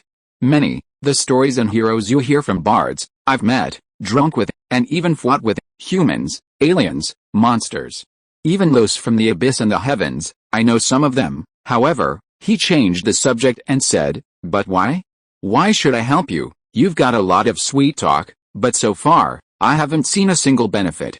Forget about glittering gold tires, I haven't even gotten a single silver coin. I even gave you a lot of Isis wine for it. Thinking about it now, only you have the silver tongue? I've really lost out. Loy laughed. Don't worry, within a year at most, I'll definitely show you how valuable 5% of the shares are. As for this secret holy technique, how about this? 10,000 gold tires per technique, just a complete cultivation method. Of course, I know almost all holy techniques require essential cultivation materials. If you can get them all, I'll give an extra 20,000 gold tires. I think anyone would be tempted by that price, right? Not low. Really not low. At this moment, the red dragon Virgil's eyes lit up. He stared at Loy and asked, are you serious? It's not surprising he had that expression. Although the secret holy technique was powerful, it was a prized possession among the noble families. The problem is, this thing is incredibly difficult to learn, with numerous requirements, and even more difficult to master. It's practically something to admire from afar, not to be trifled with. Therefore, the market for sacred techniques has always been one of high prices but low supply. No one sells them, and almost no one buys them. The price Luo Yu offered was quite considerable. Inspect the goods on the spot, settle the transaction on the spot, and pay on the spot. What kind? We can't have everything, can we? Well, Loy wanted to make a few requests, but then changed his mind and said, anything a human can cultivate is fine. I'm not picky. Red Dragon Virgil asked again, and what's my reward? 2 points. Loy held up 2 fingers, bending one first, and said, first, for every deal you close, I'll give you 5,000 gold tires as a service fee. You mean 5,000 gold tires? Red Dragon Virgil couldn't suppress the smile on his face, but he had to keep a straight face. And the second point, Loy bent another finger. The second point is, you negotiate. I won't concern myself with a specific price, but I'll pay you that much. So, it's up to you. Ha ha ha ha, you're good, really good. Red Dragon Virgil patted Loy's shoulder, thump thump thump quite forcefully. I agree to this. He paused, his expression turning even more serious. You're not stupid, and everyone has their secrets, so I won't pry. I'll just give you one last reminder. The secret sacred technique is no small matter. Be careful. Luo Yu also became serious. Thanks for the reminder. So, it's settled then. It's settled. Clap clap clap. His 2 palms clashed 3 times in midair, finalizing the matter. Luo Yu and Virgil exchanged a smile. The matter of the secret sacred technique couldn't be rushed. Even Virgil, the red dragon, needed time to contact his old friends. Meanwhile, Deep Blue's new training plan for Luo Yu was finally finalized. The next step was execution. Many people have good ideas, but poor execution, resulting in nothing ever being accomplished. Fortunately, Luo Yu was a resilient person, and with Deep Blue's help, the seemingly complex training plan was meticulously divided. What to do first, what to do next. How many things to do within how many minutes, even the frequency and speed were reminded by Deep Blue, maximizing the training's effectiveness. Often, Luo Yi didn't need to think, she simply followed Shenlan's instructions and charged forward. The Mage Tower, 6 stories high. This was a massive spell-testing field, enveloped in a pale blue, almost transparent force field, resembling a mosaic of hexagonal mirrors. Within it, countless magical runes seemed to flow. Inside the force field, numerous targets stood, striking them displayed different numbers. The Mage Tower was not merely a magic amplifier, but a vast community integrating living, meditation, cultivation, combat, and learning. From the outside, it appeared as a single tower with a limited footprint, but in reality, its expanded space was beyond imagination. Inside, it was divided into many functional areas, each with different purposes. For example, residential areas, a canteen, meditation rooms, a library, a materials room, laboratories, and so on. Like Luo Yi now, the spell testing field was for mages to test the power of spells. The targets had built-in sensors, the displayed numbers indicated the spell's direct destructive power. Of course, at this moment, the Mage Tower was empty, with no magic apprentices around, so this became Luo Yi's training ground. He was now a third-tier transcendent, using transcendent combat techniques, which ordinary places simply couldn't handle. This place was perfect, the shielding force field could block most attacks and provide Luo Yi with the most direct feedback. At this moment, he was shirtless, twisting his body and striking various poses that defied the limits of the human body. Each transition was accompanied by crackling sounds of bones breaking, like a low rumble of thunder. His muscles were bronze-colored, his figure slender yet muscular, his breathing long and even, beads of sweat seeping from his skin. A layer of gold and red battle aura circulated around him, not intentionally released but simply dissipated, as if coating him with a golden glow. Accompanied by his heartbeat, this thin layer of battle aura pulsed continuously, sometimes intense, sometimes restrained, sometimes like a surging river, sometimes like a calm silver sea. This seemingly insignificant transformation, in fact, was swift, revealing Luo Yi's refined control over his battle ki. An hour later, this round of training ended, and Luo Yi let out a long sigh. Steam rose from his pores, like a white mist rising out of thin air. Practicing the ordinary breathing technique to its peak has already achieved this effect. I'm very curious to know what the advanced breathing technique Divine Glory is like. Elsewhere, in the bathroom, black ointment was scattered into the boiling water, but Luo Yi didn't stop. He added more herbal powders, and even some magical materials. Finally, the black water turned a dark red. Before entering, Luo Yi said, "Deep Blue, record, Roy Fitz Warrior's Secret Medicine Super Evolution version, Experiment 33rd, begin now." After speaking, he stepped out. The training chamber. Luo Yi sat cross-legged. Before cultivating his battle ki secret technique, he picked out 2 kinds of magical potions from the bottles and jars in front of him. Deep Blue, record this. Griffin Guardian Potion, combined with Battle Key Core Potion, see the effect of their combination. Yes, Deep Blue's voice rang in his mind. Luo Yi had already prepared 2 bottles of magical potions and entered a state of cultivation. There are many magical potions that can be used by third-tier extraordinary beings, and the specific effects vary from person to person. Luo Yi is now looking for the most suitable combination for himself. At the dining table, a piece of food, fried to golden brown but still showing signs of suckers, was brought out. Luo Yi endured a discomfort, cut it with a knife and fork, and chewed it heartily. It was the tentacle of a giant deep-sea squid, the one that Davis had kept. It had died under the attack of 2 fourth-tier beings and was now being devoured, looking quite pitiful. However, although it didn't look good, the effect was still quite good. These deep-sea magical beasts are often the epitome of rich nutrition, much better than those magical beasts kept on land. Luo Yi is now wondering if the deep-sea fishing industry is worth supporting. Here comes the second update. If you are listening to this novel on a channel other than Fanfic World, it means it was downloaded and re-uploaded without effort. We warmly invite you to visit our channel, Fanfic World. There you will find the original version of this story and many other novels of various genres. We look forward to seeing you dive into a world of incredible novels. Chapter 271, Ransom. As December of the new divine calendar year 312 arrived, Flower Territory officially entered its winter hibernation season. Although the Dome Mountains blocked the southward moving cold air, making it not too cold, the people of Flower Territory were not resistant to the cold. Even a slight drop in temperature caused many to shiver unbearably, claiming it was the coldest winter in many years. Fortunately, the two magical textile factories brought about a noticeable improvement. Explosive growth in production capacity led to the production of large quantities of textiles, which, since Roy didn't allow for export, had to be consumed internally. Within flower territory, the prices of these textiles were driven very low. Even the most ordinary citizens could buy some to make new clothes for their children in the approaching new year of divine grace. This alone brought them happiness. Of course, while the prices were relatively low compared to previous years, it was impossible to sell at a loss. A profit was certainly possible. In fact, although there were many items in the 6 categories, this was the only one that truly made money. No wonder, when military merits were exchanged for shares, this was the most popular option. To be honest, ever since Luoyi entered the flower territory, first there was the policy of opening granaries to distribute grain and provide relief to disaster victims, then came the full restoration of cooperation with the empire, with various projects being pushed forward again. Then the noble war broke out, and Luoyi promised to cover the war expenses with the Raymond family. Later, he made a long-distance raid, fighting the pirate king on the Silver Sea.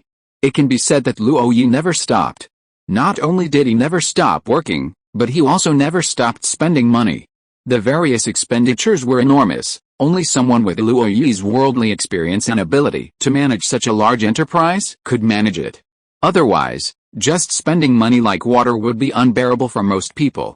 Of course, even Luoyi, looking at the ever-growing numbers every day, was somewhat worried. The reason he was so obsessed with money was because he was really short of cash. Fortunately, the first income from the magic warship was a legitimate source of income. Then, in December, the second income arrived. The taxes from the fields had all been collected. In previous years, everything would have been finished by November. But the head of the tax bureau, the minister in charge of agriculture, died in Lyons Castle. Stewart Hoover took over, and the adjustment and arrangements always take time. The location of the flower territory is good, with abundant water and more fertile land, so the tax revenue is not small. It accounts for almost a quarter of the Raymond family's annual income, which is quite considerable. And as usual, Lloyd converted a portion of it into gold and sent it to Virgil the Red Dragon. In other words, Virgil the Red Dragon had to send the tithes to the next parish after only a few days in Brussels.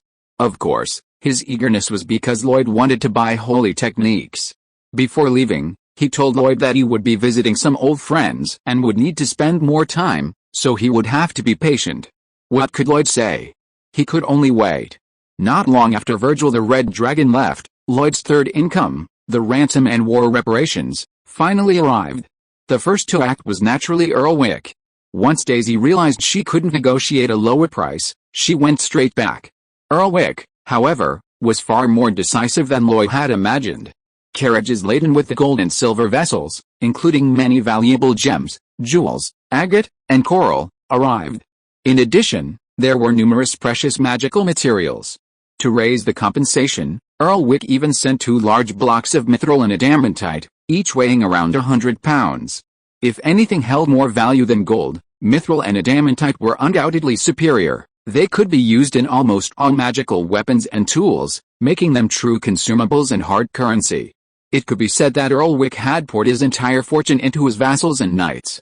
Of course, his decisiveness came with conditions, the immediate release of his knights and the slow release of the Carlisle family prisoners. The reason was obvious: with no leader, the old Earl wanted to do more. Lloyd acted decisively. The moment the money arrived, he released the Wick family's vassals, knights, squires, and militia.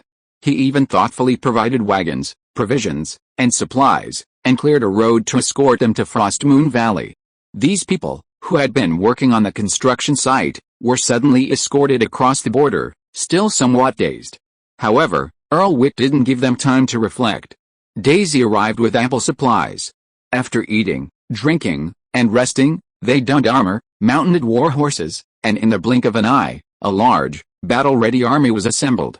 They marched in a grand procession through Wick territory, not fast, but helping Earl Wick maintain morale.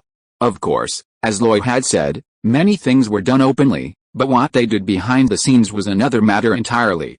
In any case, many knights deserted during the march, and no one knew where they went. Or rather, They wouldn't let outsiders know what they were doing.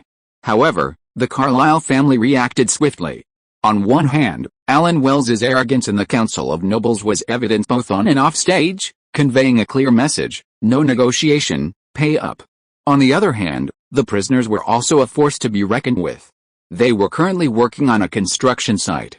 The militiamen didn't seem to mind, but the nobles and knights felt utterly humiliated, yet powerless to resist. All they could do was keep writing letters, emphasizing the hardship of their lives and the illegitimate earl's unruly behavior. Then, they used various methods towards their families to prepare the ransom. These two factors accelerated the ransom and reparations process. The difference was that a new Marcus Carlyle hadn't been chosen yet. The candidates were still vying for power, and some were waiting for the statement from the Grand Duke of Bonaparte's own clan. Therefore, everyone was stalling. Without a clear leader, the ransom matter was largely handled independently by each party. So, during this period, Lion Manor received many people, not representing Marcus Carlyle, but themselves. They didn't come to ransom everyone, but only one or some individuals. Lloyd didn't care, everything was about money. All prisoners were priced, once the money was right, they were released. At this moment, Lloyd felt like he was opening a blind box. Most of the nobles brought not only gold and silver utensils, but also many strange and unusual items. For example, various types of magical tools, unnamed magical materials, and other bizarre objects. Lloyd accepted everything without hesitation, even having it appraised and converted into gold tires. Then, he rummaged through these items, looking for things that suited his taste. And you know what? He actually found quite a few good things. For example, a luxurious magical carriage called Son of the Wind, from a family of extraordinary knights. This family had a close relationship with a certain alchemy master, inheriting this magical carriage from him. They were hesitant to use it, fearing it would attract the attention of higher-ranking nobles. This time, however, since the patriarch was captured, he had to be sent over as ransom. The reason Luo Yi valued him was because he possessed anti-gravity magic, making him incredibly fast. And although the carriage appeared small, its interior was as spacious as a 3-bedroom apartment. It was perfect not only for traveling but also for camping. Luo Yi happily accepted it, and after some tidying up, he hung the Lion Clan's banner on it. In the future, this would be his vehicle. He also acquired an extremely rare magical scarecrow. Its effect, when infused with his blood essence, was equivalent to an extra layer of armor, capable of mitigating various types of damage. In other words, any wounds inflicted on Luo Yi could be transferred to the magical scarecrow. The only downside was that this scarecrow was actually quite fragile. If it took 10 or 8 cuts, the person might be fine, but the scarecrow would be torn to pieces, meaning its damage tolerance was limited. However, even so, this magical scarecrow was an excellent magical tool, especially for those fatal injuries, like a single, fatal blow. It was truly a lifesaver. Besides these, there was a pair of wristbands that Lloyd quite liked, called the Hercules wristbands. Their effect was to increase arm strength, granting the user arm strength equivalent to a heavily armored knight. However, this was a typical magical item, requiring magic to activate. As a result, knights couldn't use it, and it was useless for mages, but Lloyd felt it fit his wrists perfectly. There was also a high-grade invisibility cloak, which, besides making one invisible, also had the effect of eliminating aura and smoothing air fluctuations. Wearing it was like disappearing completely. This was a powerful tool for assassination and intelligence gathering, and Lloyd tossed it to Aang. There was also a silver moon hunter's staff, sealed in a ring. To use it, one simply activated it with a battle aura, and it would appear in their hand. Additionally, there was a Monaco shield, which looked thick but was actually quite lightweight. Lloyd, upon seeing it, immediately tossed it to the Iron Knight Phil. All these things, there were quite a few items in total. Lloyd wasn't a miser. He believed that good things were truly beneficial when used. Therefore, he sent away any decent magical items. Iron Knight Phil, Flame Sword Saint Otto, Grand Knight Alfonso, and others were all beneficiaries. Of course, the biggest beneficiaries were gold coins. Finally, near the middle of the month, after releasing nearly 1/5 of Carlyle's captured knights, Roy's ransom finally surpassed 400,000 gold coins. This amount was finally respectable, and Roy's purse bulged again. With money came confidence, and he could have a prosperous new year. This was Roy's first Christmas in Divine Grace in the Flower Territory, so he needed to make some preparations. Posted at midnight, extremely tired. Chapter 272, Christmas Party. Lion Estate. Inside the study. Butler Hoover handed over the documents and said, "The ransom we've received, even without counting the magical items and materials, is a whopping 400,000 gold tires. However, it's foreseeable that fewer and fewer people will be willing to ransom others in the future. Those with money have already come, those without money naturally won't be able to. As for the Carlyle family's war reparations, unless the new Marcus Carlyle ascends the throne, I'm afraid no one is qualified to discuss this matter, so, those Carlyle family knights, knight apprentices, and militia will have to stay here with me for a long time." Yes, Loy's gaze shifted slightly, and he made a decision. These people are excellent laborers, we can't let them be idle. Look around, where the work is hard and tiring, let them fill in. A group of prisoners of war shouldn't be allowed to live too comfortably, but we still need to pay them wages. Yes, wages. They'll get paid according to the amount of work they do. Then, if they want to improve their lives, they'll have to spend money. Hoover was somewhat puzzled. Actually, we could completely avoid spending money. No, wages still need to be paid. Only with wages will there be spending, which will motivate them to work harder. Only when they focus on their work can they bring us more benefits. What about the nobles and knights? Will they be treated the same? Of course. Do you think I'll spoil them? If you insist on talking about noble rights, give them weapons and armor, find a powerful knight, and let them duel until they give in. Loy thought for a moment and then said, "It just so happens that Christmas and Feast of Grace are coming up. Our own workers will be on holiday, so they all have to cover for me." Butler Hoover asked again, "Master, there's another matter. Should we hold a banquet for Christmas and Feast of Grace?" Before, money was flowing out like water, so I didn't dare to mention it. But now that the ransom has been collected, we have more money in hand. Should we do it the way we always do? He paused slightly and then said, "A carnival banquet involving the whole of Brussels is quite troublesome to prepare. We need to keep a close eye on security, fire prevention, food, and beverages. At least 2 weeks is necessary. So, if we're going to hold it, we need to get busy now." Luoyi hesitated slightly. He knew that organizing such a large party was troublesome. With so many people, anything could happen, and if people drank too much, it would be even harder to control. Moreover, the Brussels city guards were only good at dealing with petty theft. Maintaining order for such a large bonfire party would be far too much for them. If something went wrong, it would be a real problem. Loy asked, "How is it done in previous years?" Lord Carl actually pays great attention to these things. He holds a large party almost every year. I remember him saying that this is an excellent opportunity to unite people's hearts. Only when the people of Flower Territory approve can this be considered the territory of the Lion King. That makes sense. Loy finally made up her mind. This year, Flower Territory has been in chaos. Everyone is living in fear. Now, it's time to declare the territory completely stable with a bonfire party. Alright, Butler Hoover agreed, then hesitated, asking, "Master, should the bonfire party be held on Christmas Day or the Feast of Divine Grace?" Loy tilted her head, somewhat puzzled. "Is there anything to say?" Butler Hoover explained, "This is the Duchy of Normandy, not the Habsburg Empire. We don't worship the 7 gods, but the Lord of Light. Therefore, Christmas is far more important than the Feast of Divine Grace. Then let's put it on Christmas Day. We can't put Bishop Virgil Barry in a difficult position." "Alright, I'll go and start arranging immediately. I'll have Alfonso Zook and Ang help you make sure this Christmas party goes smoothly. As for the necessary funds, you can draw them from your own account, don't skimp on them." "Yes. Although Flower Territory isn't the Habsburg Empire, the festive spirit is the same." In the last 10 days or so of the new divine calendar 312, the entire city of Brussels became visibly bustling. The quantity of various goods in the market increased, and it became common for households to bring money to buy festive food. The joyful atmosphere spread throughout the city almost visibly, confirming Loy's suspicions. This Christmas party was indeed necessary. Besides, there was good news from Lelia. The most important magic-powered lathe for processing machinery had been optimized. Although His Holiness Saint Bartholomew was sharp-tongued and arrogant, he was truly capable when it came to getting things done.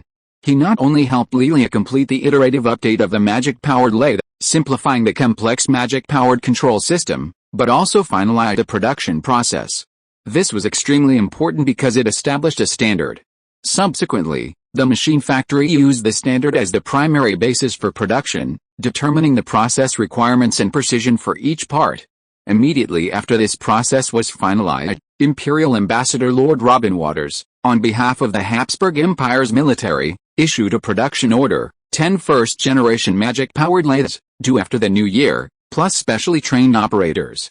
These operators were naturally selected from among the personnel sent by the Empire and would assist Lelia in writing the operating manual. For this, the 10 apprentice mechanics at the machine factory had their holidays cancelled, but Roy persuaded them with triple overtime pay, and they showed absolutely no reluctance. With the money in hand, workers are easy to work for. Of course, none of this was the most important thing. The most important thing was that this time, Lelia, along with his fourth-tier Calamity mechanical master, witnessed the most fundamental form of magic-powered machinery. The process of finalizing the production process was actually the process of manufacturing the lathes. This Calamity mage personally built 2 first-generation prototypes.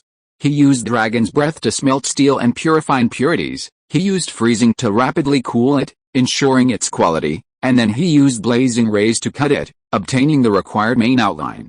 As for the mechanical stress, it was completely eliminated after 3 days and 3 nights of shaking under the influence of tremor. The meticulous craftsmanship further demonstrated his powerful magical skills. Almost all the gears, connecting rods, 4-pronged claws, tail stalks, lead screws, and blade holders, were all effortlessly sculpted with magic. Seeing all this, Lelia was deeply shocked and found it unbelievable. In reality, the path of magical machinery that the Habsburg Empire had taken was the orthodox one. The ideas and methods brought by Roy were the wrong path, a crystallization of another world. Of course, orthodoxy and wrong path don't really matter, as long as it's viable and leads far, it's a good path. It was also under the guidance of His Majesty Saint Bartholomew that Lelia began to learn these spells, truly touching upon the true secrets of magical machinery. Time flew by, and in the blink of an eye, it was December 25th, 312th year of the new divine calendar. Christmas Day. The entire city of Brussels was plunged into a sea of joy. Under Lelia's control, dozens of magical crystal lamps hung in mid-air, their soft, bright light illuminating the entire city. Melodious music played, spreading throughout the city from the Mage Tower. Sometimes melodious, sometimes rousing, sometimes joyful, sometimes ethereal. In this world, electrical appliances weren't widespread, and music wasn't something ordinary people could afford. At this moment, many people were moved by the music, singing and dancing joyfully, clapping along to the rhythm. In addition, the Raymond family had set up 9 bonfires throughout the city, doing their utmost to manage the flow of people. Each bonfire was laden with food, roasted meat, bread, wine, and soup. The aroma of the food whetted everyone's appetite. However, Lloyd had deployed city guards and knights led by Alphonse Zek to patrol the streets and maintain order. It was fair to say that the Raymond family had made extensive preparations for the smooth running of this grand Christmas party. Of course, these preparations were necessary. Before afternoon, massive crowds were already pouring into Brussels from all directions. They danced joyfully to the music, fully displaying their happiness and delight. The only slight drawback was the relative quiet of the Church of the Sun God. It would be inexcusable for the church to remain inactive on the day of the sun god's birth. But with Bishop Virgil Barry absent, the remaining priests were barely managing to keep the church running. Expecting them to preside over large-scale prayer services or even bestow divine favor was unrealistic.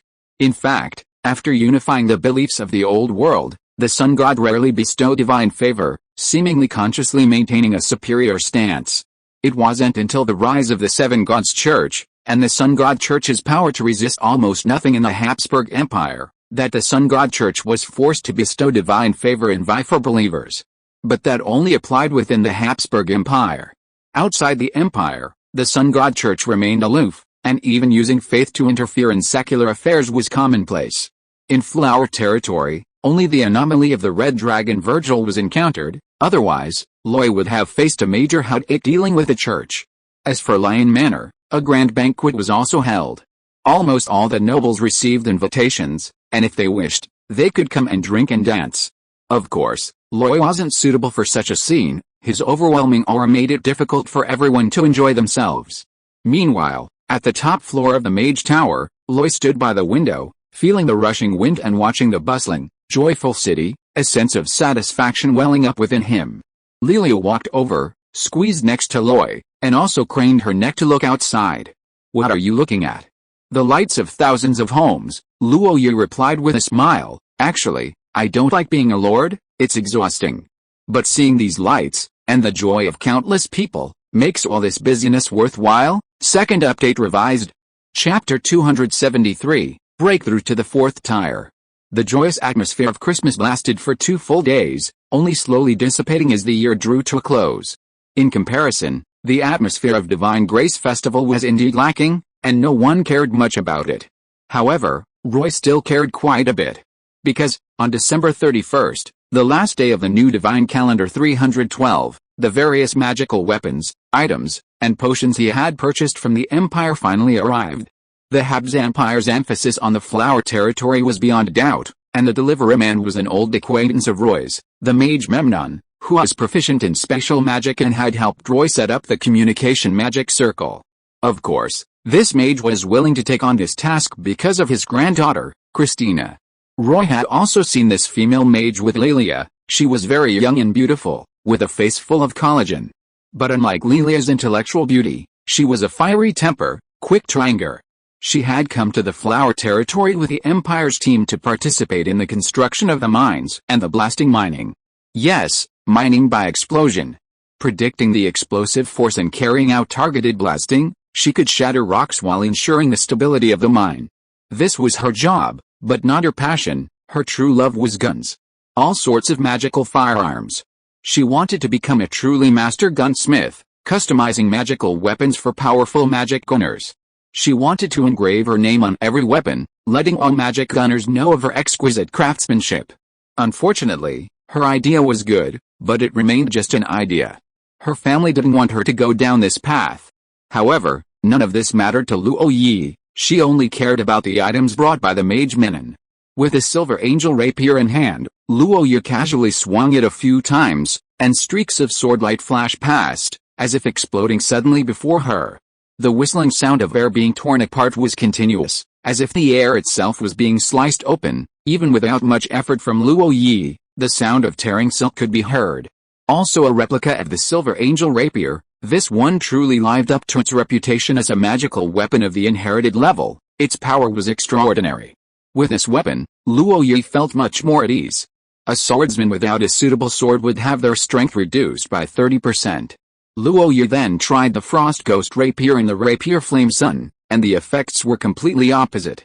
The Frost Ghost Rapier required magic power to activate and could withstand the enhancement of battle aura. When used, layers of pale blue frost would climb the ground and spread outwards. This weapon could only be fully utilized by someone who was proficient in both magic and martial arts. Although it was not as powerful as the attribute battle aura of a fourth-tier combatant, it was similar in effect. As for the Rapier Flame Sun, it simply emitted a scorching heat from the blade. Its scabbard was a specially made magical artifact with the effect of insulating heat. However, once the sword was drawn, the heat would spread and radiate in all directions, like a sweltering summer day, making people feel unbearably hot. Anyone struck by the sword would suffer a burning effect from the wound, and their flesh would be scorched black by the flames. Furthermore, if the sword's speed is too fast, the friction with the air can even create streaks of flame, resulting in considerable destructive power. In fact, it's not hard to see from these two swords that those pursuing pure magic, like the Silver Angel Rapier, are still a minority. Most magical weapons aim for elemental damage, primarily developing their attribute-based aura. It must be said that these three weapons are indeed worthy of being products of the Imperial Treasury, far surpassing the Dawn Rapier by several levels. Then there's the exclusive magical energy weapon, the Flame Cannon, the Ferocious Mouth Cannon. To Luoyi's surprise, the weapon's true form is actually a ring, an emerald face with a band formed by two intertwined snakes. Each snake scale is engraved with magical runes, making it exceptionally ornate. When Luoyi puts on the ring and infuses it with magic power, a handheld magical energy cannon appears. Its appearance resembles a dragon's head, entirely crimson, with jagged scales, and the cannon barrel it spews from its mouth is much thicker than an ordinary gun barrel. As for its usage modes, there are two main types. One is to spew out flames and lava, covering a relatively small area, but the burning damage from the flames is exceptionally considerable. It is powered by a fire-type magical beast crystal core, which is a consumable and needs to be replaced frequently. The other is to use 25mm special bullets, which are large and thick, with each shot having the power comparable to a small magical cannon. The name hand cannon is absolutely fitting. One of the advantages of this weapon is that it can be activated with just a thought, saving the action of drawing a gun. The disadvantage is that the recoil is extremely exaggerated. Unless Luo Yi's constitution and strength are both above 20 points, he simply cannot use it. Or rather, firing one shot will dislocate his arm. As for the silver-based weapon, it looks like a large cabinet as tall as a person, appearing completely solid, with various intricate magical runes on the surface, as dazzling as gilded flowers. Luo Yi stood in front of the cabinet, with his back turned and his arms outstretched. Then, magic was channeled into it, and a series of cracking sounds rang out. The enormous cabinet disintegrated, transforming into armor pieces that covered Luo's body. In just over 10 breaths, the fully armed magical armor completely enveloped Luo, the helmet pressing down, the eye area made of 2 polished transparent crystals. Luo moved around a bit, feeling strangely. He clearly knew this armor weighed at least 100 kilograms, but it actually felt like only 10 kilograms. Moreover, the joints were designed quite ergonomically. Luo tried several difficult movements without feeling much resistance. Finally, he released his battle aura, and golden red energy seeped outwards from the entire armor, actually strengthening it to a certain extent through the intricate magical runes. In addition, this armor also came with a high-level spell, electromagnetic rotating shield. Its effect was that 3 electromagnetic shields rotated around his body, effectively deflecting and resisting stray arrows and bullets. The electromagnetic interaction could change the original trajectory of the metal, providing excellent defensive capabilities. This was a powerful defensive spell that could save lives even under the bombardment of magic cannons. No wonder it was the most expensive piece of equipment Roy bought, even surpassing the 3 magic rapiers. The final Kent ring was also different from what Roy had imagined. Its face was a seed of a magical plant, seemingly alive, slowly rising and falling. As for the band, it was woven from a vine-like plant, extremely delicate, highly resilient, and possessing metallic properties. Roy slipped the ring onto his right middle finger, feeling as if tiny thorns were piercing it. Crimson blood spread along the vines, eventually disappearing into the seed on the ring face. Then came the infusion of battle ki, swallowing it like a bottomless pit. However, the ring had a limit to the amount of battle ki it could hold, a flow restriction, and losses. In summary, Roy had to expend 3 times the amount of battle ki to achieve one infusion. Moreover, the speed of battle ki input was relatively slow, requiring a steady stream. However, when using it, all the battle ki could be infused into his body within 10 or so breaths. Of course, the prerequisite is that your body can withstand it, and your blood vessels can withstand the impact. Luo was confident in this. The Lion King hadn't trained for nothing, and only he could maximize the ring's effect. After a few attempts, Luo was extremely satisfied. He wasn't one of those ancient monks or a fighter. He never thought equipment would hinder his performance. He believed that equipment was part of his strength, and if he could kill an enemy with gentleer, he would have no psychological burden. Of course, after the trial, Luo immediately had Butler Hoover transfer gold from the treasury to pay the bill. He, carrying the bottle of 4th-tier awakening potion, entered the Mage Tower, climbing the stairs to the 2nd floor. The Mage Tower had 7 floors above and 4 below, a total of 11 floors. The upper floors mainly gathered various elemental forces, with magical tentacles penetrating interdimensional planes including earth, fire, wind, water, and even the celestial realm, drawing positive energy. The lower 4 floors, on the other hand, delved into dimensional spaces like hell, the abyss, and the underworld, drawing negative energy. It could be said that the seemingly small Mage Tower was a miniature world, encompassing almost all positive and negative energies. These energies then converged in the central area, the 2nd level, a balancing zone and the region with the highest concentration of elemental power. This area primarily housed meditation rooms, allowing for better perception of elemental power and enhanced meditation effects. However, this Mage Tower had not yet accepted apprentices. Most of the meditation rooms were empty, except for one whose runes were lit, indicating it was in use. Luo stood quietly in front of this meditation room for a moment before ringing the doorbell. There was no sound, but after a short while, the door opened, releasing a rich, calming scent of incense, and Oliveira appeared, enveloped in the fragrance. Loy looked him up and down. Although Oliveira still appeared somewhat aged, his spirit was full of vigor. He exuded a restrained yet powerful aura, his pale gray eyes carrying a unique coldness and killing intent. Standing there, his figure was like a spear, chilling to behold. Breaking through to the fourth tier of calamity was different from others, carrying a certain degree of danger. Or rather, failing to take that step could truly cost one's life. It requires a do-or-die mentality. Therefore, one must be cautious, and even more cautious during the breakthrough.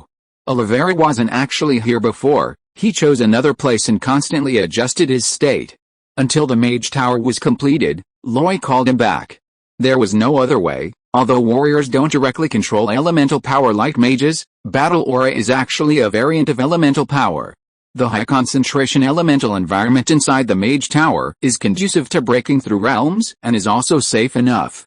Their eyes met, and Loy asked, "Teacher Oliveira, how are you feeling?" Oliveira slowly nodded. "Excellent." Loy raised his hand and handed him the bottle of fourth tier awakening potion and a drop of Isis's spring of wine from his dimensional bag.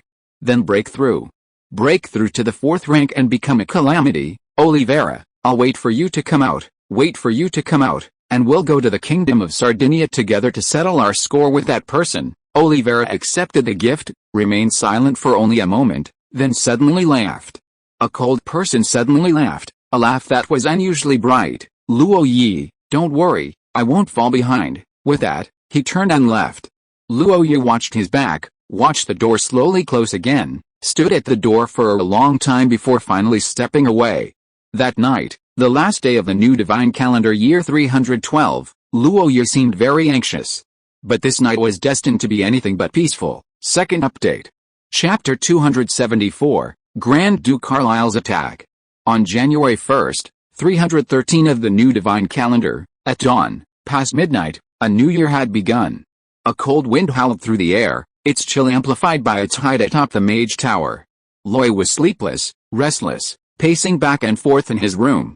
He felt more anxious about Oliveira's breakthrough than about his own. Yet, someone seemed determined to disrupt his peace. A deep roar, like a dragon's cry, approached from afar, carrying a pervasive pressure that swept across the land. This was followed by the flapping of wings, stirring up a gale and churning the clouds, like a terrifying beast descending at incredible speed. At that moment, Lion Manor also stirred. A figure stomped the ground. Amidst the tremors of the earth, he soared into the sky, where a griffin descended with a flap of its wings. Iron Knight Phil's expression was cold, his aura icy, his rusty battle key surging like a tidal wave. A dragon spear appeared in his hand, its cold tip gleaming with a chilling light. He looked up, his gaze fixed on the churning dark cloud, his expression growing increasingly cold and indifferent. Finally, a ferocious head emerged from the cloud. It resembled a dragon, but lacked horns, its scales were crimson, its aura frenzied, and flames flickered from its mouth. It was enormous, yet somewhat bulky, its wings like bat wings, whipping up gales with each flap. A magma dragon, a subspecies of dragon, it preferred to live in magma, the offspring of a dragon and some kind of magma monster. Because of its extremely high requirements for its living environment, disliking excessively cold conditions, this monster disliked venturing into the outside world. However, this did not diminish the magma dragon's formidable reputation.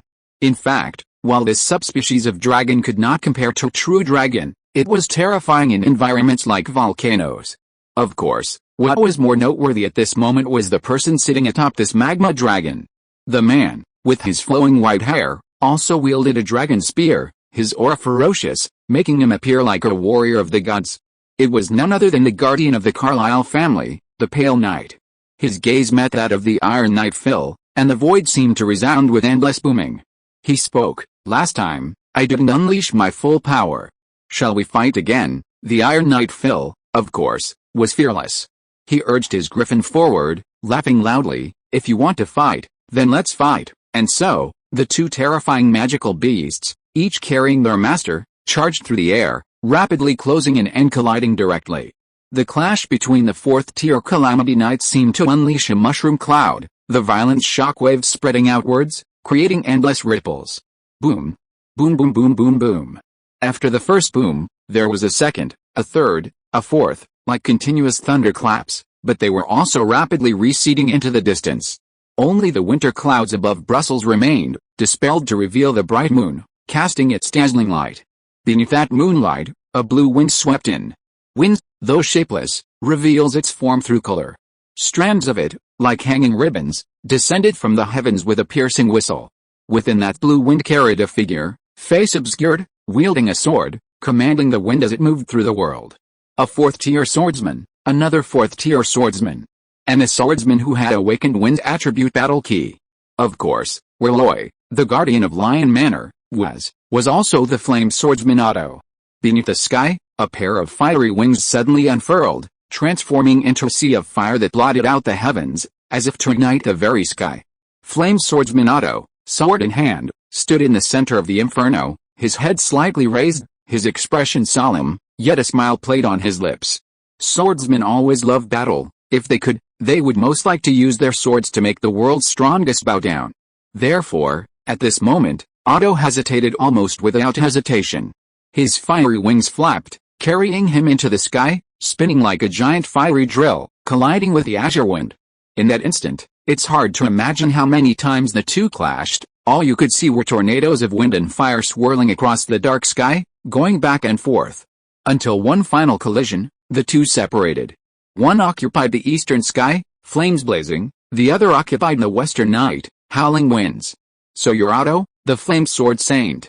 Your swordsmanship is indeed extraordinary, you are worthy of being my opponent, but I dislike cowards like you, sneaking around like a thief, hiding from the world.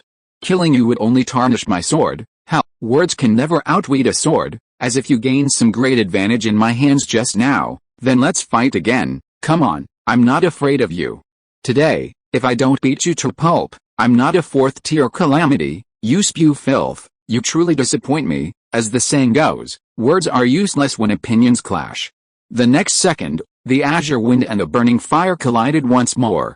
This time, it wasn't a simple battle, but a fusion of fire and wind, flames and azure wind intertwined. Two figures appeared and disappeared, sometimes locked in fierce combat, sometimes entangled, countless sword lights flashing, seemingly filling every corner of their space. The sword light clashed and clanged, like pearls falling onto a jade plate, countless times. Until one moment, the sword light crossed, the two separated, and began to clash again with their ultimate moves. The azure battle aura transformed into tornadoes, raging across the heavens and earth, while Otto's sword unleashed fiery slashes, shattering the tornadoes. Fortunately, the two were in sync, moving towards one side of the sky, trying their best not to affect the mortal city or be influenced by other fourth-tier beings. Of course, the inevitable impact had already occurred. Inside Brussels, countless people huddled under their beds, trembling, clutching their families. They seemed to relive the previous panic and crisis, thinking that someone had broken in again. But the calm didn't last long after Otto and the unknown fourth-tier being left. 5 balls of flame appeared in the sky, merging into a massive fireball. It felt like a second sun rising in the night, radiating scorching light. Although it was far from the true sun in the sky, the problem was, it was close. Under the blazing sun, 3 people stood, all dressed identically, differing only in height. The leader, if Otto were present, would be very familiar with it. It was Timo, the mage of the 5 fireballs cult. They were continuously pouring magic into the fireball, making it appear increasingly exaggerated. Although the 3 looked different, their gazes towards the fireball were identical. Their almost fanatical faith and worship were practically overflowing. It wasn't hard to imagine the terrifying scene and countless deaths if this fireball were to strike. Meanwhile, at the top of the mage tower, His Holiness Saint Bartholomew was instructing Lily on various mechanical skills. Although he claimed not to accept apprentices, his actions spoke louder than words, practically teaching her numerous practical spells and instructing her on how to design and optimize magical runes. He had long been aware of the situation outside, but originally, he had no intention of intervening. The Empire and the Flower Territory have already invested heavily in their cooperation, but the Empire is by no means the Flower Territory's henchman, nor will it intervene in everything. If the Flower Territory is truly hopeless, then ending it sooner rather than later would be a good thing. However, as the fireball grew larger and larger, even reaching an exaggerated level, his expression finally changed. Fourth-tier beings have their own rules, and they are not allowed to easily enter the mortal battlefield. Even in battles between fellow fourth-tier beings, they must try their best to avoid harming innocents. But now, if such a large fireball were to fall, the deaths and injuries would not be just one or two, but tens of thousands. This is too much? At this moment, he finally could not hold back any longer. He stood up, a magic wand appeared in his hand, and with a casual flick forward, a teleportation portal appeared. In the void, while Mage Timo was having fun with two members of the 5 Fireball cult, suddenly, a teleportation portal appeared in front of them. A long-bearded, bald mage appeared before them, his gloomy eyes fixed on the 3. He said indifferently, "Remnants of the 5 Fireball cult, are you here to die?" One of the mages seemed to have gone mad, grinning wildly. "Do you know who we are? You still dare to speak so arrogantly. Do you want to die? Want to die? Are you talking about me? It's been a long time since anyone dared to talk to me like that." His Highness Bartholomew slammed his staff into the air, as if it had struck solid ground. From the magic circle that appeared, 3 figures strode out with a rumble. They were all dressed as 3-meter-tall warriors, all carved from crystal, each holding a long sword, all raised high above their heads. Their hands had eyes inlaid with rubies, scarlet and bloodthirsty, exuding killing intent. These were golems. And the highest-level crystal golems at that, almost immune to most battle aura and spell attacks. When these things went to the battlefield, they loved to sweep through everything in their path, regardless of who the enemy was, because none of them could hurt them anyway. It didn't matter what methods the enemy had, he'd just slash at them with his sword. If it weren't for his slow speed, which prevented him from catching up with most of the stronger opponents, he would have been a true weapon of mass destruction. Even so, by this time, the Mage Timo had come to his senses. He quickly used magic to stop his 2 companions' unwise actions and forced a smile. "Well, although I don't know who you are, shouldn't the Empire interfere in the disputes between nobles of other duchies?" His Highness Bartholomew's lips curled into a mocking smile. "The Empire indeed shouldn't interfere, but believe me, right here, I can kill you all, and no one will dare say a word against me." A bunch of remnants of the 5 Fireball cult actually dared to attack a city, and then be hunted down by a righteous mechanical calamity. "I think the magical world should praise my feat." Timo the Mage's smile froze. "But that would still be troublesome, wouldn't it? So, I'll give you a chance. Take your fireballs and leave with me. Here, the true protagonist should appear. There's no need for you and me to exist." "Alright, that's certainly good." With that, Timo the Mage and his companions immediately began controlling the giant fireball, heading south.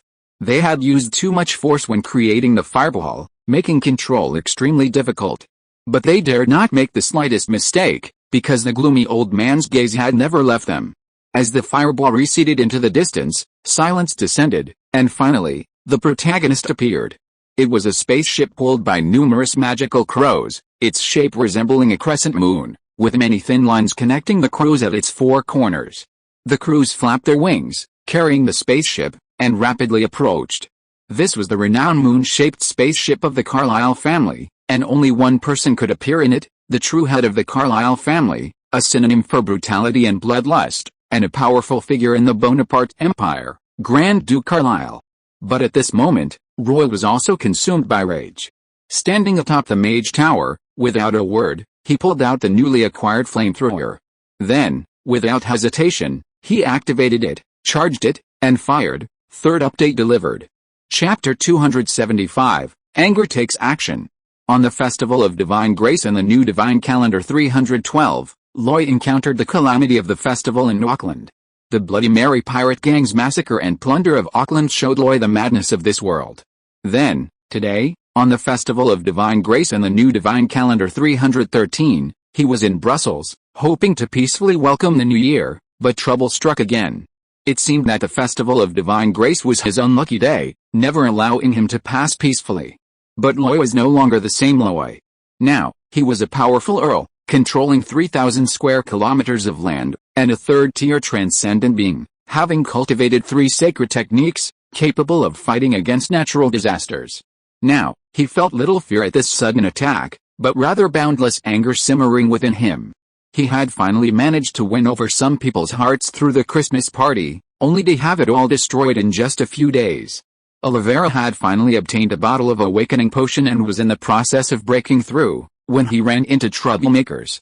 At this moment, Roy didn't care who came, how many people they brought, or how powerful their background was.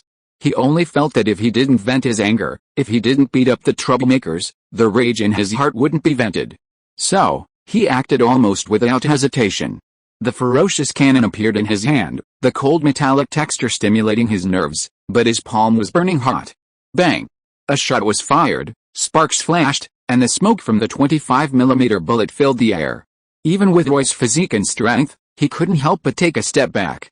Boom! Outside the moonship, a magical barrier lit up, the diamond-shaped shield shimmering with water light. It held for less than a breath before exploding. But such high-level defensive spells were always multi-layered. The moment the first shield exploded, a second shield appeared. After the second shield shattered, a third shield appeared. 3 shields were shattered before the bullet was finally stopped, its sharp tip deformed from the impact. The moonship was shaken violently, its magical crows cawing wildly as it retreated. This didn't take long, but Roy wasn't idle. He retrieved the silver base armor from his dimensional bag, activated it with magic, and enveloped himself in it. Then, he gripped the silver angel rapier in his right hand, drew his flame cannon in his left, and tossed a bottle of Isis's wine into his mouth, ready to crush it at any moment. Golden red battle aura swirled outwards, spreading and permeating until it enveloped him in swirling flames. With a single step, a phantom eagle exploded in midair, its cry booming, and Roy charged towards the moonship. It sounds like a long story, but in reality, it was only a very short time before the ferocious cannon fired again. Bang bang bang bang. Each bullet fired sent a tremor through Luo Yi's body, but it didn't deter his charge. The phantom of an eagle, conjured from the void, exploded repeatedly, carrying him like a warrior facing certain death. Though alone, he possessed a heroic spirit, as if facing a million men. However, another figure emerged from the moonship. He was tall and imposing, clad in full armor, but not knightly plate armor. Instead, he resembled a warrior, wielding a battle axe, single-edged, wreathed in dark yellow battle aura, which he swung continuously in midair. It was hard to imagine the scene. He single-handedly deflected all the bullets with his battle axe, slashing and hacking. The air was filled with the sounds of clanging and clashing, sparks flying, and bullets whizzing. This was another fourth-tier armored axe warrior. Unlike knights, they lacked noble birth, abundant resources, and access to education. They were often at the very bottom of the battlefield, rising from the ranks of ordinary militia. Step by step, they forged ahead, their path paved with scars and battles, watered with death and blood, until they finally reached the summit. These were the ironclad axe warriors. If the crystal golems were man-made battlefield killing machines, then these ironclad axe warriors were living crystal golems. They might not possess exaggerated destructive power, nor extremely strong single-target attacks, but they were always the most steadfast, the most persistent, and the most formidable warriors. And that wasn't all. Beside these ironclad axe warriors, a ball of pitch-black battle aura appeared. Silent and undisturbed, a ball of blackness simply emerged from the void, within which a figure could be vaguely seen standing quietly. His features were hidden in the darkness, completely indistinguishable, but he wore a distinctive and striking bright red cloak. Around him, pitch-black battle aura spread, as if twisted monsters were extending, clinging to the void, and seeping towards Luo Yi's location. This attack pattern felt familiar to Luo Yi, until suddenly, he remembered where he had seen it before. The Grey Mist Man. Yes, it was in Auckland that he had seen the Grey Mist Man. The assassin hidden in the grey mist, killing without a trace. He had almost lost his life there, only to be saved by Gary Mills. However, compared to the one before him, the Grey Mist Man paled in comparison. This one, also a fourth-tier cataclysmic assassin, possessed a far superior ability to manipulate shadow monsters. At this moment, Roy had no choice but to divert his attention. He inverted in midair, his body contorted, brandishing his silver angel rapier, unleashing a burst of golden red battle aura. A dozen battle aura blades spun around him, severing the approaching shadow beasts. Of course, his flamethrower never stopped, never leaving the ironclad axe warrior's side. For this moment, he was single-handedly maintaining the suppression of 2 fourth-tier powerhouses. But this couldn't last long, anyone with eyes could see it. At the same moment, a person stepped out from the moonship. Overall, the moonship wasn't very large, but in those few steps, he exuded an aura of regal dominance. His appearance was equally unforgettable. Obese, broad-shouldered, bald, with a fierce face, a cigar dangling from his lips between short, thick fingers, occasionally taking a puff. He wore a light gray gentleman's suit, clearly tailor-made and very appropriate.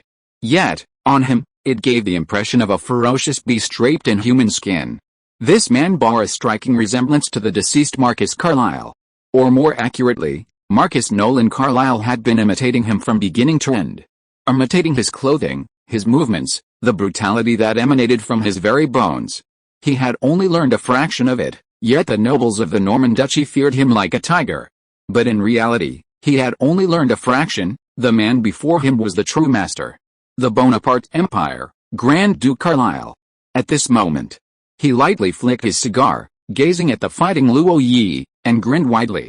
His smile was filled with malice and ferocity. A bastard is a bastard, forever ignorant of the elegance and strategic maneuvering expected of nobles, only capable of shouting for bloodshed. But you must understand, in this world, there will always be a stronger one. At this moment, Luo Yi's expression was exceptionally ugly, yet facing two fourth-tier warriors, he still showed signs of weakness.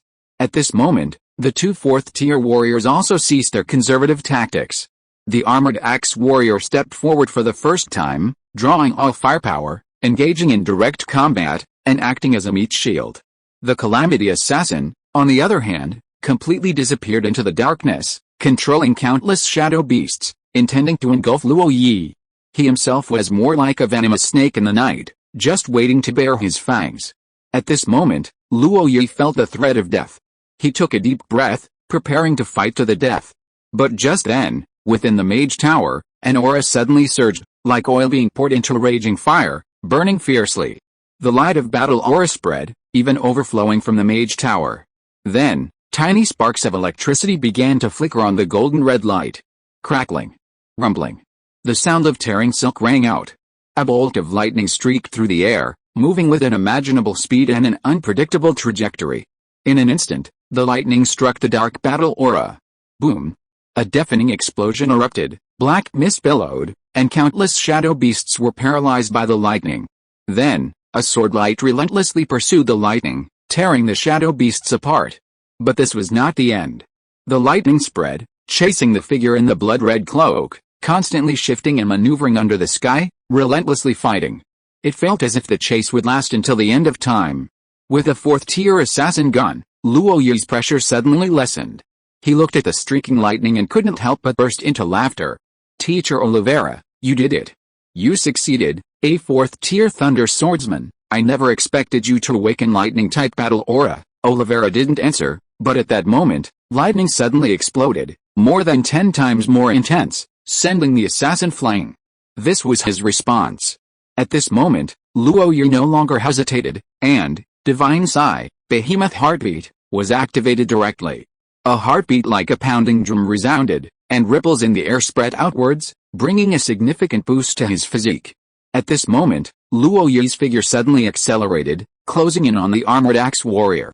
A rapier exploded, seemingly creating many afterimages, trying to break through the opponent's defense. However, the armored axe warrior's strength was not to be underestimated. His battle axe swung lightly like grass clippings, and densely like a sudden rainstorm. He blocked all of Luo Yi's fast attacks, his defense impenetrable. Luo had never intended to break through his defenses, he simply turned and was already behind him. At that moment, he faced Grand Duke Carlyle directly, their eyes meeting, an invisible clash of auras seemingly colliding in the void. Then, without hesitation, Luo gripped his sword, a tremor emanating from it, mock rings swirling, and golden red battle aura swirling around it. Immediately afterward, he held the sword, its tip trembling slightly, and lightly slashed. His movement was incredibly light, as if only the tip of the sword trembled, yet the resulting battle aura blade solidified into a crescent moon the size of a palm. The battle aura blade detached from his body, trailing a golden red tail, and slashed towards Grand Duke Carlyle's neck. Marcus Carlyle had been beheaded. Luo hoped Grand Duke Carlyle would die the same way. This was Luo. When anger flared, he possessed a resolute determination to bite you down, regardless of the consequences. However, the person before him was Grand Duke Carlyle, not Marcus Carlyle. First chapter delivered. End of this chapter. Thank you so much for reading until the end. Don't forget to give it a like. Looking for more exclusive content and immediate access? subscribe to our Patreon. Remember, every like, subscription or donation encourages us to continue. Thank you all. See you in the next video.